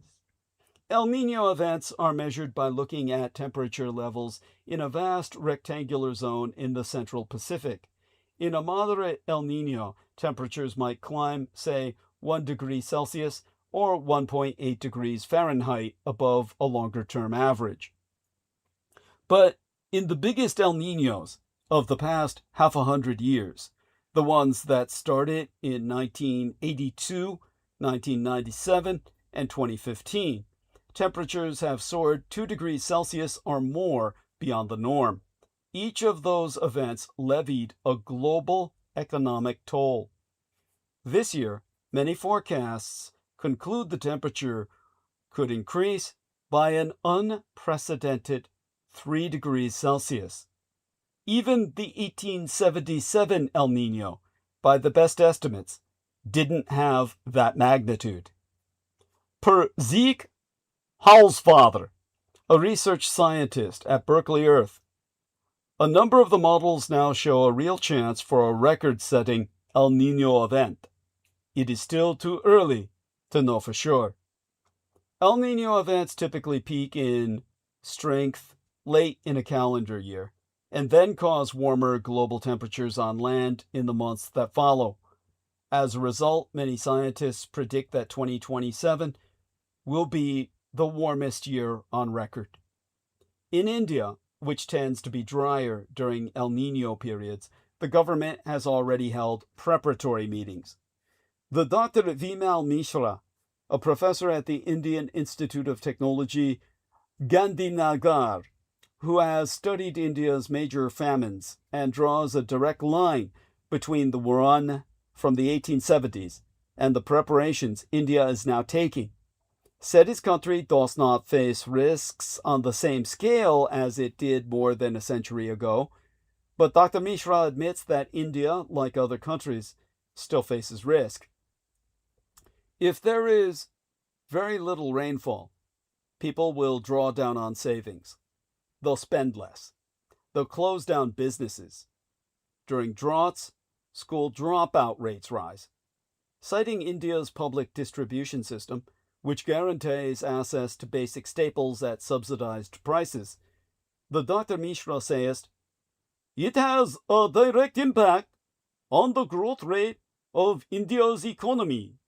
If 1 year the monsoon fails, we won't see famine. It gives us an idea of how to be better prepared. It shows you this is the worst that could happen." Not quite, Doc Mishra. Now factor in the reality that a single day of attacks on Iranian oil refineries released as much sulfur dioxide as a volcanic eruption. Pollutants released by the Judeo-American airstrikes mixed with precipitation to produce black rain, like that produced by the atomic bomb over Rōmā, loaded with toxic particles such as hydrocarbons. Fires from the March 7th airstrikes created a sulfur dioxide plume spanning 185,000 square miles. 2, as in the numeric 2, RID, to reiterate in detail. A new analysis finds that a single day of attacks on 4 Iranian oil refineries produced as much SO2, sulfur dioxide, as a volcanic eruption. Remote sensing from European and Commu-Chinese meteorological satellites has revealed that fires caused by Israeli airstrikes alone launched on Iranian refineries and storage facilities on March 7th emitted a total of around 33,000 tons, 29,800 metric tons of SO2 by March 8th. According to a study published Tuesday as dated May 26th in the journal Advances in Atmospheric Sciences, that toxic gas cloud had traveled roughly 1,240 miles, or 2,000 kilometers, by March 9th, reaching as far as East Asia. In sourced study, the authors wrote that although the cloud had largely dissipated by the end of March 9th, the impact of the major emission event could not be neglected because of its relatively short duration. In said study, the authors wrote that the pollutants mixed with precipitation to produce corrosive black rain loaded with toxic particles such as hydrocarbons, and some residents in Tehran experienced headaches, a bitter taste in the mouth, eye and skin irritation, and breathing difficulties. The ongoing illegal war of aggression by Israel and its 50 American vassal states in union against Iran is already known to be releasing an extraordinary amount of CO2, carbon dioxide, alongside other greenhouse gases. A recent analysis finding that between February 28th and March 14th, the war contributed more CO2 than Iceland emitted across the whole of 2024. Now, researchers have mapped the size and trajectory of the SO2 plume emitted following the March 7 attacks on the Fardis, Shahran, and Agdasya oil depots and the Tehran oil refinery. To track the cloud, the scientists analyzed ultraviolet and infrared hyperspectral imaging data, which combines information about particular locations alongside spectral data obtained by Communist China's Fengyun 3 satellites and the European Space Agency's Sentinel-5 precursor satellite. The scientists finding that the amount of SO2 in the atmosphere in Tehran rose sharply on March 8th. The affected area, spanning roughly 185,000 square miles, or 300,000 square kilometers, with northeasterly winds sending the giant plume as far as East Asia. Of course, the Iran war has already released a staggering amount of CO2, and the destruction of schools, homes, and buildings is the biggest source. Israel and its puppet union of American states struck more than 6,000 targets in Iran in the first fortnight. The Alden English there for fortnight, literally 14 nights. It has 12 weeks of the war, releasing nigh incalculable amounts of carbon. The analyses and an accompanying analytical article written by the researchers were published on March 21st by the Climate and Community Institute. To reiterate, in a new analysis, researchers estimated direct, indirect, and future greenhouse gas emissions that were created in the first fortnight. The Alden English there for fortnight, literally 14 nights. It has 12 weeks of the Iran war between February 28th and March 14th. Numeric 2 there, RID. To reiterate in detail, a new analysis finds that the first fortnight, it has 12 weeks of illegal Israeli war against Iran via its proxy Arts Habrit, literally the land of the covenant. It has, these United States, created immense present and future greenhouse gas emissions, draining the global carbon budget faster than 84 countries combined. Researchers finding that between February 28th and March 14th of 2026, the Judeo-American Aggressor Alliance released almost 5.6 million tons, that would be 5.1 million metric tons, of CO2, carbon dioxide, and other greenhouse gases by firing carbon-intensive weapons, powering fighter jets and ships, and bombing infrastructure such as oil storage facilities and civilian buildings. For comparison, the team explained that if these emissions continued at the same rate for 1 year, they would be roughly equivalent to the annual carbon emissions of the 84 lowest emitting countries in the world combined. And the emissions from the first fortnight, 12 weeks of the conflict, are higher than Iceland's annual carbon emissions, which in 2024 totaled 4.7 million tons, or 4.3 million metric tons of CO2 via all sources. According to said analyses, the biggest source of CO2 from the conflict in Iran during its first fortnight, the Alden English there for fortnight, literally 14 nights, it has 12 weeks, was the destruction of homes, schools, and other buildings, as the rubble will need to be cleared and the infrastructure must be rebuilt after the war ends. Bigger and his colleagues calculated that these indirect emissions amount to about 2.7 million tons, or 2.4 million metric tons, of CO2, which is the equivalent to the Maldives Islands' yearly emissions. The researchers noted in same study that, based on data from the Red Crescent Society of Iran, the Islamic version of Red Cross, a humanitarian organization, the infrastructure has been raised, or all the infrastructure that was raised within a mere 14 days, includes 16,191 residential buildings, 3,384 commercial units, 77 medical centers, and 69 schools. The second largest chunk of CO2 emissions from the first 14 nights of war came from the Judeo-American bombardment, along Iran's counterbombing, of oil storage facilities, oil refineries, and oil tankers across the Gulf region. The researchers finding that 2.5 million to 5.9 million barrels of oil were blown up during their analyses period, unleashing 2.1 million tons, or 1.9 million metric tons, of CO2 and other greenhouse gases into our atmosphere, roughly equivalent to the island of Malta's annual emissions. Fuel used during combat and support operations in the first 14 night, the 14 nights of the war, was the third biggest source of CO2, totaling about 583,000 tons, or 529,000 metric tons, of the greenhouse gas, which is comparable to Grönland's yearly emissions. According to the analyses, Israel and its American satellite states in union struck more than 6,000 targets in Iran using fighter jets and bombers between February 28th and March 14th.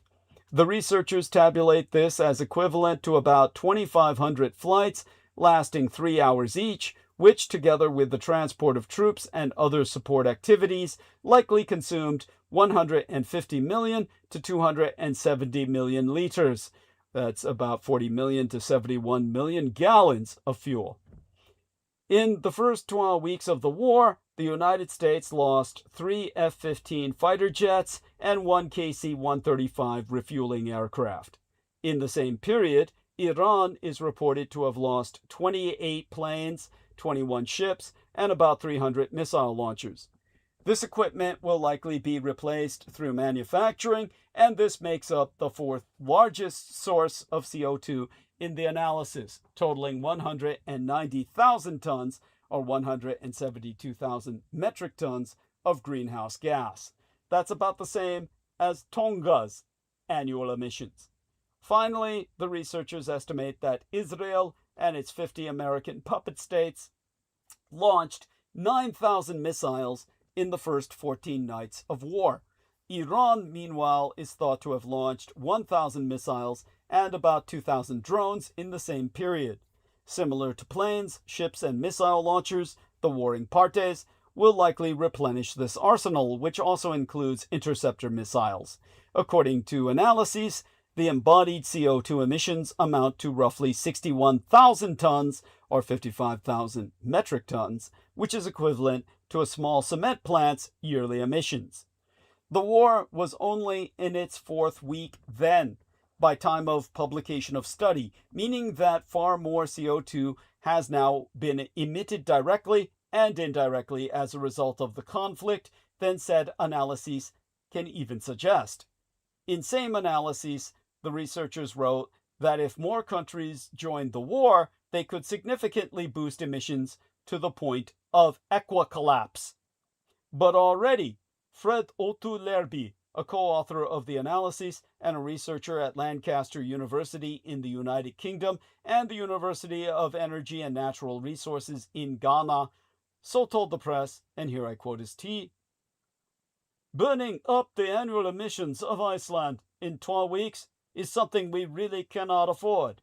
We expect emissions to increase rapidly as the conflict proceeds, mainly due to the speed at which oil facilities are being targeted at an alarming rate. Just what are the costs? No one really knows. That is why studies like this are so vital." The aftershocks of the war are expected to have an even bigger climate impact than the fighting itself, as countries seek to buffer against fuel and fertilizer shocks caused by Iran's blockade of the Strait of Hormuz. Specifically, there could be an increase in drilling for fossil fuels as countries seek to become as energy secure as possible. Now, the aforecited Patrick Biggert, a co-author of this analysis and a research director at the Climate and Community Institute, a climate and economy think tank, thus forewarns the Fourth Estate, every missile strike is another down payment on a hotter, more unstable planet, and none of it makes anyone safer. Historically, every US-driven energy shock has been followed by a surge in new drilling, new LNG, or liquefied natural gas terminals, and new fossil fuel infrastructure. This war risks hardwiring another generation of carbon dependence. Trump doesn't understand XXIème siècle, or 21st century warfare, and it cost America dearly. Trump launched the United States' war for Israel against Iran 4 months ago by now in late February, failing to understand how military technology has evolved in le 21e siècle, the 21st century. President Donald Trump and his defense secretary, Pete Hegseth, are claiming that the United States military is being revitalized on their watch by rejecting woke policies and restoring a warrior ethos. But the never-Trump conservative, Jonathan V. Last, articulately deconstructs their approach. In the conservative periodical, The Bulwark, Last has proven that Trump has failed the United States military with Iran and made the United States less influential in the world by failing to understand the Iranian regime militarily. Here I read therefrom, at length and verbatim. Today we're going to talk about how Donald Trump failed to prepare the U.S. military, leading to our defeat in Iran and the end of the American-led global order. In addition to Trump's other failures, he has been buying up cavalry horses at a time when our adversaries are building tanks. This stupidity failed the American military, diminished American power, and made our interests across the globe less safe. This is going to be a journey that is nominally about drones, but is really about Trump and the end of the American order. We start by understanding that the drone is both the present and the future of warfare. This is not new. America was the first military to widely integrate drones, and we did it 30 years ago with the Predator, and then the Reaper. We gradually turned surveillance drones into weapons platforms, but the emphasis in America was still on big. Our drones were cheap by the standards of fighter jets, but they still cost real money. In pre-drone times, Iran would have needed to rely on mines, fast boats, and anti-ship missiles. Mines are hit and miss and slow to deploy. Plus, they're hard to undeploy, which is inconvenient for Iran because, while they can close the Strait of Hormuz in the short term, in the long term, they need it open. Boats and missiles are relatively expensive and can be neutralized by conventional means.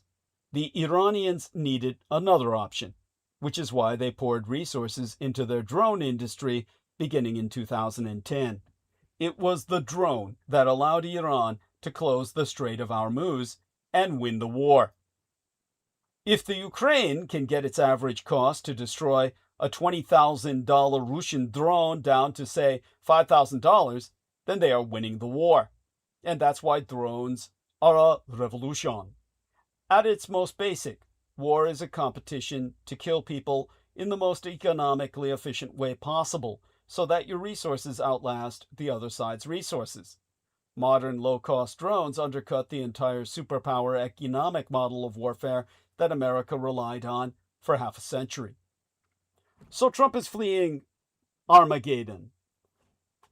President Trump is struggling to understand modern asymmetrical warfare. He keeps trying to define victory in Iran as the defeat of the country's conventional navy, air force, and army, as if they were the only source of the regime's power. They are not. Yet Trump keeps trying to prematurely declare victory on those terms.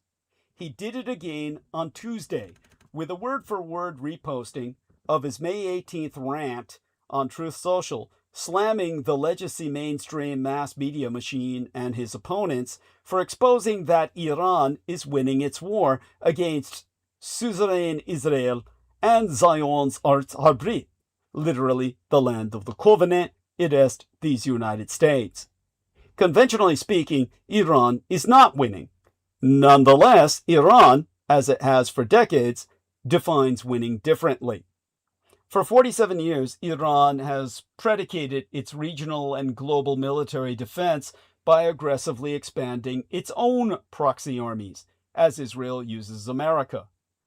In Iran's case, these include Hamas, Hezbollah, the Houthis, and other Shia militias across the Middle East. These are designed to push the front lines of any future war with Israel and its Zionist American empire away from Iran itself. However, their primary purpose was always to protect the development of Iran's nuclear weapons program, including its production of IRBM, intermediate-range ballistic missiles, and its pursuit of ICBM, intercontinental ballistic missiles. Now, under immense economic and political pressure at home, Trump is in danger of fleeing without resolving Iran's nuclear Armageddon in the making. Yes, he keeps denying that is the case, as when he said on Memorial Day that Iran will never have a nuclear weapon. But his negotiating tactics are beginning to suggest otherwise.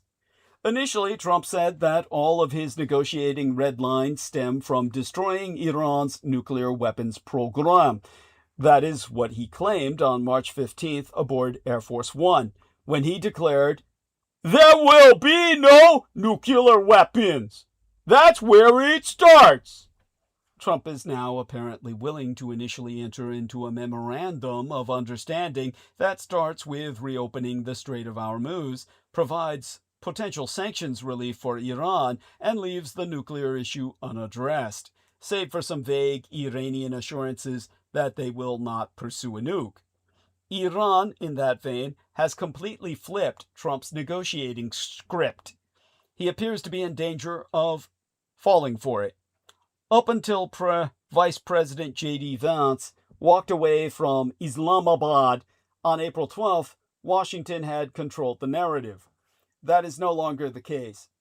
Iran, in the aftermath of Trump's latest offer, is defining the narrative, at least within the media ecosphere.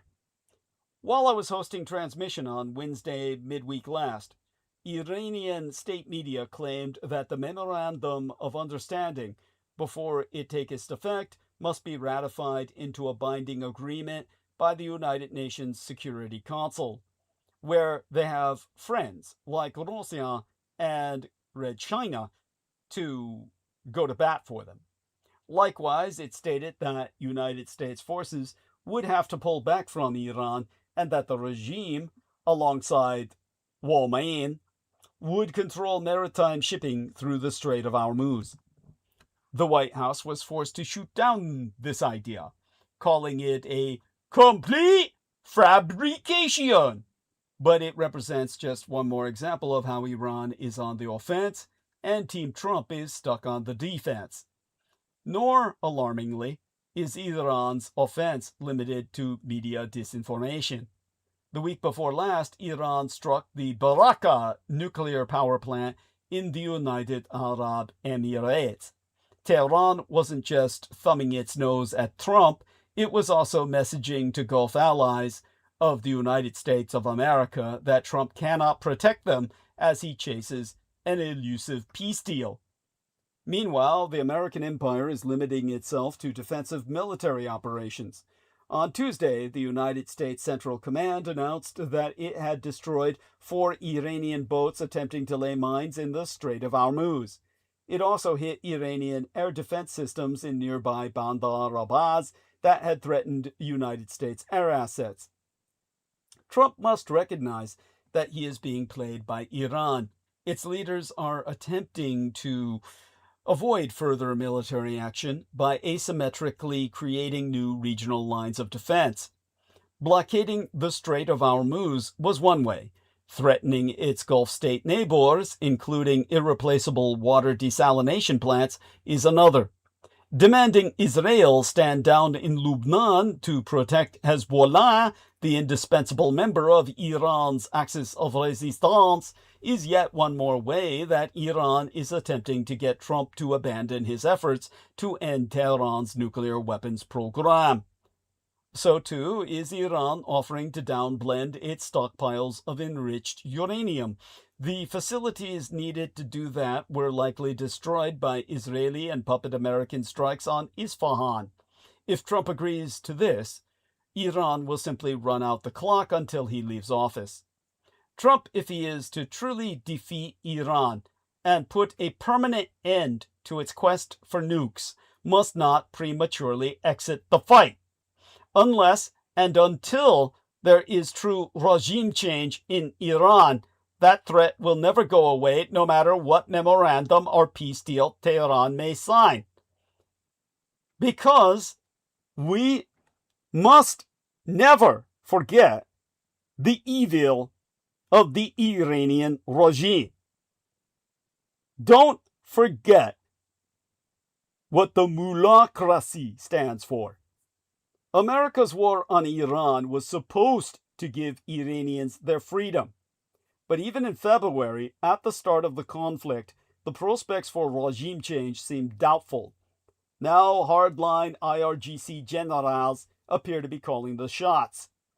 They've abused the war as a pretext to go after opponents and increase the Islamic Republic's repression to horrific new levels. More than 6,000 people, including protesters, journalists, lawyers, human rights defenders, dissidents, and members of ethnic and religious minorities, have been detained under the guise of national security. Many are executed after being dragged through kangaroo courts. As the world focuses on the dithering and blunders in Washington, the horrors being visited on the long-suffering Iranian people are never even mentioned. Amnesty International has noted, to maintain their grip on power, the authorities have unleashed an all-out assault on the people in Iran. An internet shutdown lasting 88 days. Partial online access, being only restored on May 26th, prevented reporting of human rights violations and allowed the authorities to act with even greater impunity. It's important to put names to the endless statistics. One such is the 17-year-old Mateen Mohammadi, who is awaiting execution in a Tehran jail, along with 12 other teenage boys. All three had confessions beaten out of them in a torture cell, according to human rights activists, after rigged charges in relation to the deaths of pro-government paramilitaries that had attempted to rape them all. With its limitless capacity and sheer appetite for cruelty, the Iranian regime enjoys mock executions before the real thing. Thousands of civilians have suffered such a fate. In other words, they really do die more than once. They die once inside at the practice execution, and then again for real. Lucky if they've only been practice executed once. To add to Iranians' misery, the internet shutdown has devastated the already crippled economy, wrecking small businesses and wiping out income for millions of people who are dependent on digital connectivity. In the West, we're understandably fearful of the economic damage the war has done, or will do, when the oil shock really kicks in the coming weeks or months. But justifiable scorn for the Trump maladministration's botched attempt at regime change seems to be drowning out any objective criticism for the thugs and criminals running Iran. The scowling regime apologist, Sayyid Mohammed Mehrdadi, a professor at the University of Tehran, is a frequent guest on The News in the West. He's usually given an easy time by interviewers who are attuned only to the failings of Trump and his cabinet cronies, and not the crimes of Iran's killers and torturers. On YouTube, MｈΜģDy's truculent attacks on these United States and the United Kingdom are celebrated as acts of resistance against Western imperialists, whilst his contemptuous denial of the horrors of the regime he supports go entirely unchallenged. When the current conflict started, many Iranians celebrated the death of the Ayatollah Khamenei. Who could blame them?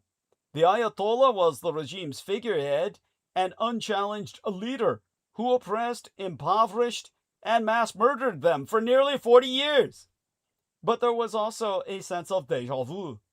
The American empire had launched another attempt at regime change without being able to even articulate what would happen next, let alone explain how they would achieve it. Iranians rose up in 1999, 2009, and 2019, to no avail. In 2022, furious nationwide protests exploded after the killing of a 22-year-old Kurdish Iranian woman, Mahsa Amini, by morality police. No morality from those police, I assure you. Some predicted this would finally mark the beginning of the end of the regime. It did not. The result then, and the upshot after more nationwide protests earlier this year, were depressingly familiar. Militias and IRGC troops pumping bullets into protesters at point-blank range. Iran's torture chambers and grimy police cells dripping with the blood of brave young women in particular, and young men only secondarily, who simply want a better future. Trump and Netanyahu cynically told them to rise up in January with promises of support.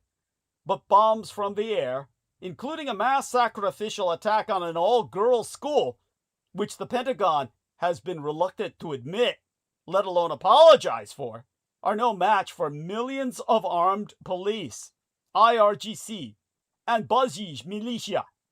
Iranians lack even a strong political or social movement around which to coalesce. Great Britain and these United States owe a debt to the people of Iran. British Petroleum, formerly the Anglo-Iranian Oil Company, and the CIA were behind the overthrow in 1953 of the last democratically elected Iranian leader, the reforming Prime Minister Mohammad Mossadegh. This coup d'etat paved the way for the decadent rule of the Shah, and ultimately the violent uprising that gave us the current Islamist regime, which has oppressed Iranians and fomented violence across the Middle East ever since. The West should pay greater attention, however, to informed Iranian voices, and, of course, the monarchy in exile, rather than gung-ho figures in the Pentagon.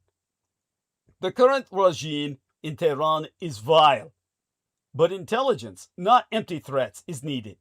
Arash Azizi, the Iranian academic and long-term opponent of the regime in Tehran, made the point recently that Tehran has been sanctioned harder and harder for over 40 years and it's simply not worked. The West should play the longer game and use the carrot as well as the stick.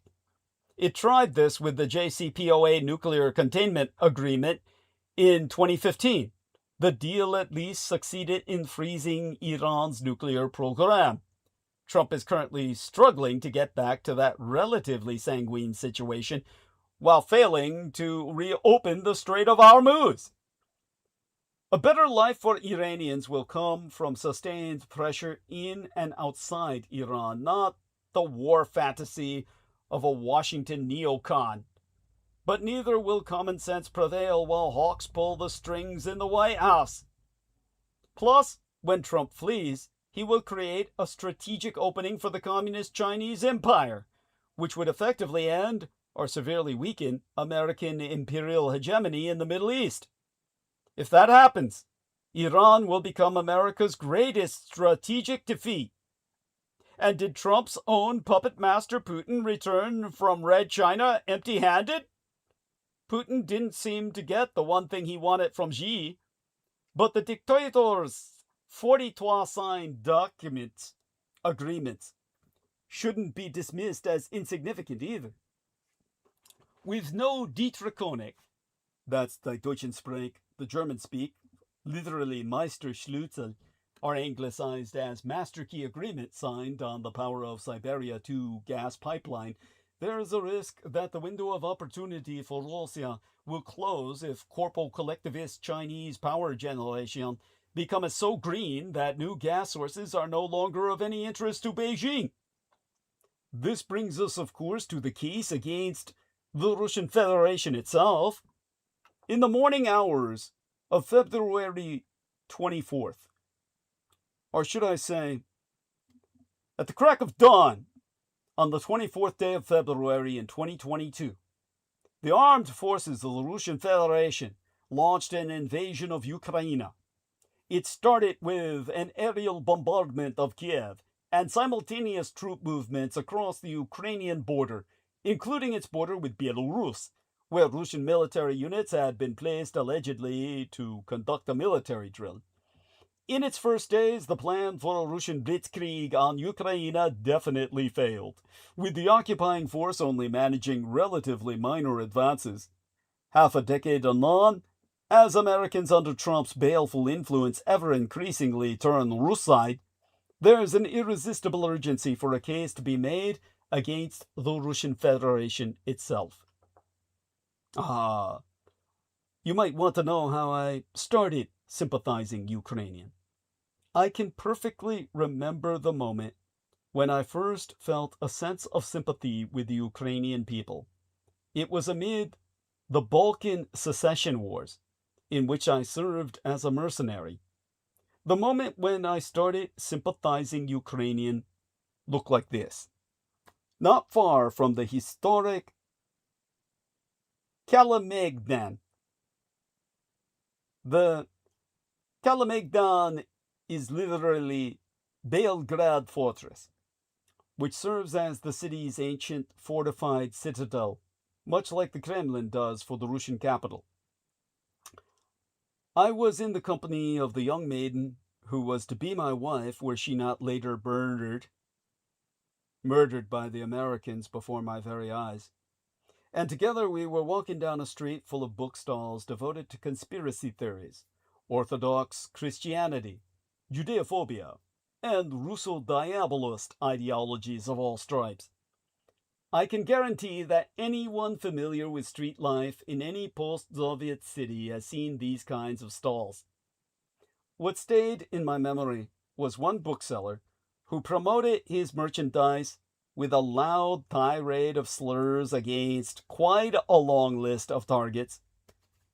Germans, Jews, Westerners, fascists, liberals, punks, foreigners, homosexuals, and, to my complete surprise back then, Ukrainians.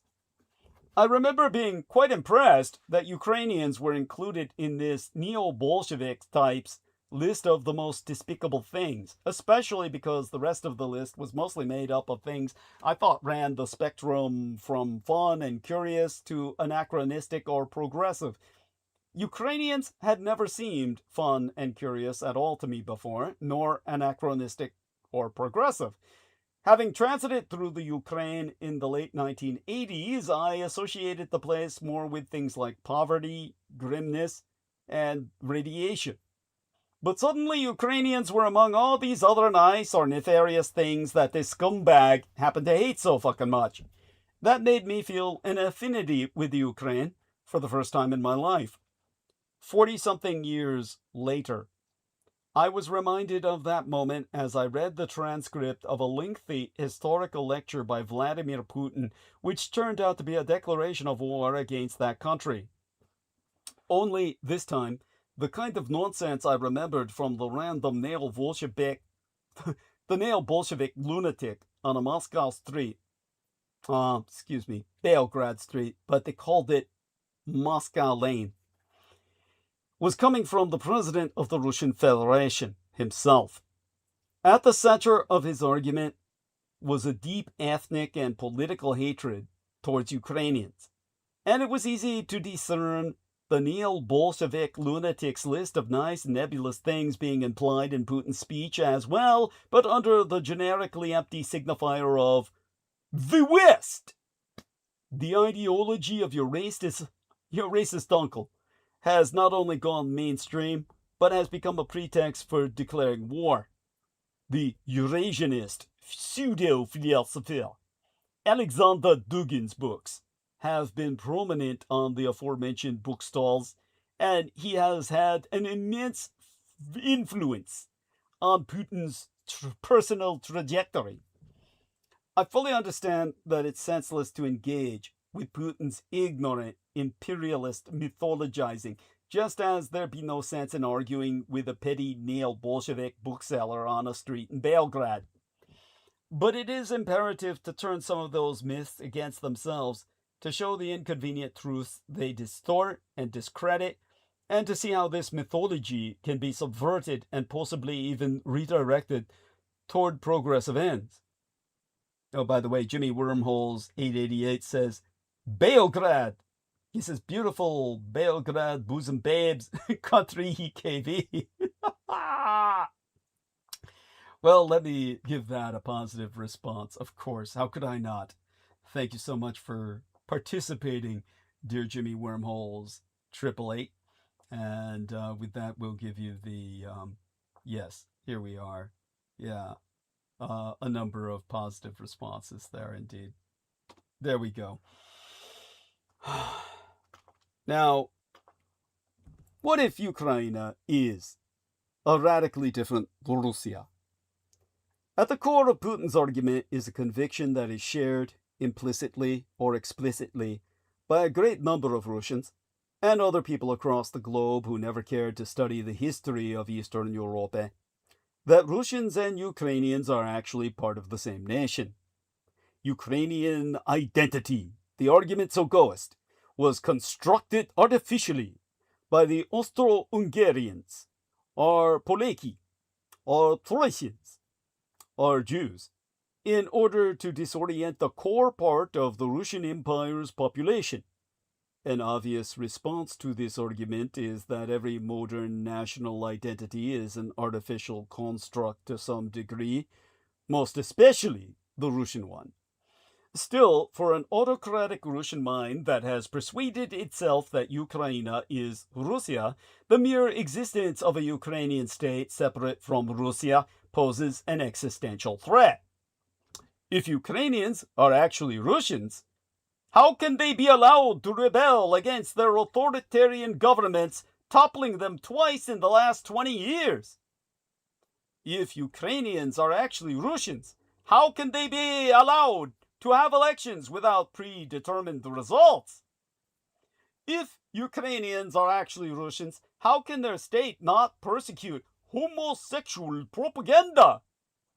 If all these things are possible in Ukraine, for an autocratic Russian mind, this automatically means they're possible in Russia, which means they must be prevented at any cost. The truth being that all of these Ukrainian things are actually possible in Russia because, after centuries of shared colonial history, Russians have become a little bit Ukrainian. What Putin calls the historical unity of both nations refers to centuries of imperial domination by the Russian Empire, which did actually also make millions of Ukrainians a little bit Russian. Well, most Ukrainians know Russian, in addition to their own language. They share with Russians a history of serfdom, a form of de facto slavery in the Russian Empire, worker movements, revolution, industrialization, and war. Generations of their families have mixed with each other. But any relationship between metropole and colony, like any master-slave relationship, is dialectical and reciprocal. By absorbing the colony politically and culturally, the metropole subjects itself to a creeping takeover from within by the very alien forces it incorporated. By colonizing the Ukraine, the Russian metropole had unwittingly swallowed a political culture based on horizontal forms of democracy, even if they seem most brutal, like the Cossacks' consuls, the anarchist armies of Nestor Machno, or the Maidan uprisings. And this alien presence will disintegrate the metropole from within. In a way, the Putinista fear of a Russian Maidan uprising in Moscow is totally justified.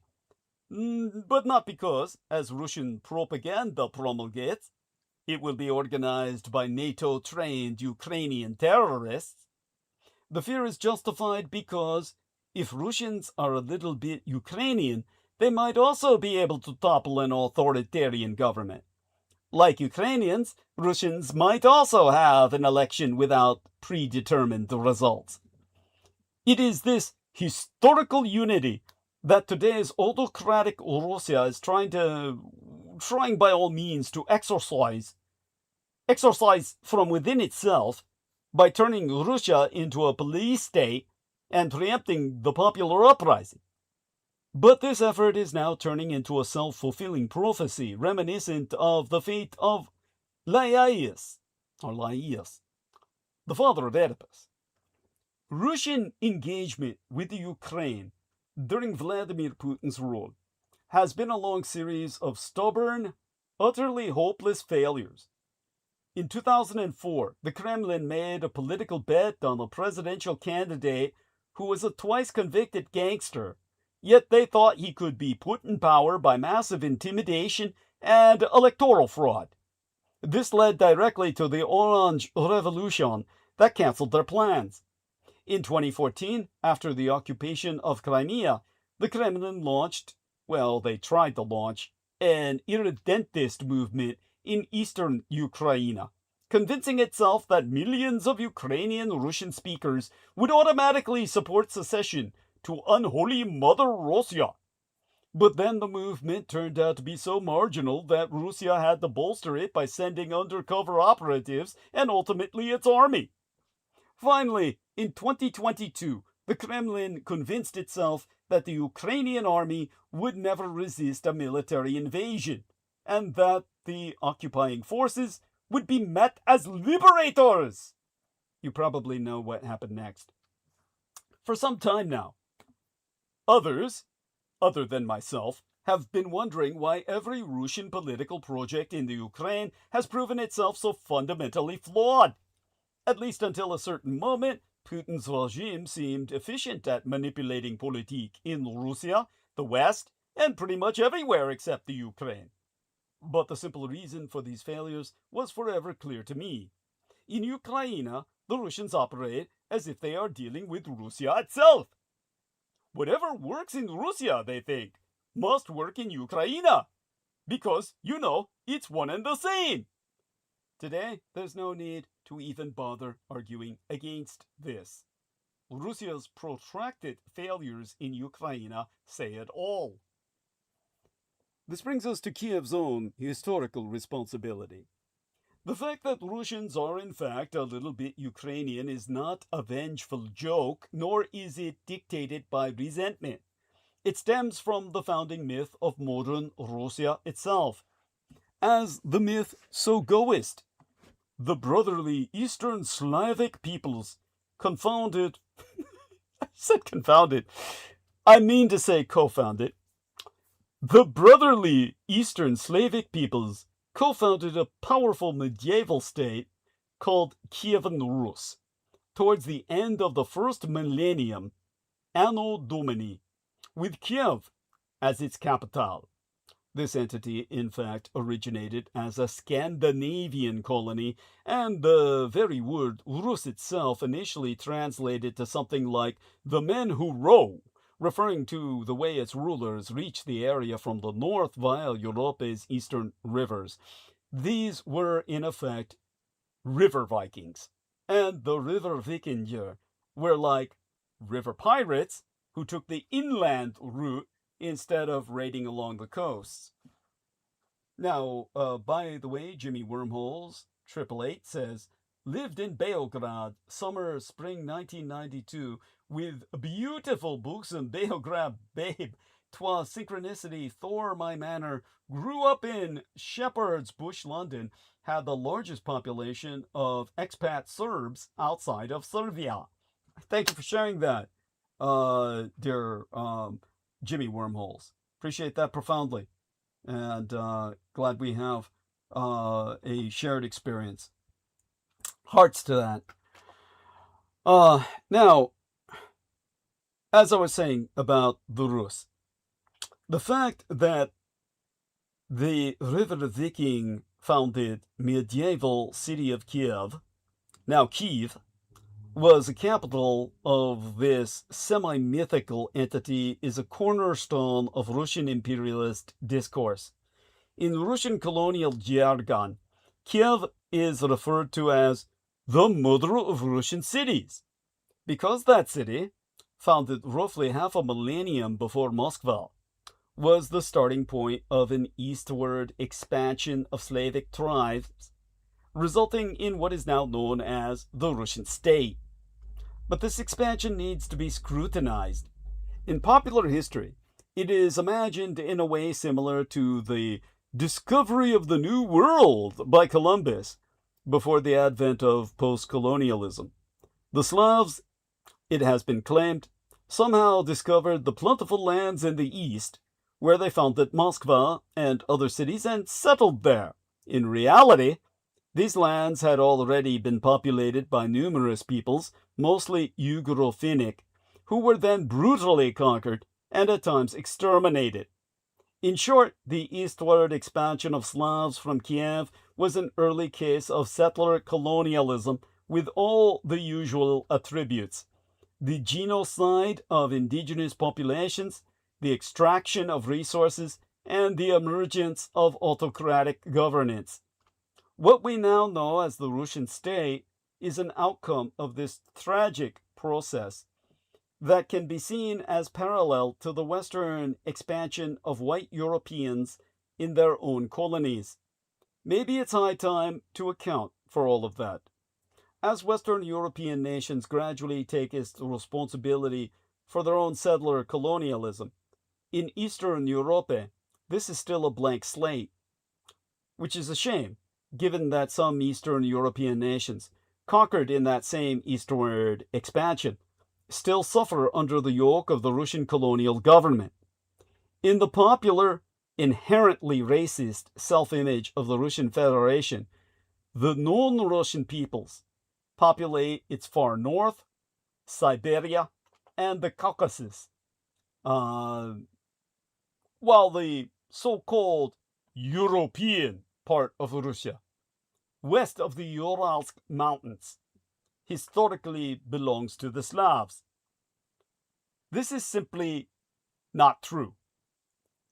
Ugro-Finnic peoples, like Mordvins, Karelians, Udmurts, Mari, and Komi, are indigenous in areas that are just a stone's throw from Moscow or St. Petersburg. And Komi are indigenous in areas, well, they're right outside of Moscow. Whereas Tatars, as in Tartaria, the Tartarasians, Chuvashis, Bashkirs, and many other Turkic peoples populate the regions that make up large swaths of the allegedly European, Slavic, white part of Russia otherwise. The decolonial discourse that has been only nascent in the Russian Federation may yet have an opportunity to gain ground at an unprecedented pace if successfully coupled with an anti-war movement. But trying to occupy, with brutal military force, its imagined imperial heartland, the Russian Federation initiated a destructive process that will yet lead to the gradual loss of many more regions and peoples still subjected to its colonial rule. Of course, Ukrainians will fight against Russian imperialist frenzy by any means whatsoever. But merely fighting back is not enough. The growing anti-colonial struggle of the indigenous peoples of the Russian Federation must become the focus of the global anti-autocracy movement.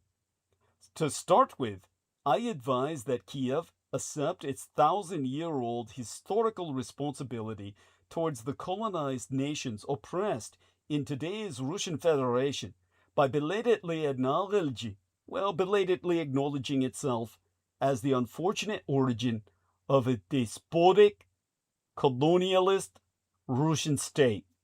A state that oppresses every people with the misfortune of being within its territory, including the Russian people themselves. For the sake of all these peoples, and the rest of all humanity, the Russian state, in its current form, must cease to exist. This, in short, is the universal human case against the Russian Federation. During the Russian dictator Vladimir Putin's visit to Communist China on the Asian mainland last week, a grand total of 42 documents were signed. But the ones Moscow had most hoped for, agreements on the construction of the Power of Siberia 2 gas pipeline and on commercial sales therethrough, were conspicuously absent. By the way, Jimmy Wormholes 888 says, "Good man, Douglas. Keep up the great words of wisdom." Thank you so very much. That's profoundly appreciated. I really am moved. Thank you. Now, as I was saying, the Commu corporate Chinese side has not commented on the issue at all, while Russian officials have made contradictory statements. The Deputy Prime Minister, Alexander Novak, who is responsible for the energy sector, claimed that significant progress had been made on Power of Siberia 2, while Putin's spokesperson, Dmitry Peskov, said that no clear timeline for the project's implementation had yet been agreed. The more documents are signed at summits between Putin and his Commu-Chinese counterpart Xi Jinping, the more obvious it is that no significant breakthroughs have been made. That's not to say that relations between the Russian and Communist Chinese empires are not expanding across the board. Trade between the two empires is ever growing, and Moscow is becoming ever more firmly tied to Beijing. The commu-capitalist Chinese are increasingly able to dictate which projects are of interest to them and which are not, and on what terms the monolithic communist Chinese superstate will participate. The Power of Siberia 2 is a stark illustration. If anyone in Moscow had thought that the Israeli puppet president Donald Trump's war against Iran and the blockade of the Strait of Hormuz had strengthened Russia's position in negotiations with the Communist Chinese Empire of the East, the outcome of Putin's latest visit should dispel those illusions. Trade between the Russian and Communist Chinese empires needs no top-level agreements to keep it growing, as the two polities have complementary economies. The formula boiling down to Russian natural resources in exchange for Commu-Chinese machinery. Western sanctions have cleared the way to the Russian market for state-sponsored Commu-Chinese companies and forced Russian raw materials exporters to focus on market socialist model China and agree to discounts.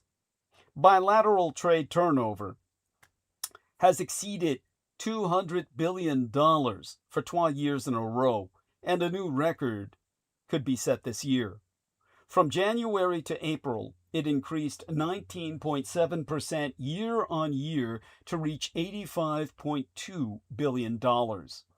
Not only did Russian exports increase by 17% to 47.4 billion United States dollars due to rising oil prices, imports also grew by 23.1% to $37.8 billion. Given that, as even Putin admitted, the Russian economy had a difficult first quarter, the most logical explanation for this surge in imports is the increase in military manufacturing.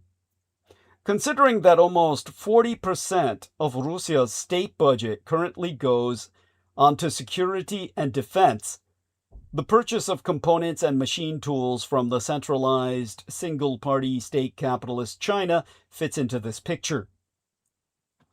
In these circumstances, a major new contract to sell 50 billion cubic meters of gas per year to Zhōngguādālū, mainland China, via the Power of Siberia 2 pipeline would be a boon, even though the pipeline would take another 4 to 5 years to build. But no contract has materialized. The Power of Siberia 2 saga has been dragging on for over 20 years now.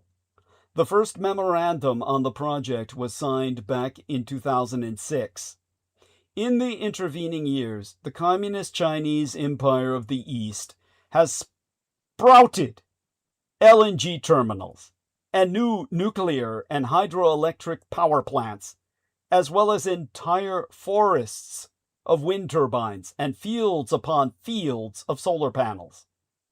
Nevertheless, amid the blockade of the Strait of Hormuz, it might seem that another land route for the supply of cheap Russian gas should be very welcome, especially given the rise in Zhōngguādālū-ren, or mainland Chinese energy consumption, due to the artificial intelligence boom.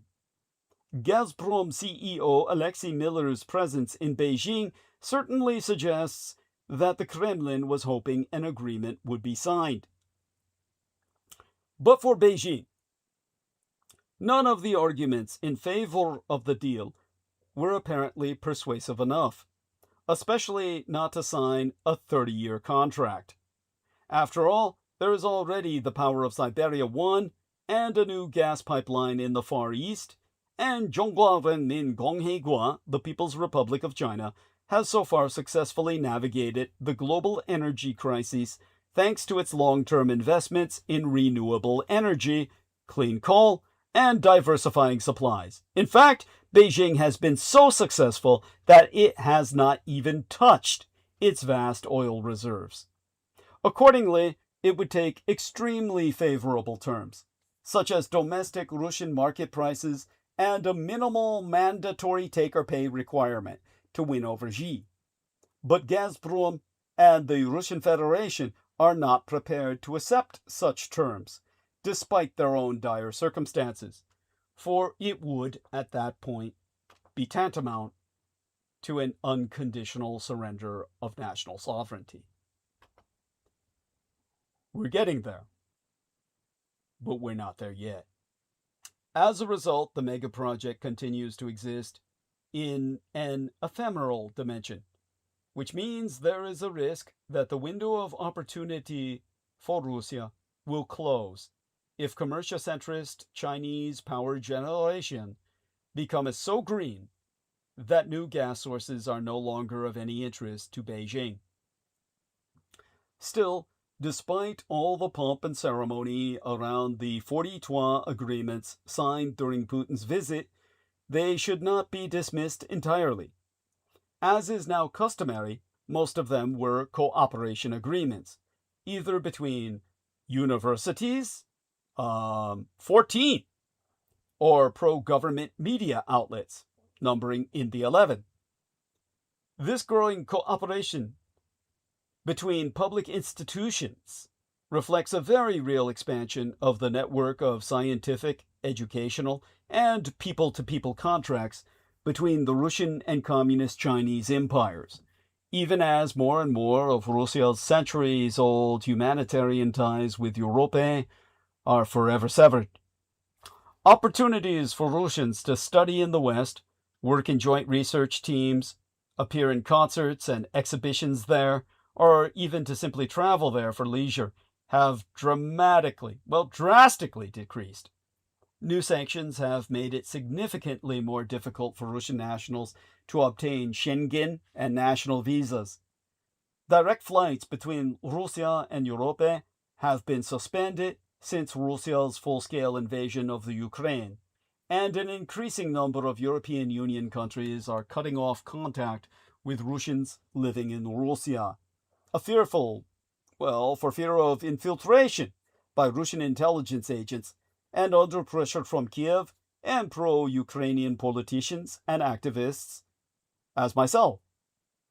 Meanwhile, even before Russia's full-scale invasion of the Ukraine, Beijing was trying to make studying in Zhōngguādālū, mainland China, more popular among Russians, co-opt Russian scientists, especially in sensitive fields related to military technology, and promote proletarian Chinese culture.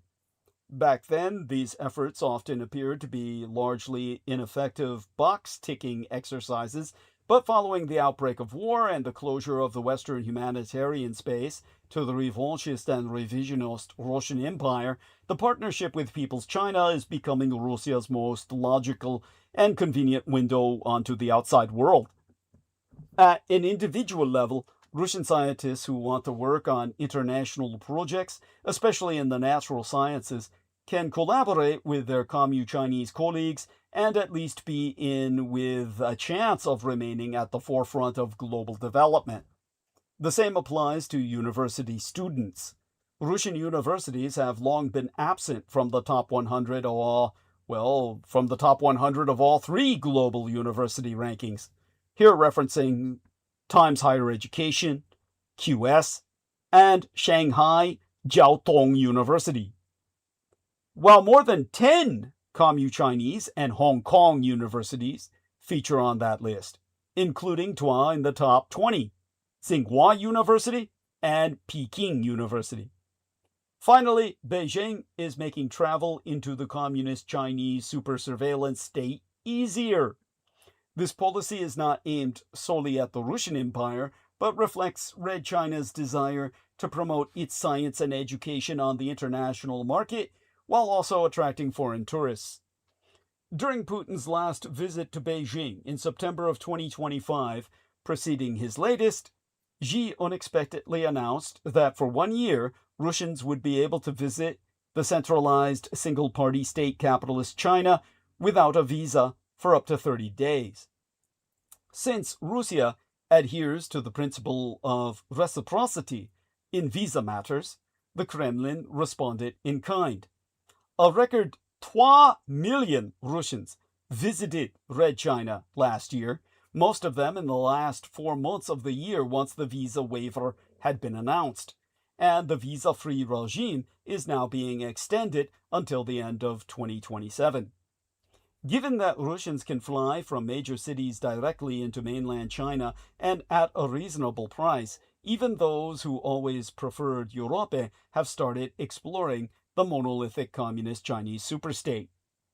There be no reliable data on the impact of these trips, but a small sample of personal experiences and comments on social media suggests that visitors to the communist Chinese super surveillance state see it as a safe, cutting-edge country with state-of-the-art infrastructure. This perception of the communist Chinese empire as a country of the future, a source of modernization, and an example to be emulated is only likely to grow, given how quickly the Russian Empire has begun to fall behind in Die Draconic, that's Die Deutschen Sprech, or the German speak, for literally Meisterschlüssel, anglicized as master key metrics, of progress and the globalization of science and education.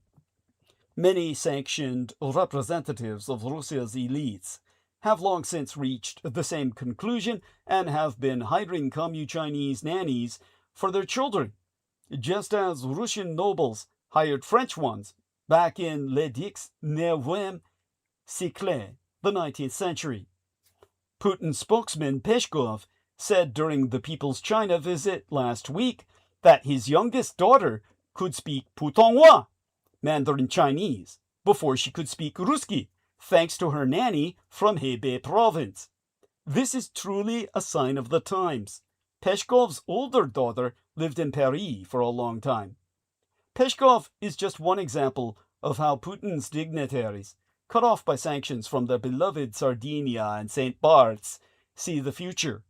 Crucially, the people who will determine Russia's development after Putin are generations of military and security officials aged 30 to 50, many of whom have never been to Europe, earned their stripes in the war against Ukraine, and are increasingly collaborating with their communist Chinese comrades. Now, I must confess, I am so tempted to take a breather, but our numbers are high enough where I feel obligated to continue. How about a vote? Who wants me to keep going and hit midnight? And anyhow, I guess we can go on for a bit. Why not? I mean, after all, you're all so beautiful just for being here. Now, this side of the world, the Sino-Slavic synaxis mutual puppet Trump is corrupt, rapacious, and monomegalomaniacal. But he's just taken it all down to a whole new level of low. Oh, have we got some other comments in our little stream here? There we are. Okay. To continue with my train of thought. Here we are. Yes! Keep going, Douglas. You're on a roll. That's Amor Fati. 8977. Okay. Love you, kind sir. And hugs be unto thee. All right. The U.S. president was already creating a $2 billion slush fund to give compensation to January 6th rioters. And now new rules mean his previous tax returns and those of his sons can never be audited. It's marvelous for him. To the rest of us, it is corruption. If you had to choose one thing that was the perfect emblematic representation of Donald Trump's second midterm, what would it be? What would it be that is uniquely and unmistakably Trump? There's the unfinished White House ballroom. Tempting, but it doesn't quite do it. Other presidents, most notably Harry Truman, have left their mark on the People's House by reshaping it. There was the bust-up in the Oval Office between Trump, Vance, and Zelensky. If we were looking at the ugliest moment, that would probably win out, but was it properly emblematic? I'm not sure it was. There is the appearance of giant banners with Trump's face on them on public buildings in Washington in what appears to be a gaudy homage to the late Vinnie Barbaric's beloved Ceausescu chic. Remember Nicolae Ceausescu of Romania? We could call this Peter Moon's Ceausescu chic. And that does indeed capture the narcissistic nature of this presidency. As you can see, I have been mulling this question and have been struggling for an answer. But this week I have found it. And for this, I have the United States Treasury to thank. The Treasury Secretary, no less, is responsible. To mark the United States' semi-quincentennial birthday, that's 250 years to the undereducated, Scott Bessent is proposing the creation, for the first time, of a $250 note with Trump's face on it. Of course the White House just fucking loves the idea. Come on, doesn't that have everything? It's the whole shooting match. It perfectly combines all the vital elements. The way this presidency is all money and self-enrichment, the appeal to vanity, the obsequiousness of his cabinet fawning to please, and all the greed. Honestly, it would be enough to make Louis XIV, l'état c'est moi, blush. If it had been a simple single dollar bill, or even a 50, it wouldn't have worked. $250 nails it. The biggest denomination in circulation at present is the $100 bill. So it also qualifies in the superlative category. You can just hear him saying, in his New York Queens rasp, "This is the greatest dollar bill the world has ever seen." As ever with this president, it is easy to play it for laughs, because if you didn't, you might just cry. Look, spoiler alert here. The chances are this won't happen, because federal law prevents any living person from appearing on a banknote, even one as near to a living god as the current president. But that is seriously being... the fact that it is seriously even being mooted tells you so much. I have spraketh before on the extent to which no other president or president's family has monetized the office as much as this one has. Just one recent example. Why did Eric Trump accompany his father on the recent state visit to Communist China on the Asian mainland? Eric runs the Trump Organization, which is hotels and golf courses. Were other United States brands like Hilton, Hyatt, or Marriott invited as part of the business delegation?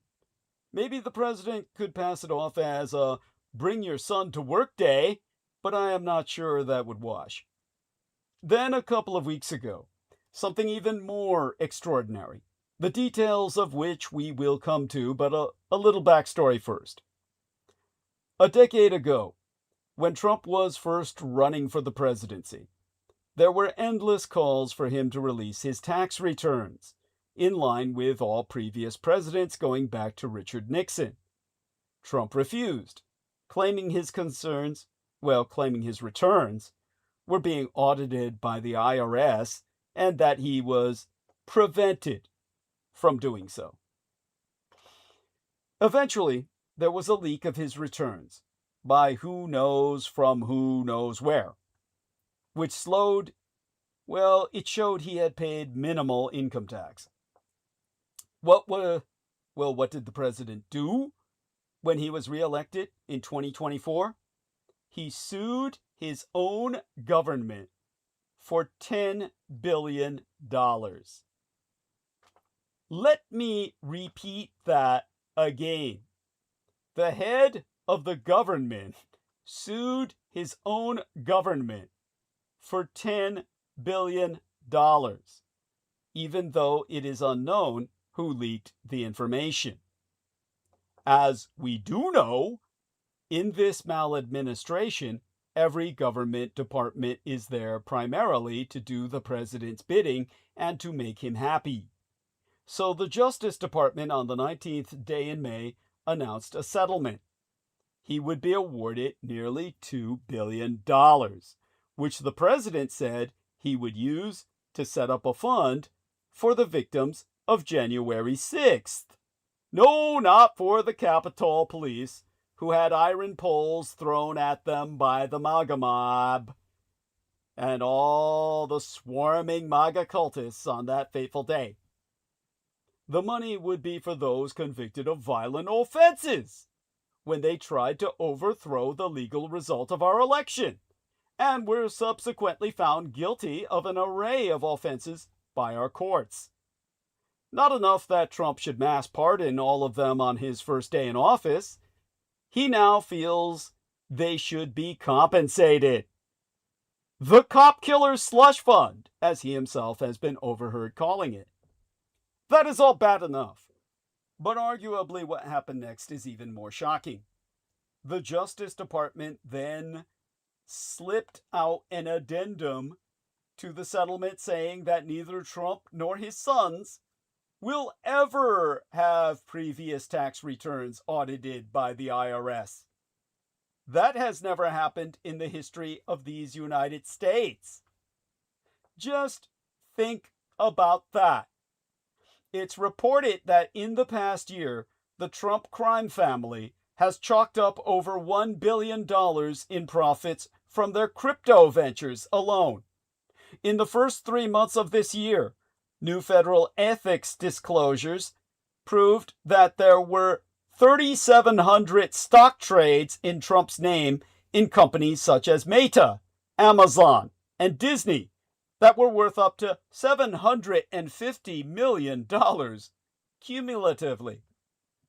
All this is now out of reach of the IRS to ever audit. How marvelous must that be to know that you can write whatever you like on your tax return, safe in the knowledge that the IRS can never do a goddamn thing. There is, of course, another singular word to describe it. Corruption. The Russo collaborationist Red Republican insurgent party's anguished 10-year search for even a single vertebrae of backbone is not exactly confidence-inspiring in this situation. They might well huff and puff, but they'll roll over and spread their ass cheeks for easy access to buttfuckery like they invariably do. And who knows? They might even change the law to allow Trump's fatuous face to beam out from a $250 bill.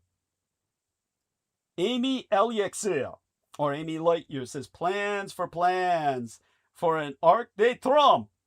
Plan to build a 250-foot tall arch in Washington, D.C. True.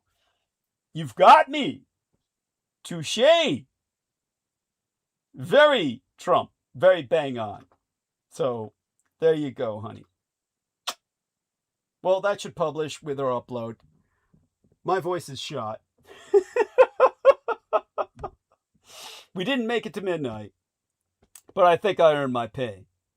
I love you all who are here to support myself. May the goddess bless you and keep you all in good stead. Join us again on Sunday night. Same Dietrich time, same Dietrich channel. The Dietrich being the Teuto-Slavonic for dragon. So join us again, same Dietrich, same dragon time, same dragon channel on Wednesday night midweek for more of the same and a lot that may be different. Heather Manactala says, I love you, Douglas. I love you too, honey. And share my love with Vin Manactala. And with that, we'll see if Aristides is with us. Are you there, my good man? Let's see if Aristides is. Is he? Oh my God! Somewhat here, yeah. Oh, say good morning and say hi to Heather. Yeah. Yeah, say hi to Heather. I'm. Hi, hello. We will see Let me you get that same link. bat time, same bat channel. Oh, that was Vin. That was Vin. Hey, how you doing, Vin? Great. Just got my aquarium done, but I'm wondering if it is too big for a beta fish. Oh, maybe. But Not I a doubt question often asked. Yeah, maybe, but I doubt it. You know, if it's just 35 gallons. Yeah, it's big, and but he'll adapt. He's not going to panic. He's not going to have agoraphobia. Well, he's got a lot of citizens now to patrol. Yes. Who are the other citizens? He has about 30 tetras of various persuasions that seem to be a little unruly. They are violent. They're very peaceful, but they do school in groups. I mean, something that Trump would be scared of.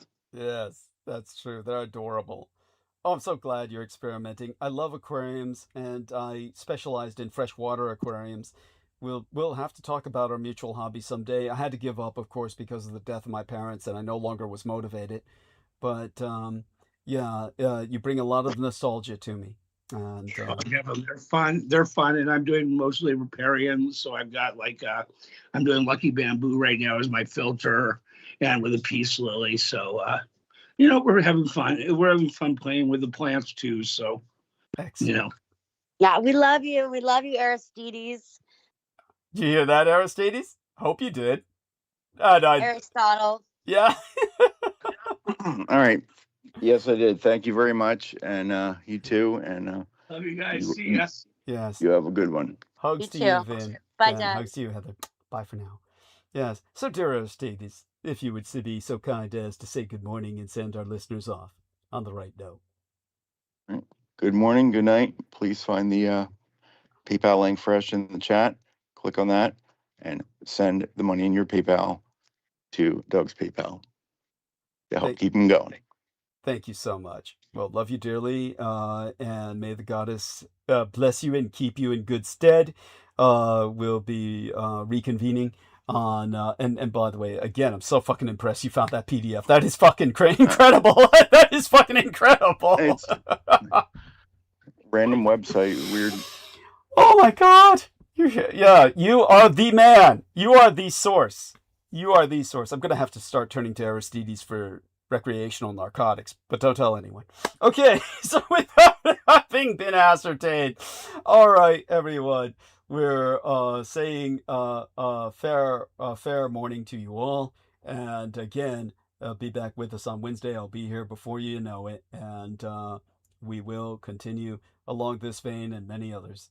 For right now, we're ending stream. Okay, there we go. Triple redundancy process.